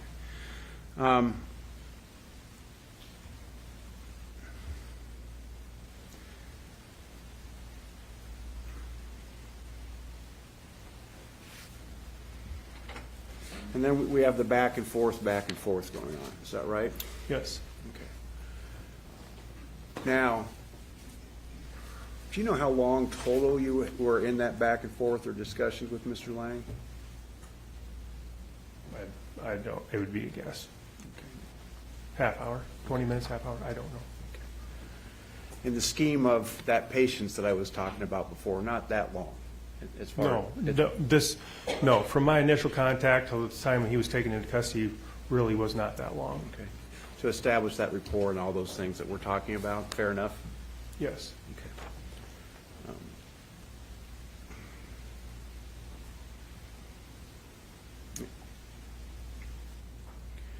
Did at some point you believe that members of the TAC team were starting to get impatient?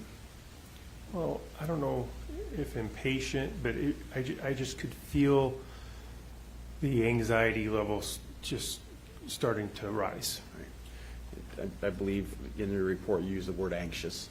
Is that fair? Yes. Okay. And did you have to, at that point, ask Captain Bailey to at least give you more time? I asked him to give me 5 minutes. Okay. Did you have a belief that there was a chance that that might move things along? As far as getting Mr. Lang to come out? All right. Or at least making progress that way to help maybe diffuse the anxiety? Well, yeah, I thought I could get him to come out. Yeah, I understand. Okay. And you were given those 5 minutes? Somebody had made the suggestion to give him a timeline. Okay. I asked Captain Bailey for 5 minutes. And then he got on the radio and said negotiations are going to continue. You had the discussion about him about putting on his shoes. Yep. Did at some point he wanted to know what would happen to his stuff inside the Yes. house? Okay. And you have, at this point when you're having that discussion, I'm assuming that you're in the Bearcat. I am. And we don't need to have the picture up there, but that Bearcat's going to give you the kind of immediate view of what's happening in front of you. Yes. And so you had within feet from the front of the house. Yes. Okay. So you had good visual on the front door, good visual on those windows. Yeah. Okay. Yeah. So there's the driver, front passenger. I was in the back, but my head was up here looking, you know. Right. I wanted to see what was going on. I wanted to make sure if he came to the door, I seen him. So you're up for probably kind of around the shoulders of the Yes. driver and the passenger. Yes. Okay. So you had the same view of that windshield as, or close to it as they did. I got you. Okay.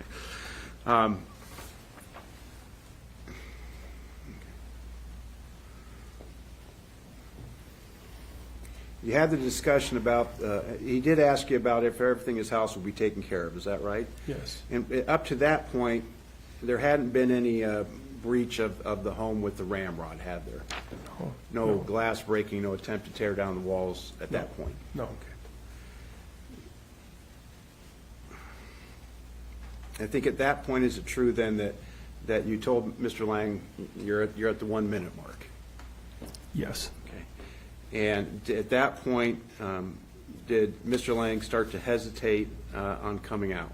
Yes. Okay, so instead of this sort of adamant no, now we're starting to have a little hesitation. Maybe you're making that progress you're hoping for. Yes. Okay.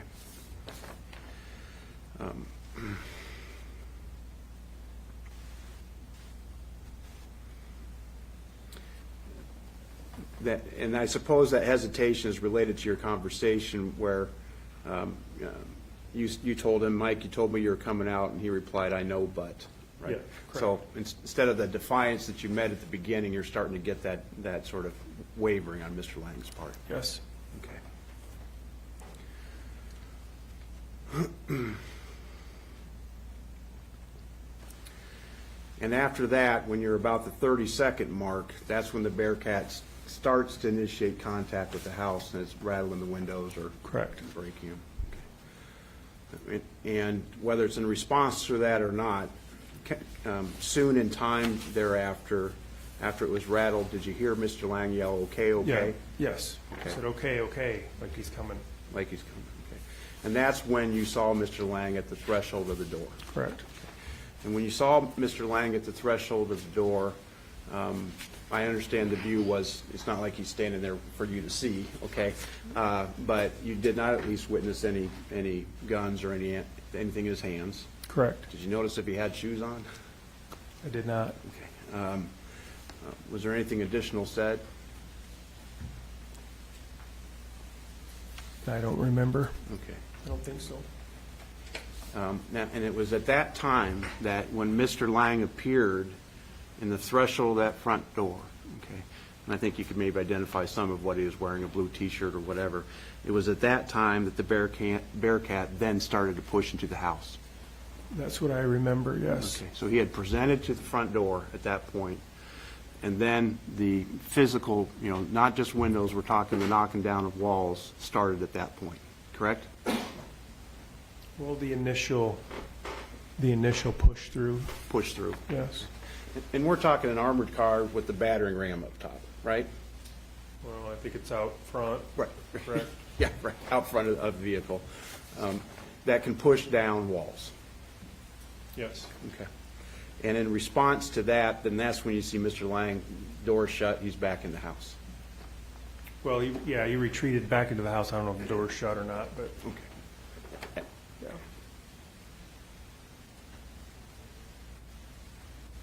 And then that's when the shots came from the house. Correct. Okay. And after the shots came from the house, the return fire from law enforcement agents into the house resulted in Mr. Lang being shot. Correct. Okay. And you could see that after the Bearcat had pushed down the wall of the house did you see Mr. Lang laying on the floor underneath the debris, or what'd you see? I couldn't see him. Okay, I just seen a big pile of rubble. okay. Did you ultimately see him? When he was being brought outside, At some point, was the debris pulled off of Mr. Lang using the plate at the end of the ramrod?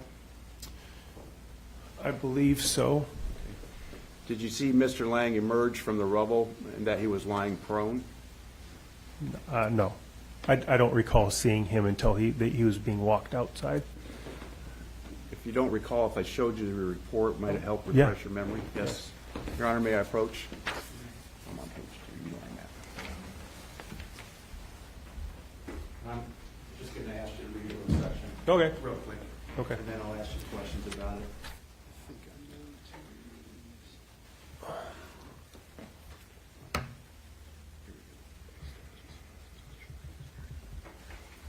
Yep. Okay. Start there. Okay. You don't have Sure. to read it, just read it yourself and tell me Oh. when you're done. Okay.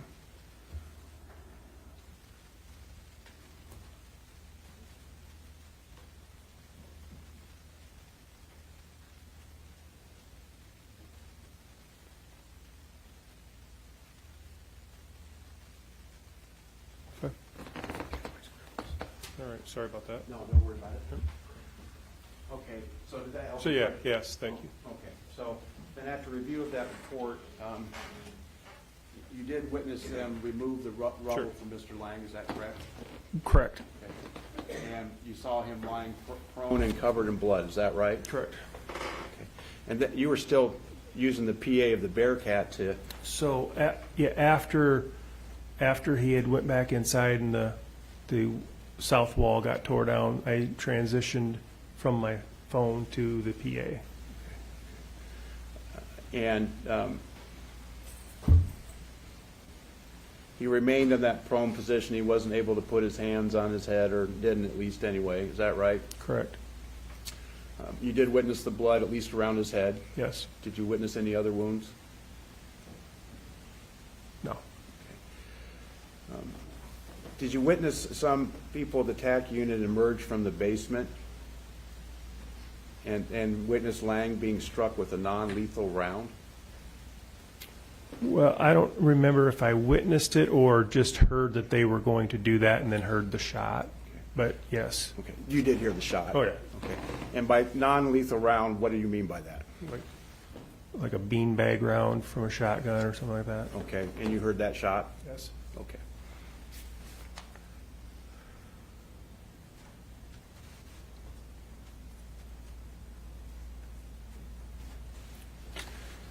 We're done.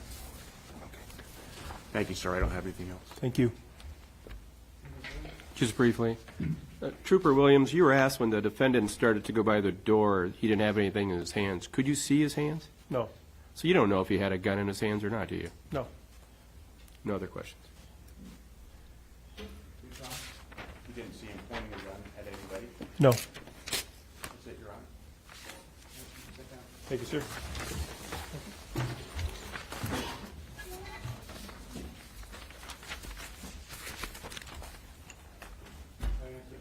State would call Chas Ocean to the stand.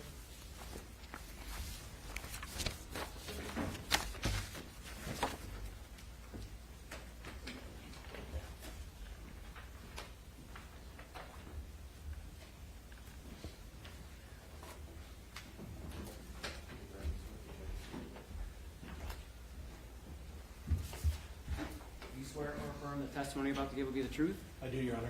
Have a seat. Tell us your full name, please. My name is Chas Ocean. Chas is spelled C-H-A-S-S, and Ocean is spelled O-S-S-I-A-N. Counsel? Thank you. Mr. Ocean, where do you work? I work for the Iowa Department of Public Safety, currently assigned to the Iowa Division of Narcotics Enforcement. Are you a special agent there? I am. How long have you worked with as a special agent for D&E? For 6 months now. Before that, where did you work? I worked for the Iowa State Patrol. And did you work out of a certain post? I did. I was stationed in Osceola Post 2 And how long did you work with the Iowa State Patrol? for about 15 years. Do you have any military background? I do. I served in the United States Army from 2000 to 2006. Did you have to go through any type of law enforcement academy? I did. I attended the DPS's 32nd Basic Academy, hosted at Camp Dodge in Johnston. When you worked for the State Patrol, were you a member of any tactical team? I was a member and operator on the Area A tactical team. Area A? Area A, Central and Southern Iowa. How many different tactical teams are there for the State Patrol, do you know? The state of Iowa has 4. Did you know Sgt Smith before all this happened? I did. And how did you know him? Sgt Smith has always been a team leader of his team while I was a member of my team. And was he the team leader of Tactical A? No, he was not. He was TAC Team C. C. And do you know how long he was a team leader for Tactical Team C? I do not. I served 10 years on the teams, and he was there the whole time I was there.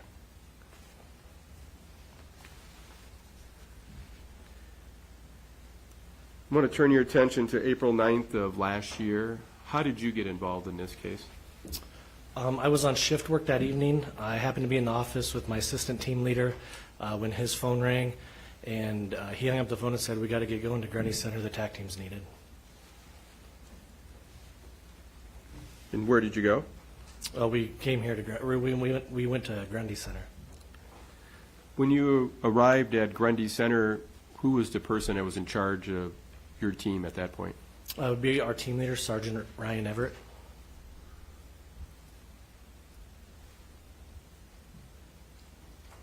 Now, there's been some mentioned in trial about a Bearcat. Can you tell us, what is the Bearcat? So the Bearcat is an acronym. It stands for Ballistic Engineered Armored Rescue Attack Counter Truck. Basically, all it is a big ballistic up-armored vehicle that is used to rescue people or to put us in a safer spot when we do need to be in those kind of situations. So when you arrived at the scene, was the Bearcat there yet? The Bearcat was not there yet, but it was en route. Do you know where it was coming from? We had 2 Bearcats at the time. The one that was coming to Grundy Center was in Des Moines. I assume that would have been the closest one then. Correct. So until the Bearcat arrived, what was your role at the scene? We were honestly just prepping our gear and getting ready to go. It all happened, it was just a matter of minutes between us getting there and the Bearcat arriving. So when the Bearcat arrives, what's your assignment or duty? So once the Bearcat arrived, we parked in front of a church that was at the corner of in an intersection. We were told to put the ram on. The ram is stored on the side of the Bearcat, the driver's Bearcat. It's in 2 pieces. So we were told to put that on. To put that on, we actually have to get in the Bearcat and lower a hydraulic that attaches the ram to the front of the truck. And so I had jumped in there to lower that hydraulic. When Sergeant Ryan ever came up and said, "Are you driving?" I said, "I can," and he said, "You're driving." So because you worked the hydraulics, you got stuck driving. That's correct. We're all cross-trained in everything that we do, so that's not uncommon at all. So you were the driver, call it the rod, the ram rod? Is that what you refer to it as? That would work, so we call it the ram, but yes. The ram? Yep. Okay. After the ram was connected, then what do you do? I just stayed in the driver's seat and waited for the rest of the team and the negotiator and the area captain to get in the back of the truck. Do you remember about how many people got into the Bearcat? I do not, sir. And when they're getting in the Bearcat, are you deciding where to go or what to do, or are you taking orders? Taking orders. Do you remember who was providing the information to you? Either Captain Troy Bailey was in the truck with us or our team leader, Sergeant Ryan Everett. And at some point, was there a negotiator in there as well? There was. So did you eventually move the Bearcat from the church parking lot? We did. After everybody loaded up in the truck, we made our way to the residence in question, and we parked in front of the residence. I'm going to show you State's Exhibit 19. It's already been in evidence.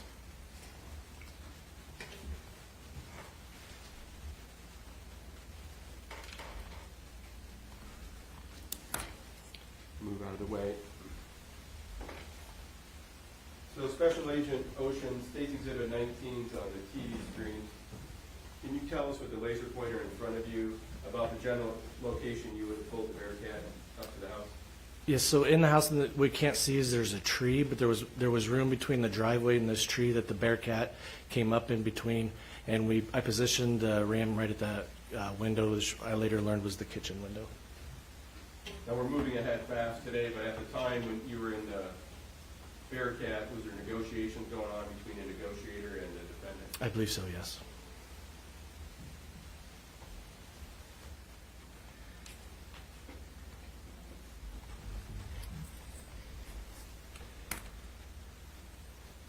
So at some point, did someone give you a command if negotiations were winding down to do something with I want to call it the ram? Is that correct? That is correct. Before we even moved up to that part, when the order was given, I was to take out that window, and then as soon as the window was out, we were to take out the front door. Okay. And when you say windows, so I have a record, we're looking at State's Exhibit 19. There's 3, I'll call them pane windows off to, if you're facing the house, to the left of the front door. Those are the correct windows. Okay. And so that's what you put the rod up to that, Yes. or the ram? Sorry. And then once you did that, what's your purpose, or what are you doing? Once we got into position and I positioned the ram at the window, I just waited for further commands and the negotiators to do their work.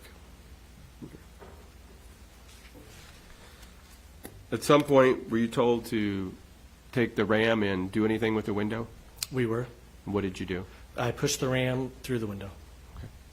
And then what happened after you did that? Following the plan that was set forth, I put the Bearcat in reverse, backed out, repositioned the ram at the front door, and pushed through the front door. I need to back up. I apologize.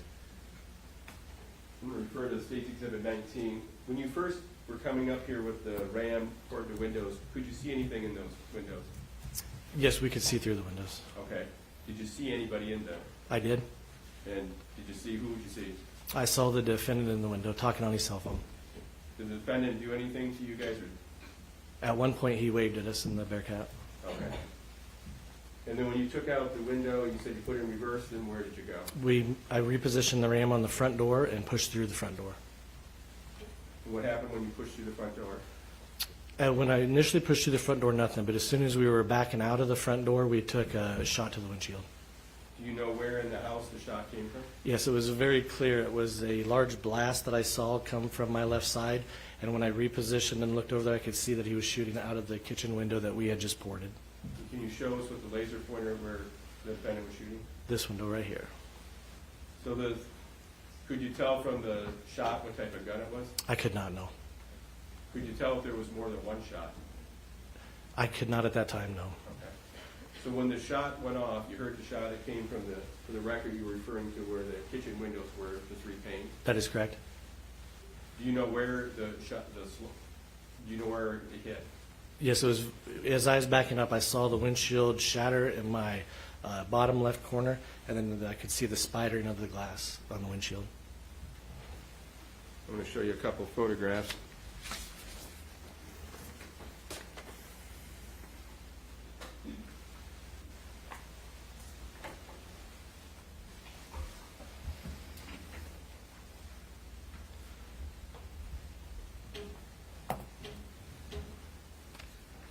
Special Agent Ocean, I've showed you, or handed you, States Exhibits 67 and 68. Are these a couple photographs of the Bearcat? These are? Are they fair and accurate representation how it would look after you heard the shot? Yes, it is, sir. State would offer into evidence States Exhibits 67 and 68. 67 and 68 will be admitted. Permission to publish? You may.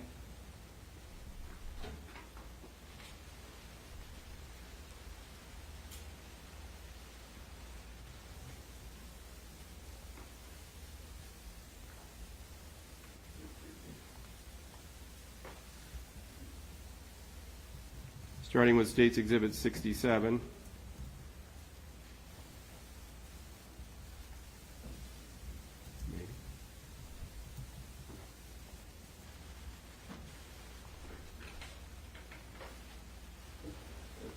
Special Agent Ocean, can you describe for the jury, if you need to use a laser pointer, you can, what we're seeing in this photograph? That is the picture of the Bearcat after the operation was complete. You can see the driver's side doors open, the rear driver's side doors open, but in the windshield there, that is where the bullet impacted the windshield. And you can see the spidering effect that I earlier testified to. And I'll move it up one. I'm going to do 68. If I turn this on. States Exhibit 68. This is the same thing, it's just zoomed in on the Bearcat. You can see the driver's side door break with the mirror. Right there is just where the bullet impacted the windshield in the bottom left corner. So do we see the bullet in this photograph? How close was that to you where you're behind from driving? If it would have made it through the windshield, I would have been hit.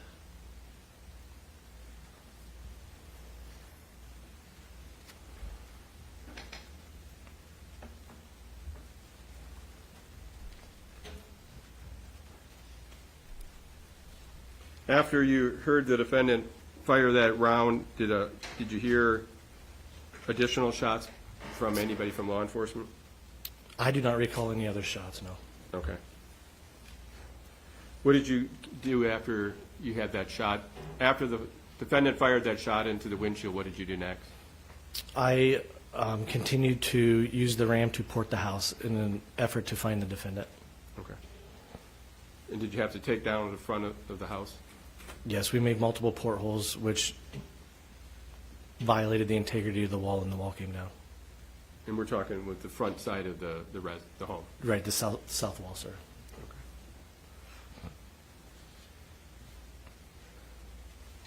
And at some point, were you present when the defendant was taken out of the home? I was.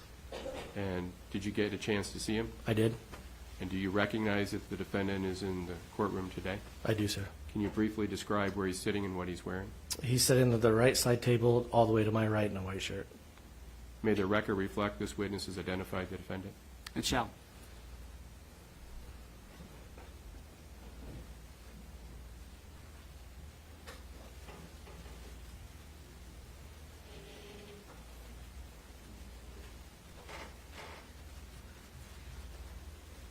No other questions, thank you. Cross? All right, you're free to step down. Thank you, Your Honor.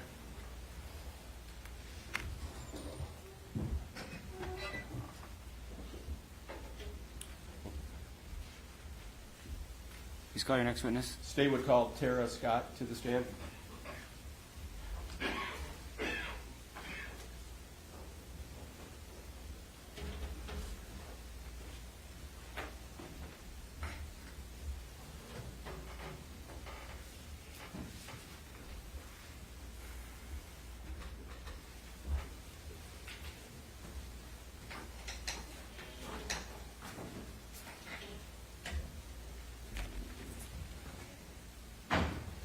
There's a few.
Do you swear or affirm the testimony you're about to give will be the truth? I do. Have a seat. Tell us your full name, please. Tara, T-A-R-A, Scott, S-C-O-T-T. Counsel? Thank you. Ms. Scott, where do you work? I work in the DNA and crime scene section at the Iowa DCI Crime Lab in Ankeny, Iowa. And what's your title there? Criminalist. Can you briefly go through your post-high school education? I have a Bachelor of Science in Forensic Science from the University of New Haven in West Haven, Connecticut. Ms. Scott, you told us that you also work for the crime scene team for the DCI lab. Yes. What is the crime scene team? We have consist of volunteers from the different sections of the laboratory, and we are on call every 6 to 8 weeks for 1 week at a time with different partners that we go out and work any crime scenes, usually homicides, within the state, usually in the smaller areas that don't have a lot of major crime. And when you go to a crime scene, kind of explain how does it work? Do you, and you said you team up with one other person? Yes. Do you guys just jump in your car and go? We meet at the lab. We have an hour to respond to the lab, and then we leave from there to go to the scene. And do you have a special vehicle you take? Yes. And what type of vehicle is that? We have 2 different vehicles. One is a Chevy Kodiak, which looks like an ambulance, and we have another one that's a Ford F-350. And in this case, were you asked to go to a crime scene? Yes. And who went with you? Jennifer Basher, B-A-S-H-E-R. And which of the 2 vehicles did you guys take? We took the Chevy Kodiak that looks like an ambulance. And just so it's clear for the record, what just general type of things does that vehicle have in it? It contains all of our equipment to process a scene. So we have camera, we have video cameras, we have stuff to do trajectory, we have evidence collection bags, we carry placards or evidence markers. We have all sorts of different things depending on the scene that we might need to process. And if you said this, I apologize, but what time were you contacted? 10:37 p.m., I believe. So what time did you and Ms. Basher arrive at Grundy Center? It was a little after 1 o'clock in the morning. And what was your understanding, what was your role at the crime scene? We were to document the scene, look for any fired components, any firearms, anything at the scene that might be relative to what had happened, and to document it. Without getting into the specifics, what was told to you, but did you get some type of background or briefing from law enforcement? Yes, So they explained the scene to generally what happened in the scene to you? yes. As part of the scene, you said you documented. How do you document a scene? We document with photographs, take sketches. Sometimes we use video, depending on what the agency wants. And was your lab helpful in the diagrams you'll see in front of us today? Yes, This is stuff you would have documented with a hand sketch and then provided it, and it was done on a computer? correct. I want to hand you some photographs. May I approach, Your Honor? You may.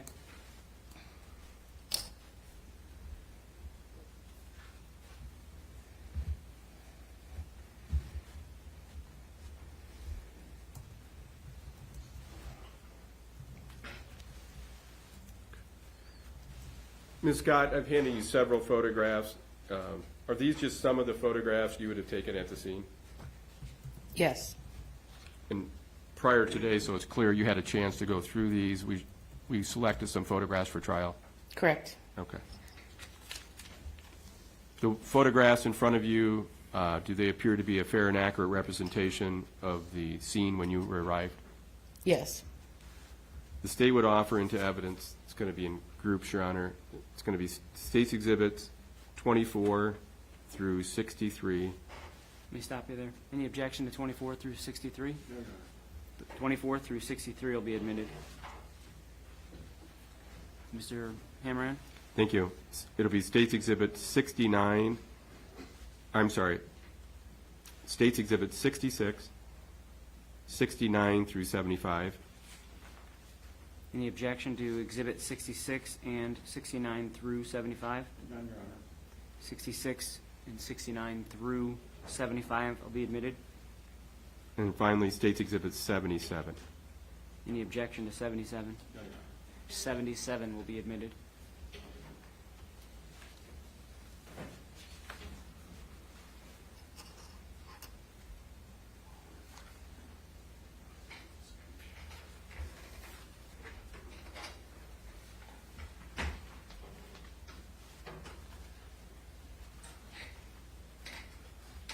Permission to publish, Your Honor? You may.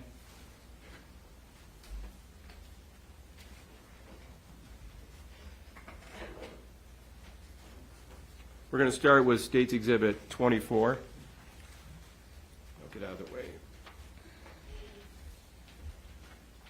Starting with State's Exhibit number 24, Ms. Scott, can you tell the jury what this photograph shows? this is the back or north side of the house. There's a laser pointer in front of you, and if you can show us on State's Exhibit number 2, the general area we'd be looking at. So it's this back wall, and then the blue portion is this, what I called the north addition to the garage. The next photograph will be State's Exhibit 25. Tell us what that photograph shows. This photograph has a, let's see here. Nope, it doesn't really show up. There is a baseball cap, and below that in the photograph, there is a wad, and then to the right of the reddish staining is two apparent fired bullet fragments. And if we look at State's Exhibit number 2, can you show the jury the general location? This is in the garage, so it's slightly over, probably over the RA portion of that in the garage drawing. Next, we'll go to State's Exhibit 26. This is a closer up view. You can see the hat still, there you can see the wad, and on the left side, there's a piece of silver that is the apparent fragment. And if you can, that laser pointer will actually do it for TV if you can show us. It doesn't seem to be showing up. If you keep it there, I think it will. It's not working out the best, but here, No. do it the easy way. surface area for the wad, Yes, and here for the metal, yes. and is this another wad here? I don't believe so. I think that's a stain. Okay, I'm not sure. all right. We'll go to the next photo, which it looks like is State's Exhibit 27. Appears to be, what is this photograph? This is a close-up view of both of the apparent fired fragments. And were these collected? Yes. State's Exhibit 28. These are the items that we labeled that are inside the garage with the placards 21, 22, 23, 24, 30, and then in the background in the doorway, you can see 25. And is 25, can you show us on State's Exhibit 2 where that would be? So there's a doorway between the garage and that north addition. And the next photograph, is that State's Exhibit 28? You got, I have 20, let's see, this is 28, okay, we're on 29. and then this next one will be 29. State's Exhibit 29, can you tell us what that is? So this is placard 21, and there is a wad to the right of it. And when you say, I'm sorry, That's, you can see just a little circle shape, if you can see it on there. when you're referring to a wad, do you know what the wad's in reference to? That is part of a shotgun shell after it's fired. So let's move to State's Exhibit 30. Maybe we won't. Try this again.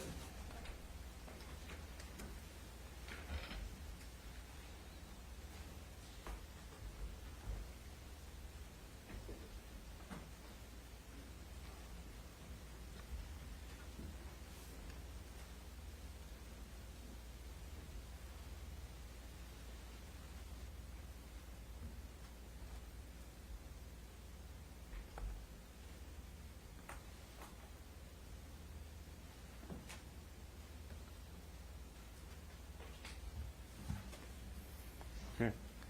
Got State's Exhibit number 30. Can you tell us what that is?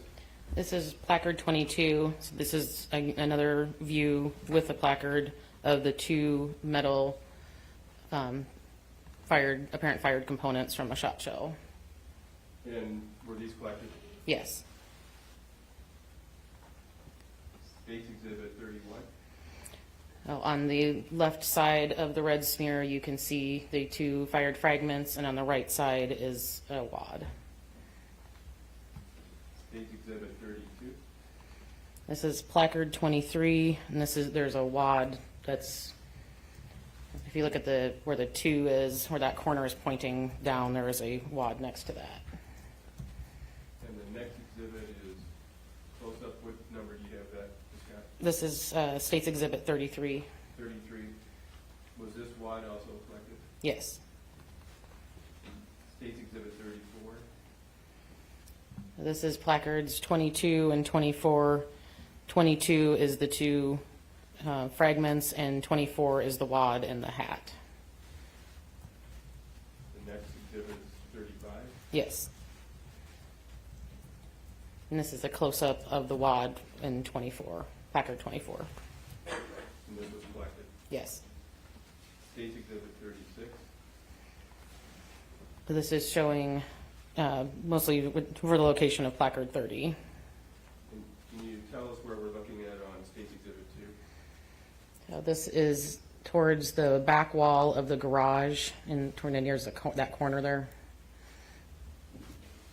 And what was State's Exhibit 30, do you remember? That is a wad. Was that collected as well? Yes. We go to the next photograph, and which was you have for next, Ms. Scott? 37. Okay.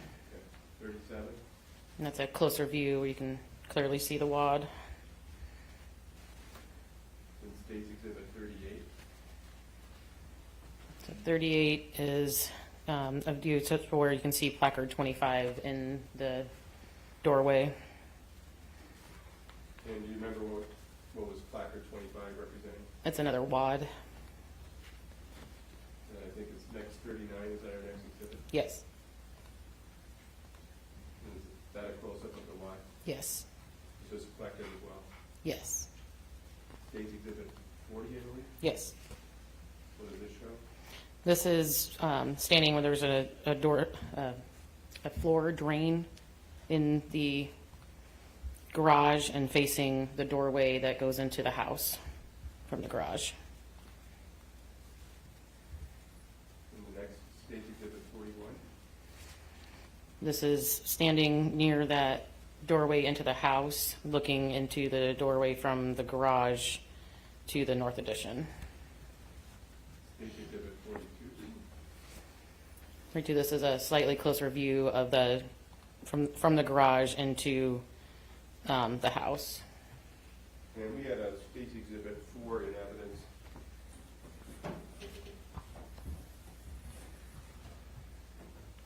Is this the area that it's referring to? Yes.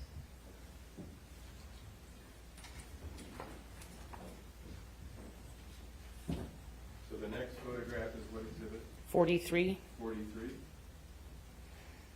So this is standing on that garage step, looking into the house down into the steps to the basement. Can you tell us what State's Exhibit 43, I believe it is? Can you show on State's Exhibit 2 the general area? So if you're standing in this doorway here at the garage and you're facing down the stairs. And State's Exhibit 44? So this is a closet that is on the landing that is just inside the doorway between the garage and the basement stairs. And on State's Exhibit 2, can you show us? So there's, at the top of the stairs here, where there's that thicker line at the top, that is where that closet is located. And can you tell the jury what you saw inside the closet? There were different firearms in there in this portion of the closet. Next photograph of that is State's Exhibit 45. Yes. Can you tell us why you took this photograph? So this is ammunition that was found in the upper portion of that cabinet. So the lower portion had that closet, and this is the upper portion that has the shelves with the different ammunition on it. Then State's Exhibit 46. I'm going to back up a second. Okay. I'm going to go to 44. Do you see that photograph? Yes. Were there any guns in there? Yes. Can you tell us how many guns? I believe there was one of them was a BB gun. I don't. I'd have to look at my notes to know exactly how many were in there. If you don't mind. Okay.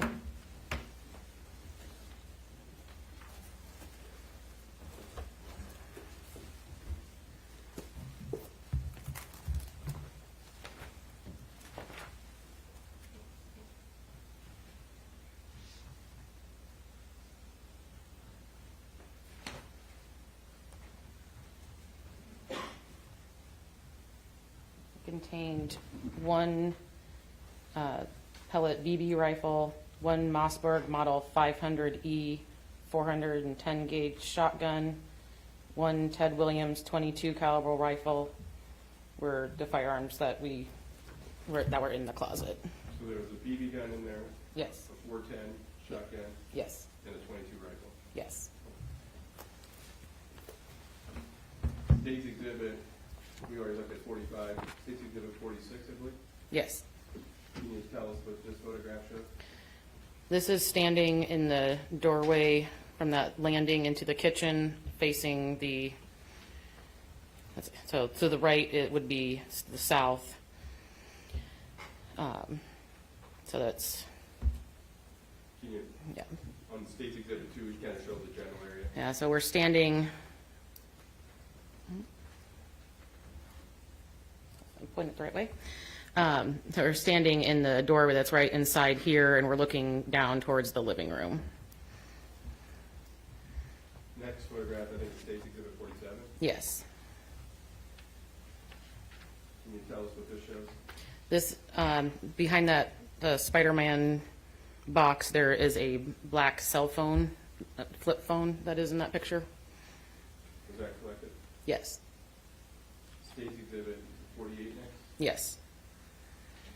What does this photograph show? This shows a shotgun in the kitchen that is on the floor. It's in the approximate middle of the picture.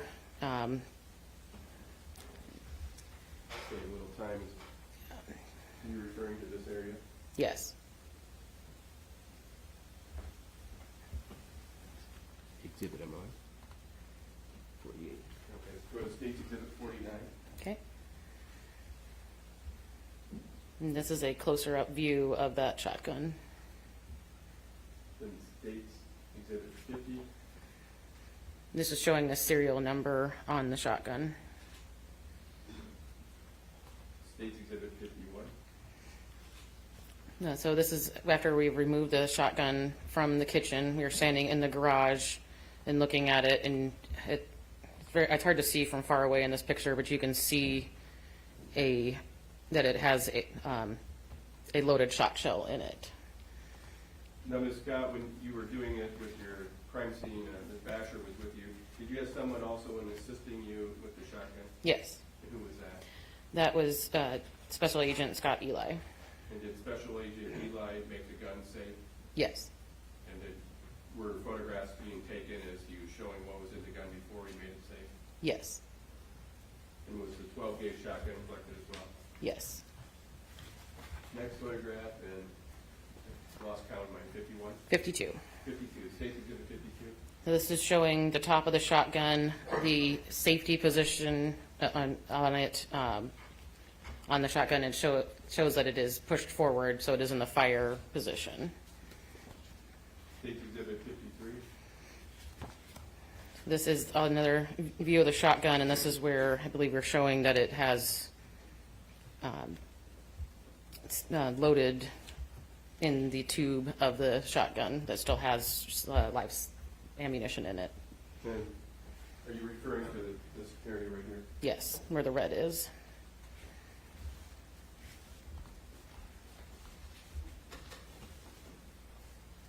State's Exhibit 53? 4. 54. So this one is the 3 live shotgun shot shells that we removed from the gun. And were they collected as well? They were. State's Exhibit 55. So this is a view in the kitchen. You can see the red towards kind of the center of the photograph. There's a black, I think it's a shoe to the right of it. I think I know what you're talking about. So you're talking this black shoe? Yes, and to the just to the left of that is a red. That is one of a fired shot shells. And the next photograph, which would be what number? 56. 56. Can you tell us, that is a close-up of the shot shell? Yes. Was that a fired shot shell or one that was live? This one was fired. And was that collected? Yes. State's Exhibit 57. This is another fired shot shell that is close to the baseboard in the kitchen. And was that collected? It was. State's Exhibit 58. Yes. So this, it's very hard to see in this one also, but there is you can see the red in the center. The next picture is closer up of another fired shot shell. For the next picture, State's Exhibit 59. Yes. There's the red kind of in the center of the photograph, and then there's a little brass on it. It's hard to see from this far away. I think I know what you're trying to describe. Is this the area? Yes. And was that a fired shot shell or unfired? I believe this is fired. Next photograph is State's Exhibit 60. 60. What does this show? This is another shot shell.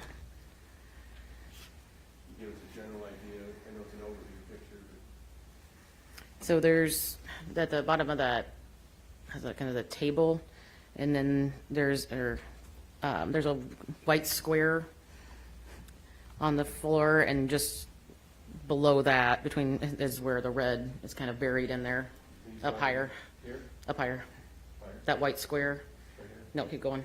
The actual, oh, that square down just below that, right there. Yes, So there's a shot shell there. yes. And do you remember if that was a fired shot shell? I believe that one was also fired. Next photograph. This is Is that 60, 60? 61. 61. Is this just a close-up one that we just saw? Yes. And that was collected, you said, as well? Yes. State's Exhibit 62? So this is after the fridge was put back upright. It was laying down when we first arrived. And on the floor in front of that, there's, it's about approximate center of the photograph. There's a red shot shell. And I think the next one's going to show a close-up. Yes. State's Exhibit 63. 3. Yes. And was that shot shell fired or unfired? I believe this is the unfired shot shell. So it's clear for the jury and for the record, how many fired shot shells did you find in the kitchen? It was, I'm gonna double check my notes. Say the wrong number. Please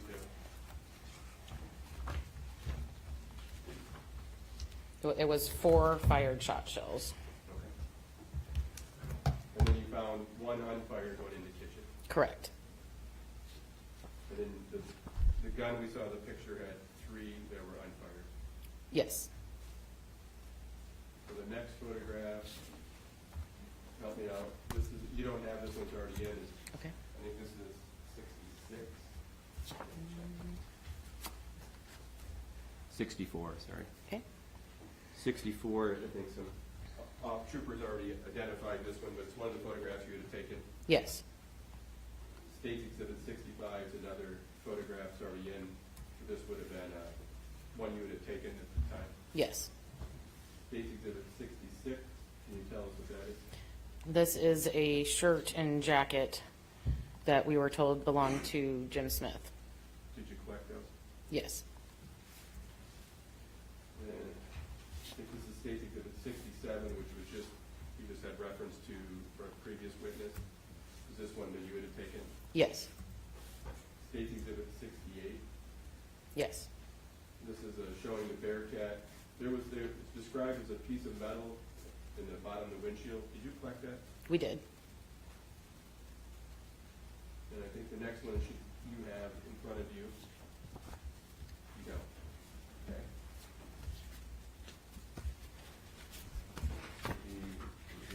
Oh, what am I see here?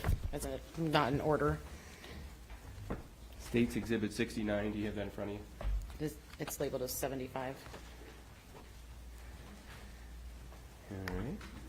Well, we might have it labeled different. Let me check. I'll just shut the TV off to make sure I get things on here.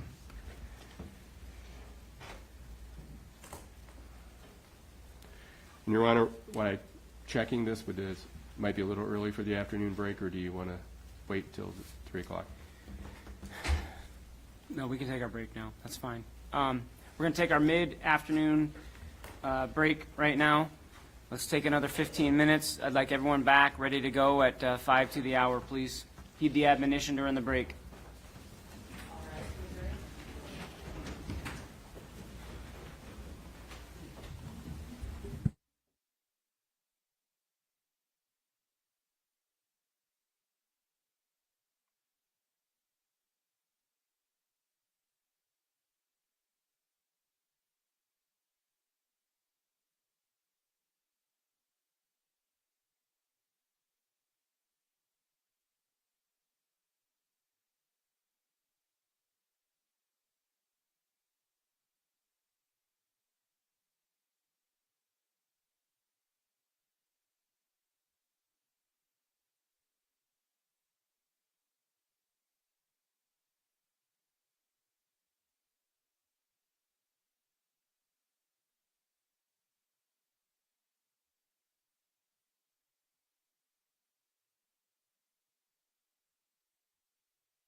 To be seated. Let's proceed, counsel. Thank you.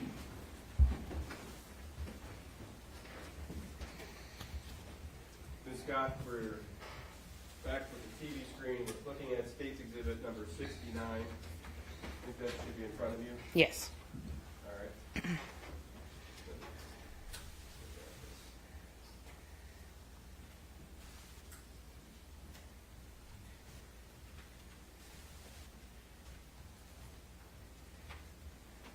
Can you tell us what State's Exhibit 69 shows?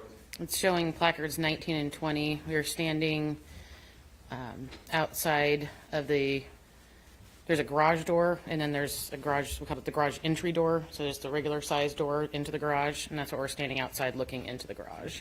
With State's Exhibit 2, maybe you could help us to show where you were taking the picture from and where 19 and 20 would be on. So we were standing in this doorway, so this would be the garage door, and this would be the garage entry door, as we called it, and so that's the placards 19 and 20 are just inside there. Just inside that door. Yes. And do you remember what, I got that close up. State's Exhibit number 70. Yes. Can you tell us what that photograph is? So you can see 19, and then in front of that, in that what appears to be wet or darker area, there is a fired 223 cartridge case. And how about State's Exhibit 20? 20 is a apparent fired bullet that I believe we thought was a 40 caliber. Then State's Exhibit number 71. Yes. What does that show? This is a close-up of that fired cartridge case. This is a 223. Yes. And can you give us a general idea of where it would have been in the garage? So this, again, is the entry doorway, and it's just inside that doorway. State's Exhibit 73. 72. 72. That's the next one. Yes. What does that show? So this is the north addition room, so it's on the north side of the garage. As you can see, placards 26 and 27 in this picture. And what do they represent? 26 is a live 223 cartridge, and 27, I don't remember what 27 is. I'd have to, I think it might be a wad. I can't see it in this picture. Okay, let's go to the next one. That's State's Exhibit 73. 73.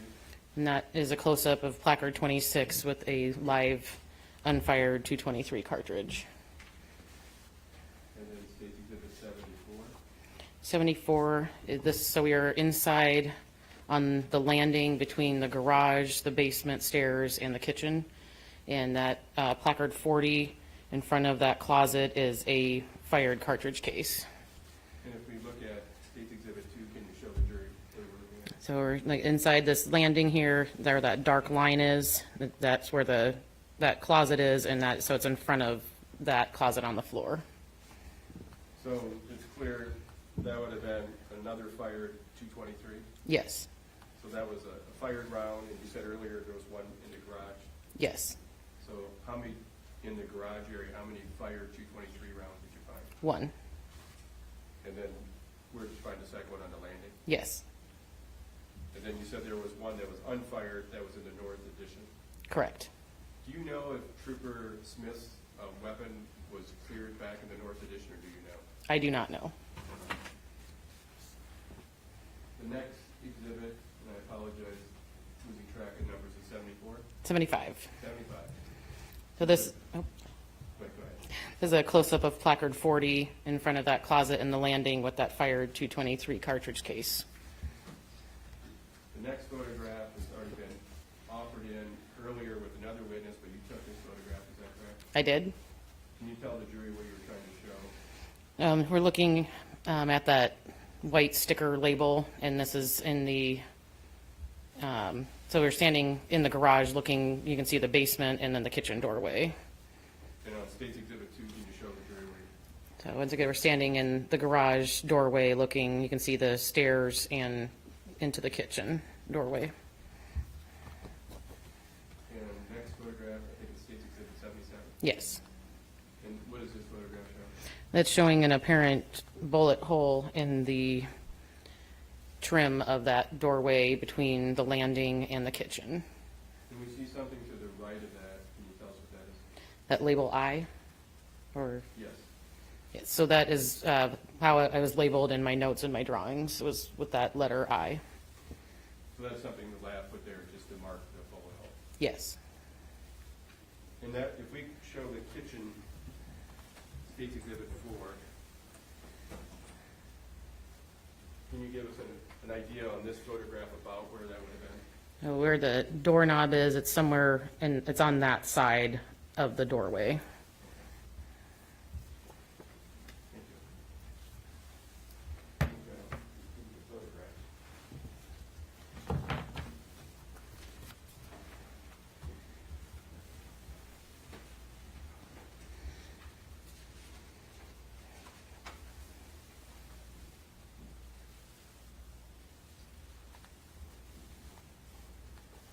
Did you collect the Sgt Smith's gun?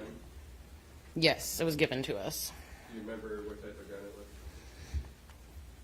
I have it written down, I don't, Or do you okay, know? yes.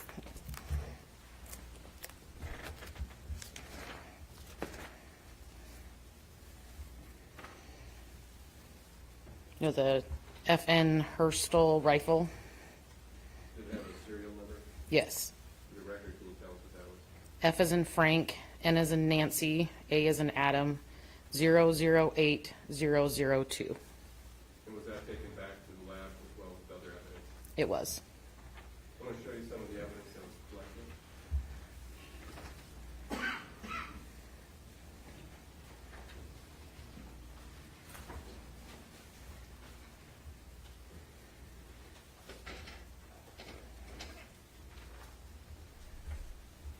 Ms. Scott, I want to show you State's Exhibit number 6. I have, I'll keep the bag seriously for identification purposes. I have, you can tell us what's in State's Exhibit number 6, the bag. There are 4 fired shot shells.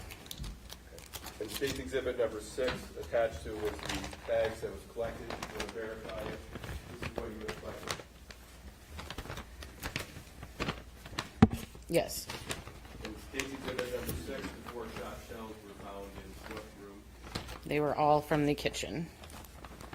State would offer into evidence State's Exhibit number 6. Exhibit 6 will be admitted.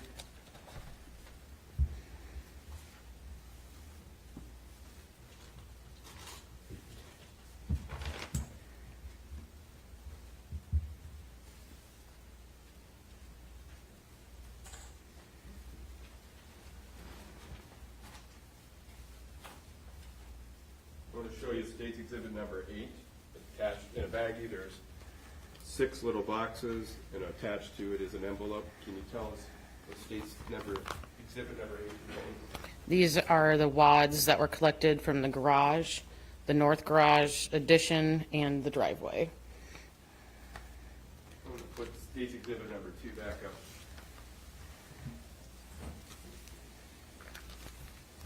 So how many of the wads were found in the garage?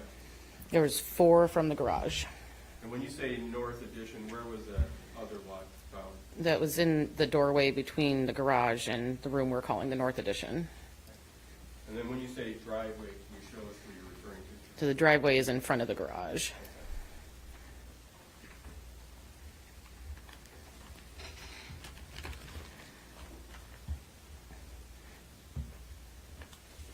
The state would offer into evidence State's Exhibit number 8. 8 submitted.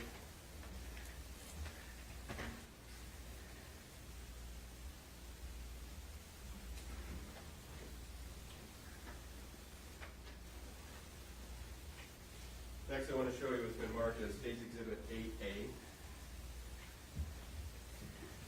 There's 2 little boxes that have been placed in a baggie marked State's Exhibit 8A, and attached is the envelope that you would have used to collect them. Can you tell us what State's Exhibit 8A is? These are the fired fragments from the garage floor that were for placards 22, so we called them 22A and 22B for those crime scene notes. The state would offer into evidence State's Exhibit 8A. No objection. 8A is admitted. And Ms. Scott, referring to State's Exhibit number 2, just so it's clear, what room of the house were they found? These are from the garage, so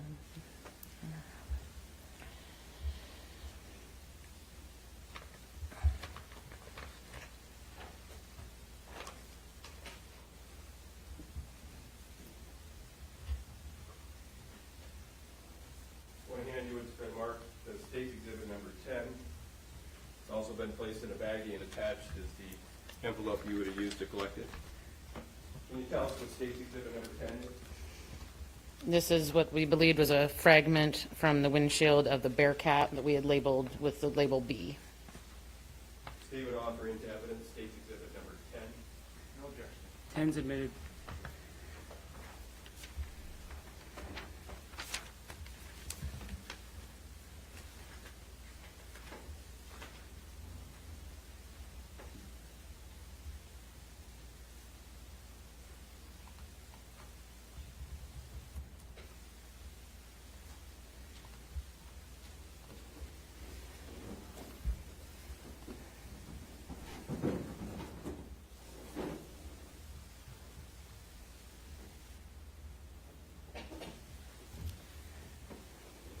I'm going to show you has been marked as State's Exhibit number 5. Can you turn it for you so you can see it? Are you able to see that okay? Yes. And do you recognize what's been marked as State's Exhibit number 5? Yes. And can you tell us what that is? This is a Mossberg 500A 12-gauge shotgun that we collected from the kitchen. State would offer into evidence State's Exhibit number 5. No objection. Exhibit 5 is admitted.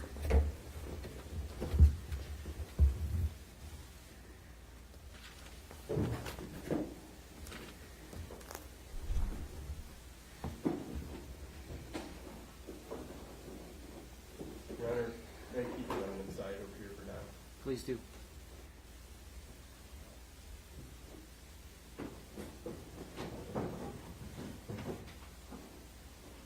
So one more exhibit.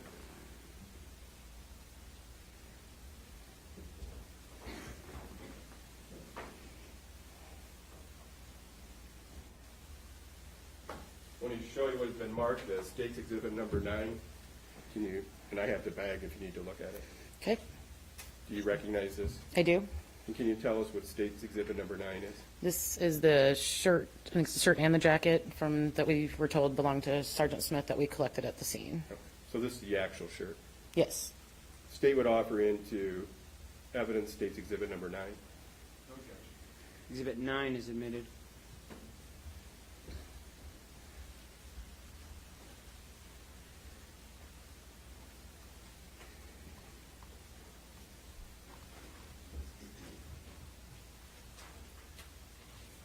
May I just have one moment, Your Honor?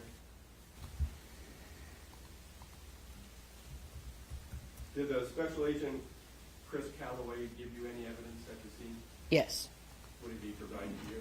He provided 3 shot shells that were not fired, that he said were from the pocket of Michael Lang.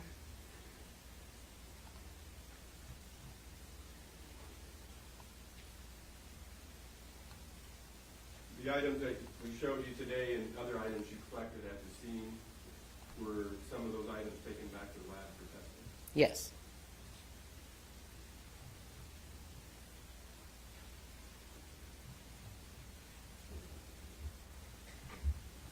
I have no other questions. Thank you. Cross. Thank you, Your Honor. Good afternoon, ma'am. Good afternoon. You took quite a few photos, didn't you? Yes. The ones that we've seen here today, are they all of them? No.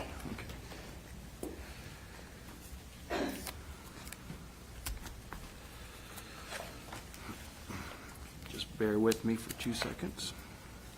Conrad, after I do this, put stickers on the bottom of these.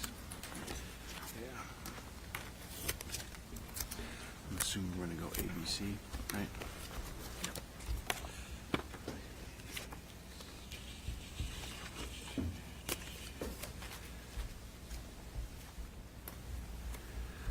May I approach, Your Honor? You may.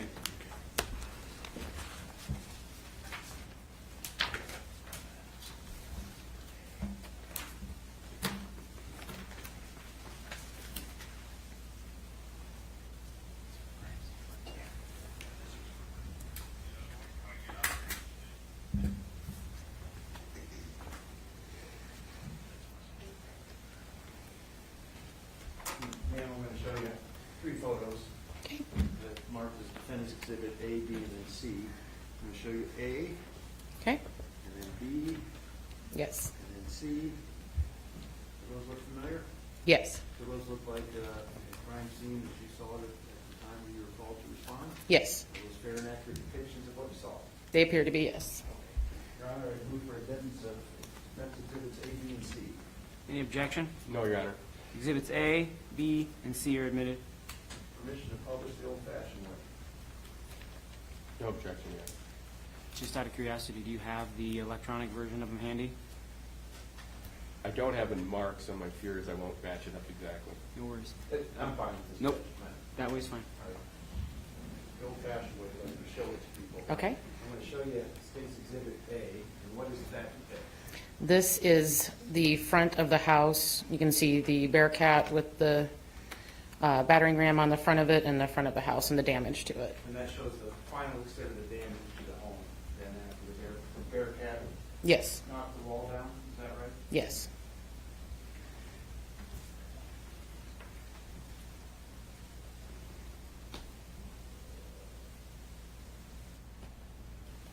Now I'm going to show you State's Exhibits, I'll do two this time, B and C. Let me make sure I get oriented correctly. Now, B actually needs to be viewed vertically, is that correct? Yes. Okay, and what does that show? This is standing in probably the landing and looking to the damage in the kitchen from that viewpoint. What landing are you talking The landing between the garage, the basement stairs, and the kitchen. about? And as we're looking at State's Exhibit 2, can you point to that? I think we're all familiar with it. Yes, right? that landing right there. Okay, so that's that view from that landing to, so it's not a very big area, is that right? Correct. Okay. And State, or excuse me, Defendant's Exhibit C, Yes. what does that show? This is the wall that is missing. When you compare B and C, did you really just kind of take a step closer and then take it from the kitchen? Yes. Is that right?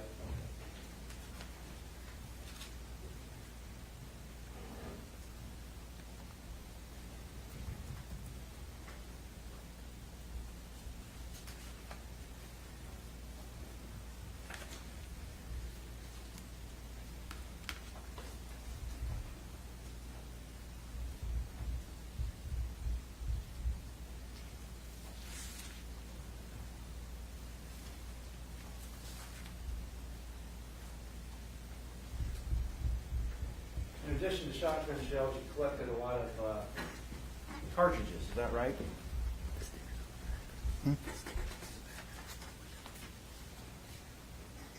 Oh, these? Okay, thank you. I may not do them. I'm going to do the notes first. And we'll see. Spent cartridges, is that right? Yes. Do you know how many you collected and what type? I can refer to my notes. That's what I was going to ask you to do anyway.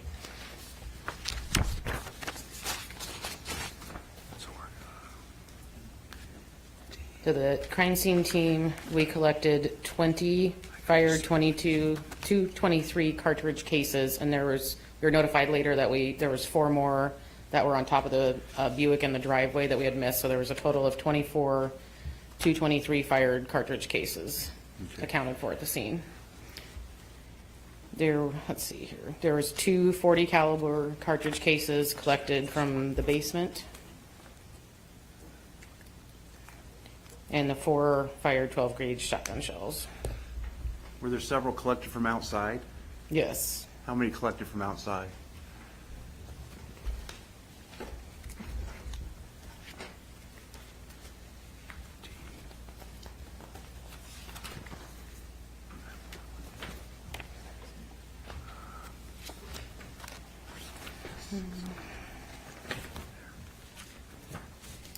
I did, let's see.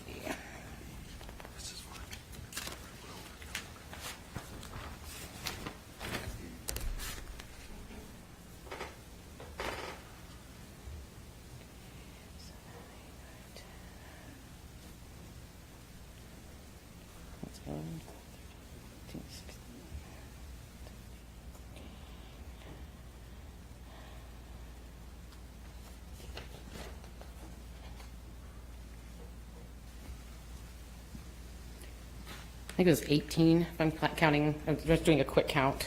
Understood. Multiple ones, though, correct? Yes. You took pictures of those as well, didn't you? I did. Okay.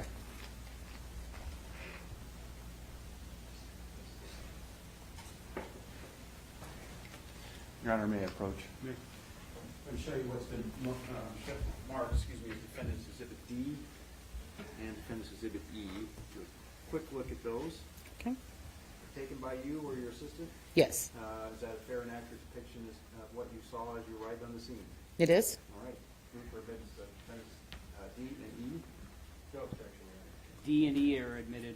Permission to publish? You may.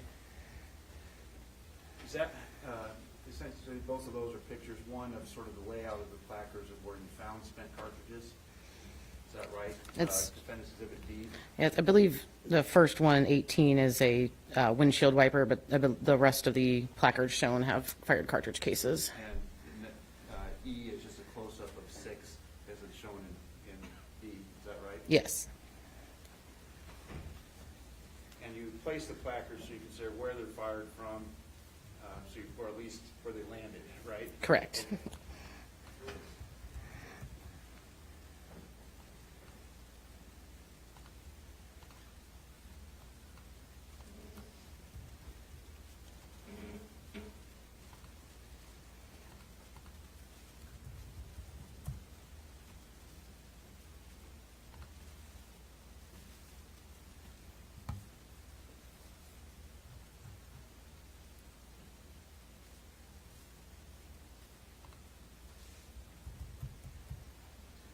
I'm assuming you were briefed on this case and what was taking place, right? Yes, So is the assumption that the cartridges that you're collecting outside were from law enforcement? yes, And the shotgun shells were from Mr. Lang? yes. Did you also determine how many bullet holes were found in the walls of Mr. Lang's house? Yes. What was that number?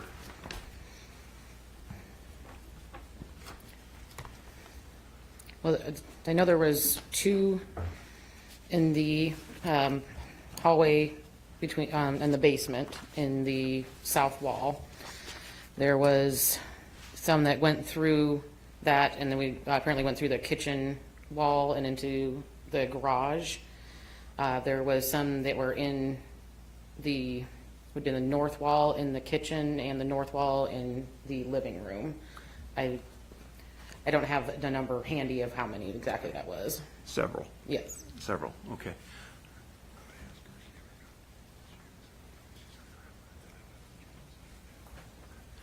Ma'am, as part of the lab work, were you ever given any clothing or footwear collected from Mr. Lang?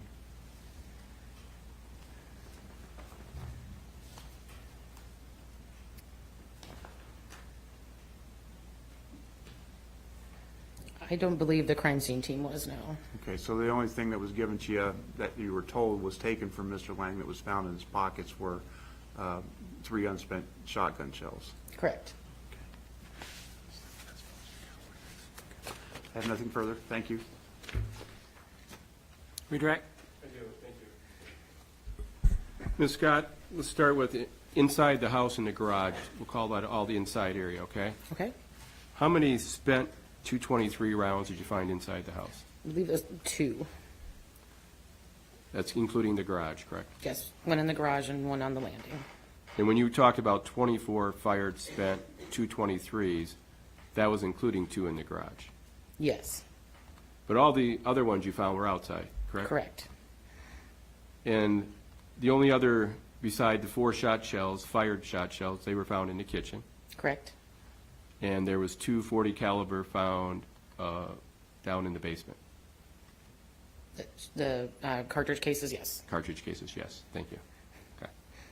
So beside those 6 items we talked about, fired rounds, there were no other fired rounds found inside the house or the garage or the north addition, correct? Correct.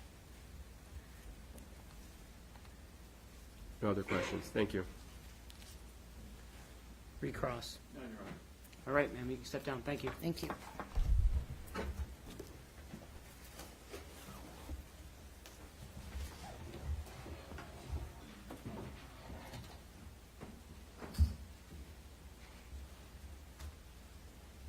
Counsel, call your next witness. Thank you.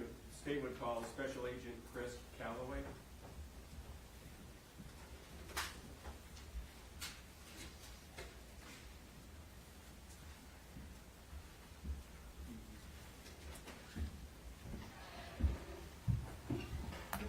Do you swear or affirm the testimony you're about to give will be the truth? I do. Have a seat. Tell me your full name. Chris Calloway, How do you spell Chris? C-H-R-A-S. And Calloway, Calloway please. is C-A-L-L-A-W-A-Y. Thank you. Counsel? Thank you. Special Agent Calloway, can you tell us where you work? I work for the Iowa Department of Public Safety in the Division of Intelligence. And how long have you been doing that? About 7 months. And what did you do prior to that? Prior to that, I was a DCI agent in the Major Crimes Unit out of the Mason City Field Office. And were you a special agent? Yes, And now your title is? Special Agent in Charge. How long were you a special agent with the DCI? About 18 years. And prior to being a DCI agent, did you have other law enforcement experience? Yeah, I was a state trooper for 12 years and a Capitol Police officer for 2 years before that. Any post-high school education? Yes, I have a Bachelor of Arts in Sociology from the University of Iowa.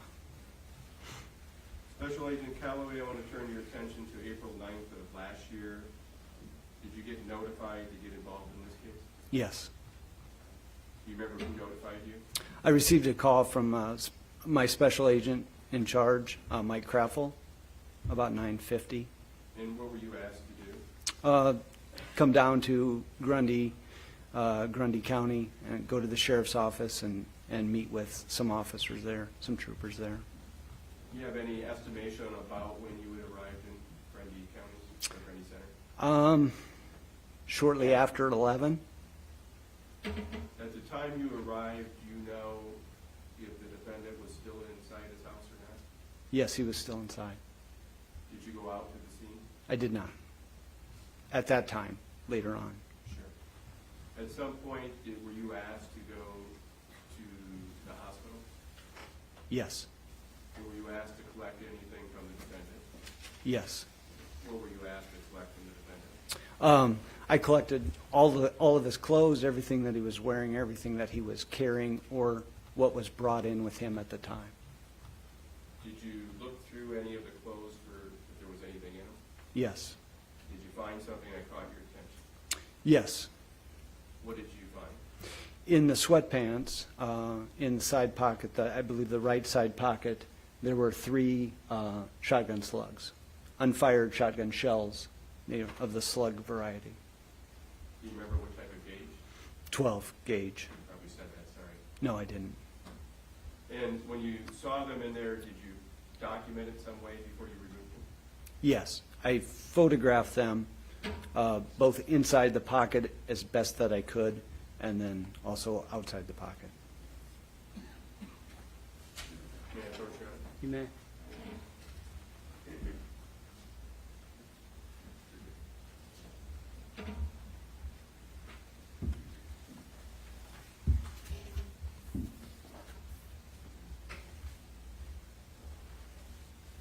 Special Agent Calloway, I've handed you 2 photographs, State's Exhibit 97 and 98. Do you recognize these? I do. Do these 2 photographs show what you described to the jury you found in the defendant's sweatpant pocket? Yes, Is it a fair and accurate representation how it looked when you were when you found him in the pocket? yes. State would offer into evidence State's Exhibits 97 and 98. No objection. 97 and 98 will be admitted.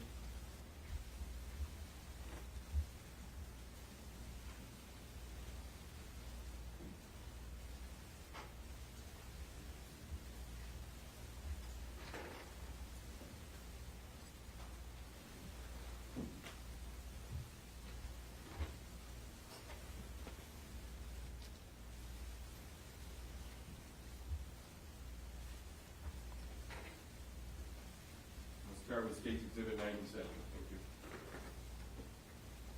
Starting with State's Exhibit 97, I'll move out of the way. Can you explain to the jury what this photograph shows?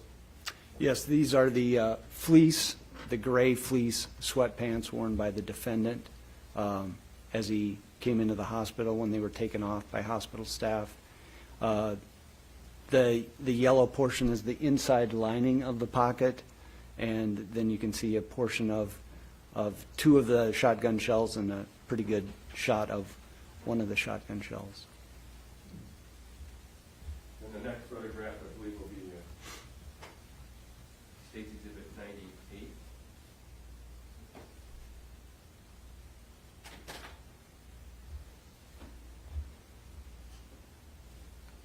Can you tell us what this photograph shows? Yes, those are the three shells that were removed from that, the pocket and the sweatpants.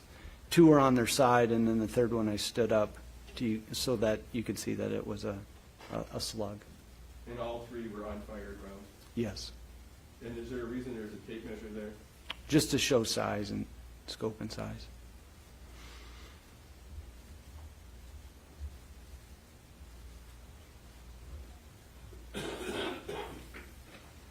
When you collected those, what did you do with them? They were placed in a evidence bag, sealed, and given to the crime scene personnel.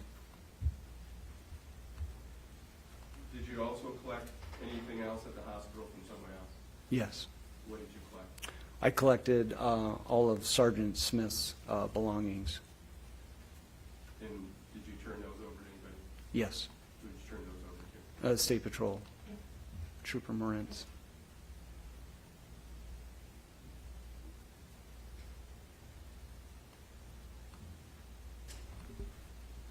No other questions, thank you. Cross. Thank you.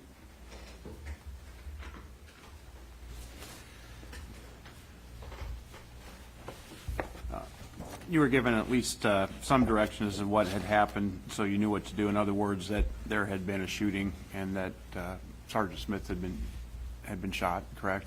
Yes. And you also knew to go to the hospital because Mr. Lang had also been shot. Is that right? I knew he was being brought in. That's all I knew at the time. Okay. He was going to be hospitalized, correct? I didn't know the status of him. It just he was taken out of the house and they were transporting him to the hospital. Okay. And so you collected his clothes because the understanding is that's what he was wearing at the time that he was picked up by law enforcement and brought to the hospital. Yes. Okay. And when you collected his clothes, you collected, some underwear, a thermal top, is that right? Yes. Okay. Did you also collect some New Balance athletic shoes? Yes. So, or tennis shoes or whatever? Is that right? Yes. Okay. That's all I have. Thank you. Redirect. No questions. Right, you can step down, thank you.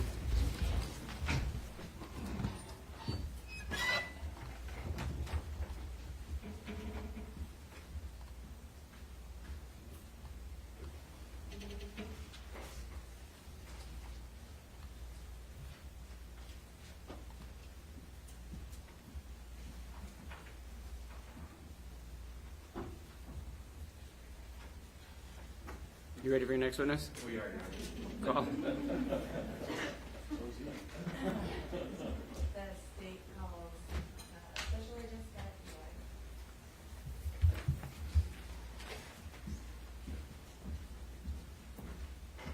Eli. Do you swear or affirm the testimony you're about to give will be the truth? Yes, I do. Have a seat.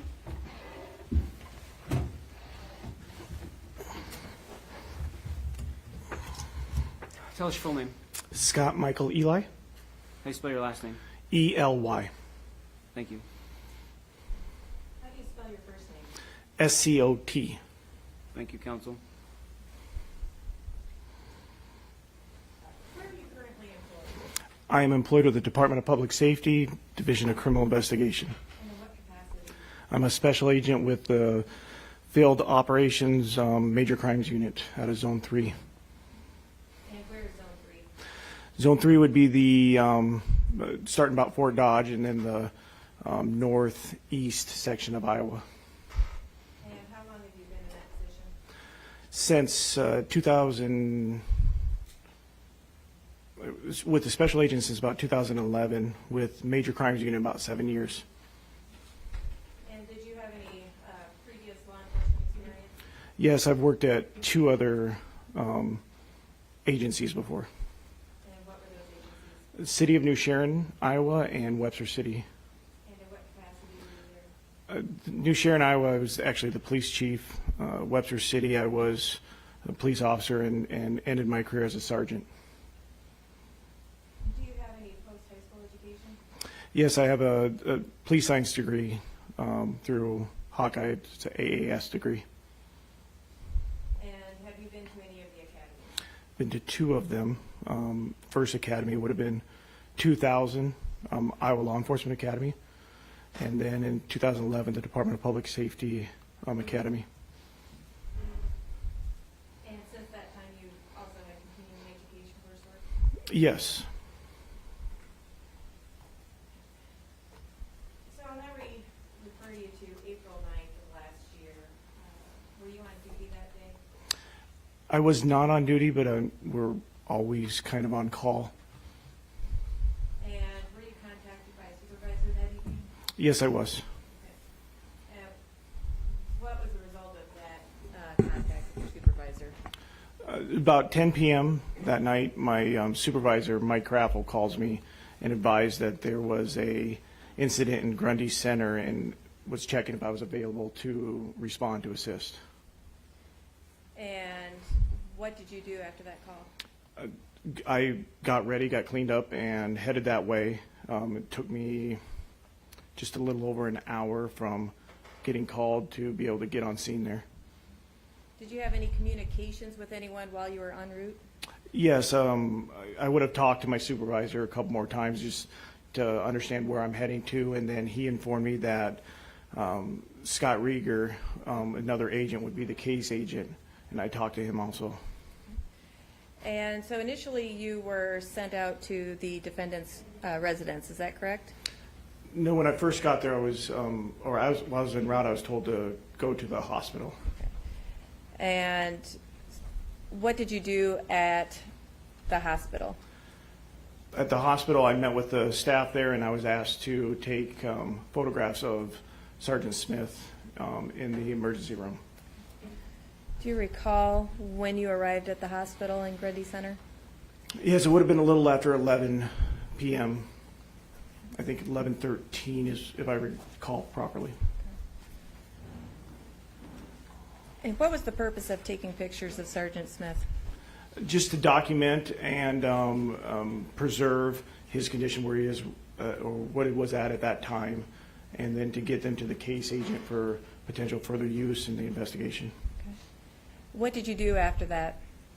I then, once I took pictures, I then reported to the investigation center, and I was dispatched to go to what we would call the crime scene to have a DCI presence there.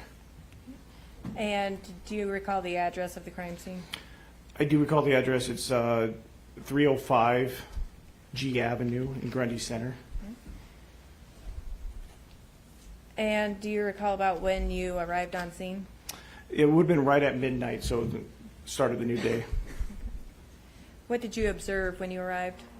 So the large law enforcement and first responder presence there. I had parked quite a ways away, and I walked up, and ambulance was leaving with the defendant in it, and there was just the remnants of the tactical team just getting done with the property. And what was your task, your mission?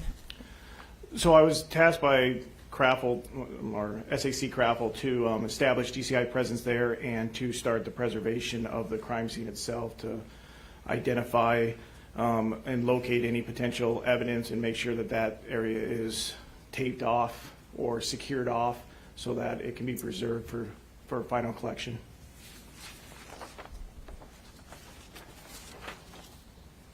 So did you secure a perimeter of any type? Yes, on this case here, just every case is a little different. This one here, I did a inner perimeter and an outer perimeter, and then I started moving people out of the inner perimeter that weren't crucial to having to be there.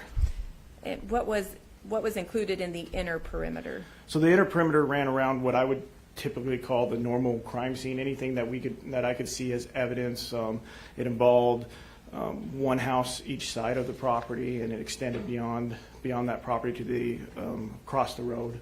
It just what would be the most pertinent stuff that I know that my evidence is located at. And once you had established the perimeters, what occurred then? Started to do the other task of creating a log of who's coming in and out of the crime scene, documenting who's all there.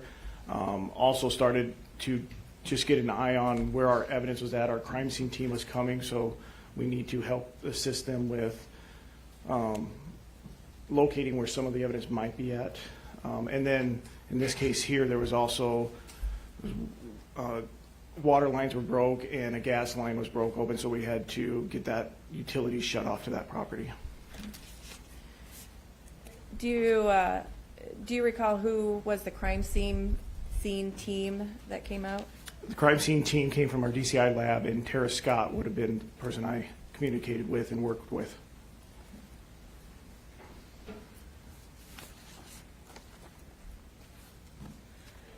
While working with Tara Scott, did you find the defendant's weapon? Yes. And what was it? It was a shotgun that was found in the kitchen. And it was a Mossberg 500A shotgun. And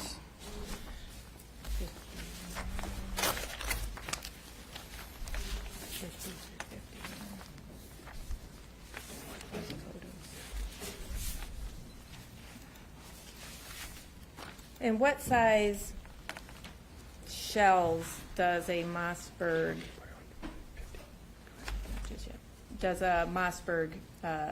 fire? The Mossberg 500 fires 2 3/4 or 3-inch 12-gauge shotgun shells. And when that weapon was located, what did you do? First thing we did is we had it photographed, and I picked it up and I checked the chamber of the shotgun to see if it was loaded, and then to make the shotgun safe. So we're going to show you what's been entered into evidence as a few photos here. This is State's Exhibit number 50.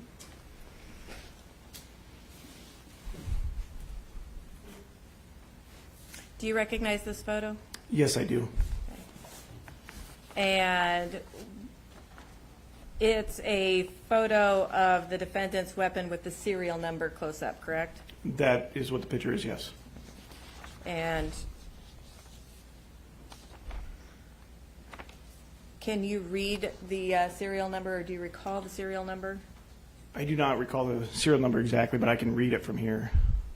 It's J as in John 883811, I believe.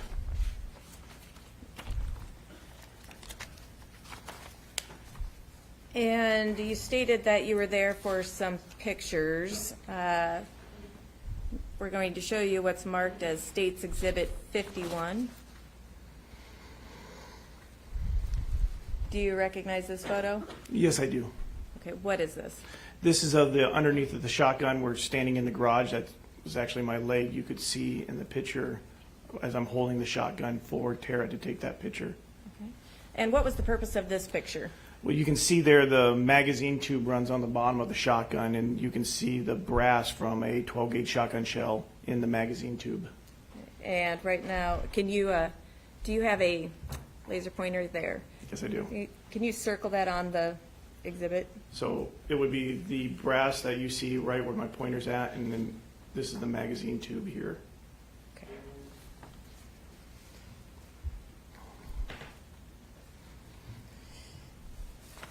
And I'm now showing you what is marked as State's Exhibit 52. Is this you in the photo? Yes, it is. And what is the purpose of this photo? On the Mossberg 500, the safety selector switch is on the top of the shotgun, and we're showing in that picture the position of the safety switch. Was there, can you tell us what was the position in this photo? So the position of the safety switch would be, the safety would be in the off position, so the shotgun is capable of firing at the time of that picture. So the safety is off, The safety is off. and that is how you found the weapon? Yes, it is. Now showing you what is marked as State's Exhibit 53.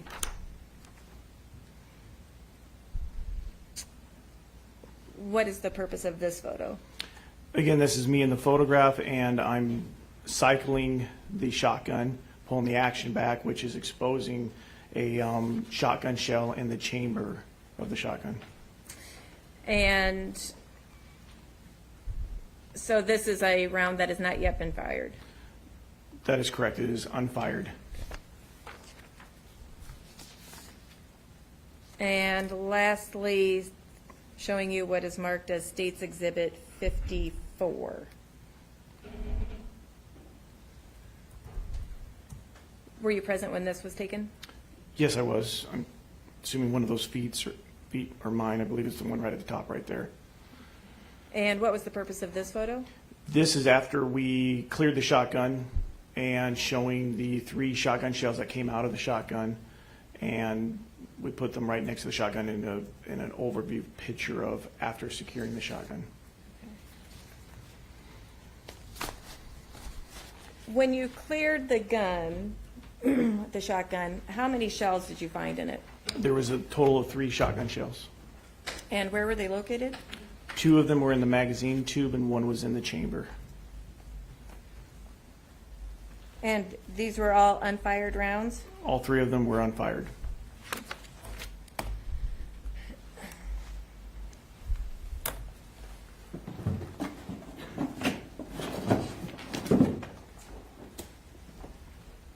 Bringing you what has been entered into evidence as State's Exhibit 5.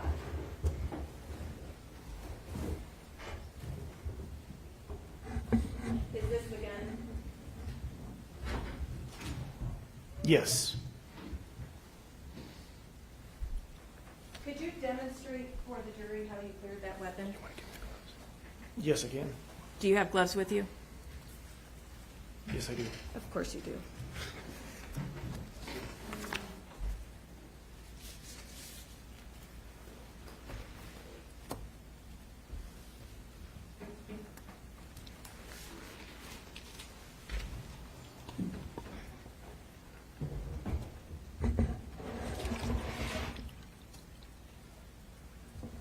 What would you like me to demonstrate?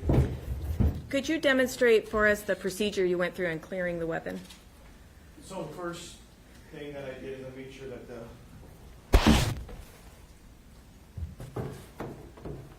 I checked the safety status. The safety status, this is in the status of safety's on, so the firearm won't fire. We checked the magazine to see if there was rounds in it, just a visual inspection. And then this one here is, because of the zip tie, I can't cycle the action of the shotgun, but the action would have been forward, closing the chamber. There's a chamber release button right behind the trigger. It would have pushed the chamber release button, sliding the action back, exposing the round of the chamber, clearing that round. And I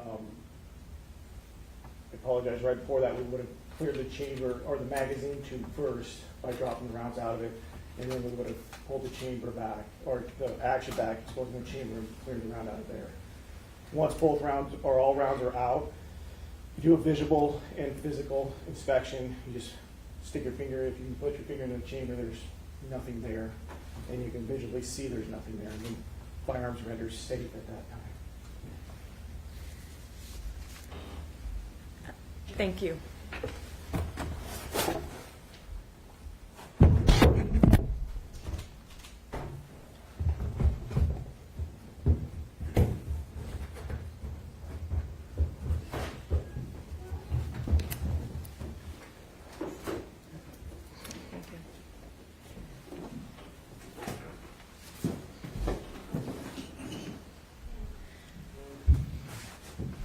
How many slugs is that weapon capable of holding? So that Mossberg 500 in that specific arrangement would be capable of holding 5 shotgun shells in the magazine and 1 in the chamber.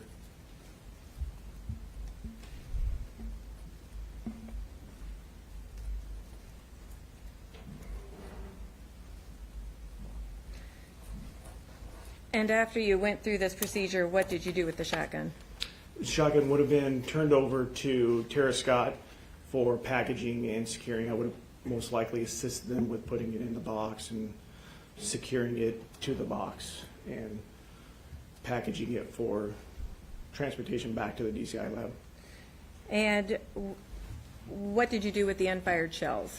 They would have been packaged to whatever way that Tara would want them, if they're individually separate or with a gun in a separate package, but they would have been packaged separately or packaged whatever way she wanted them to be packaged.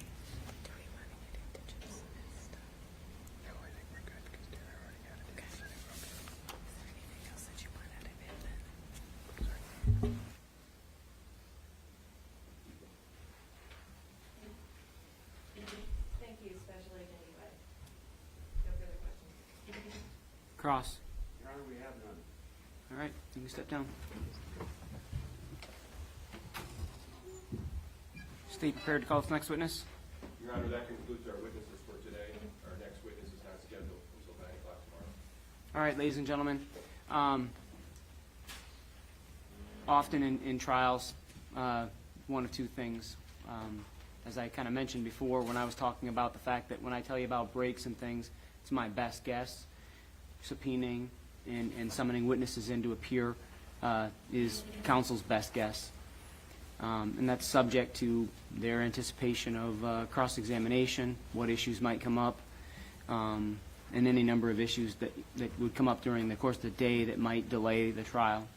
And so often we end up with sometimes a dozen witnesses stacked up in the hallway waiting to, as we're backed up, or the alternative, as we're experiencing now, we get done a little earlier. So I don't fault counsel that this is not unusual. So that said, we're going to recess for the day. We'll have you folks come in tomorrow morning again at 9 a.m. ready to go. Heed the admonition over the night.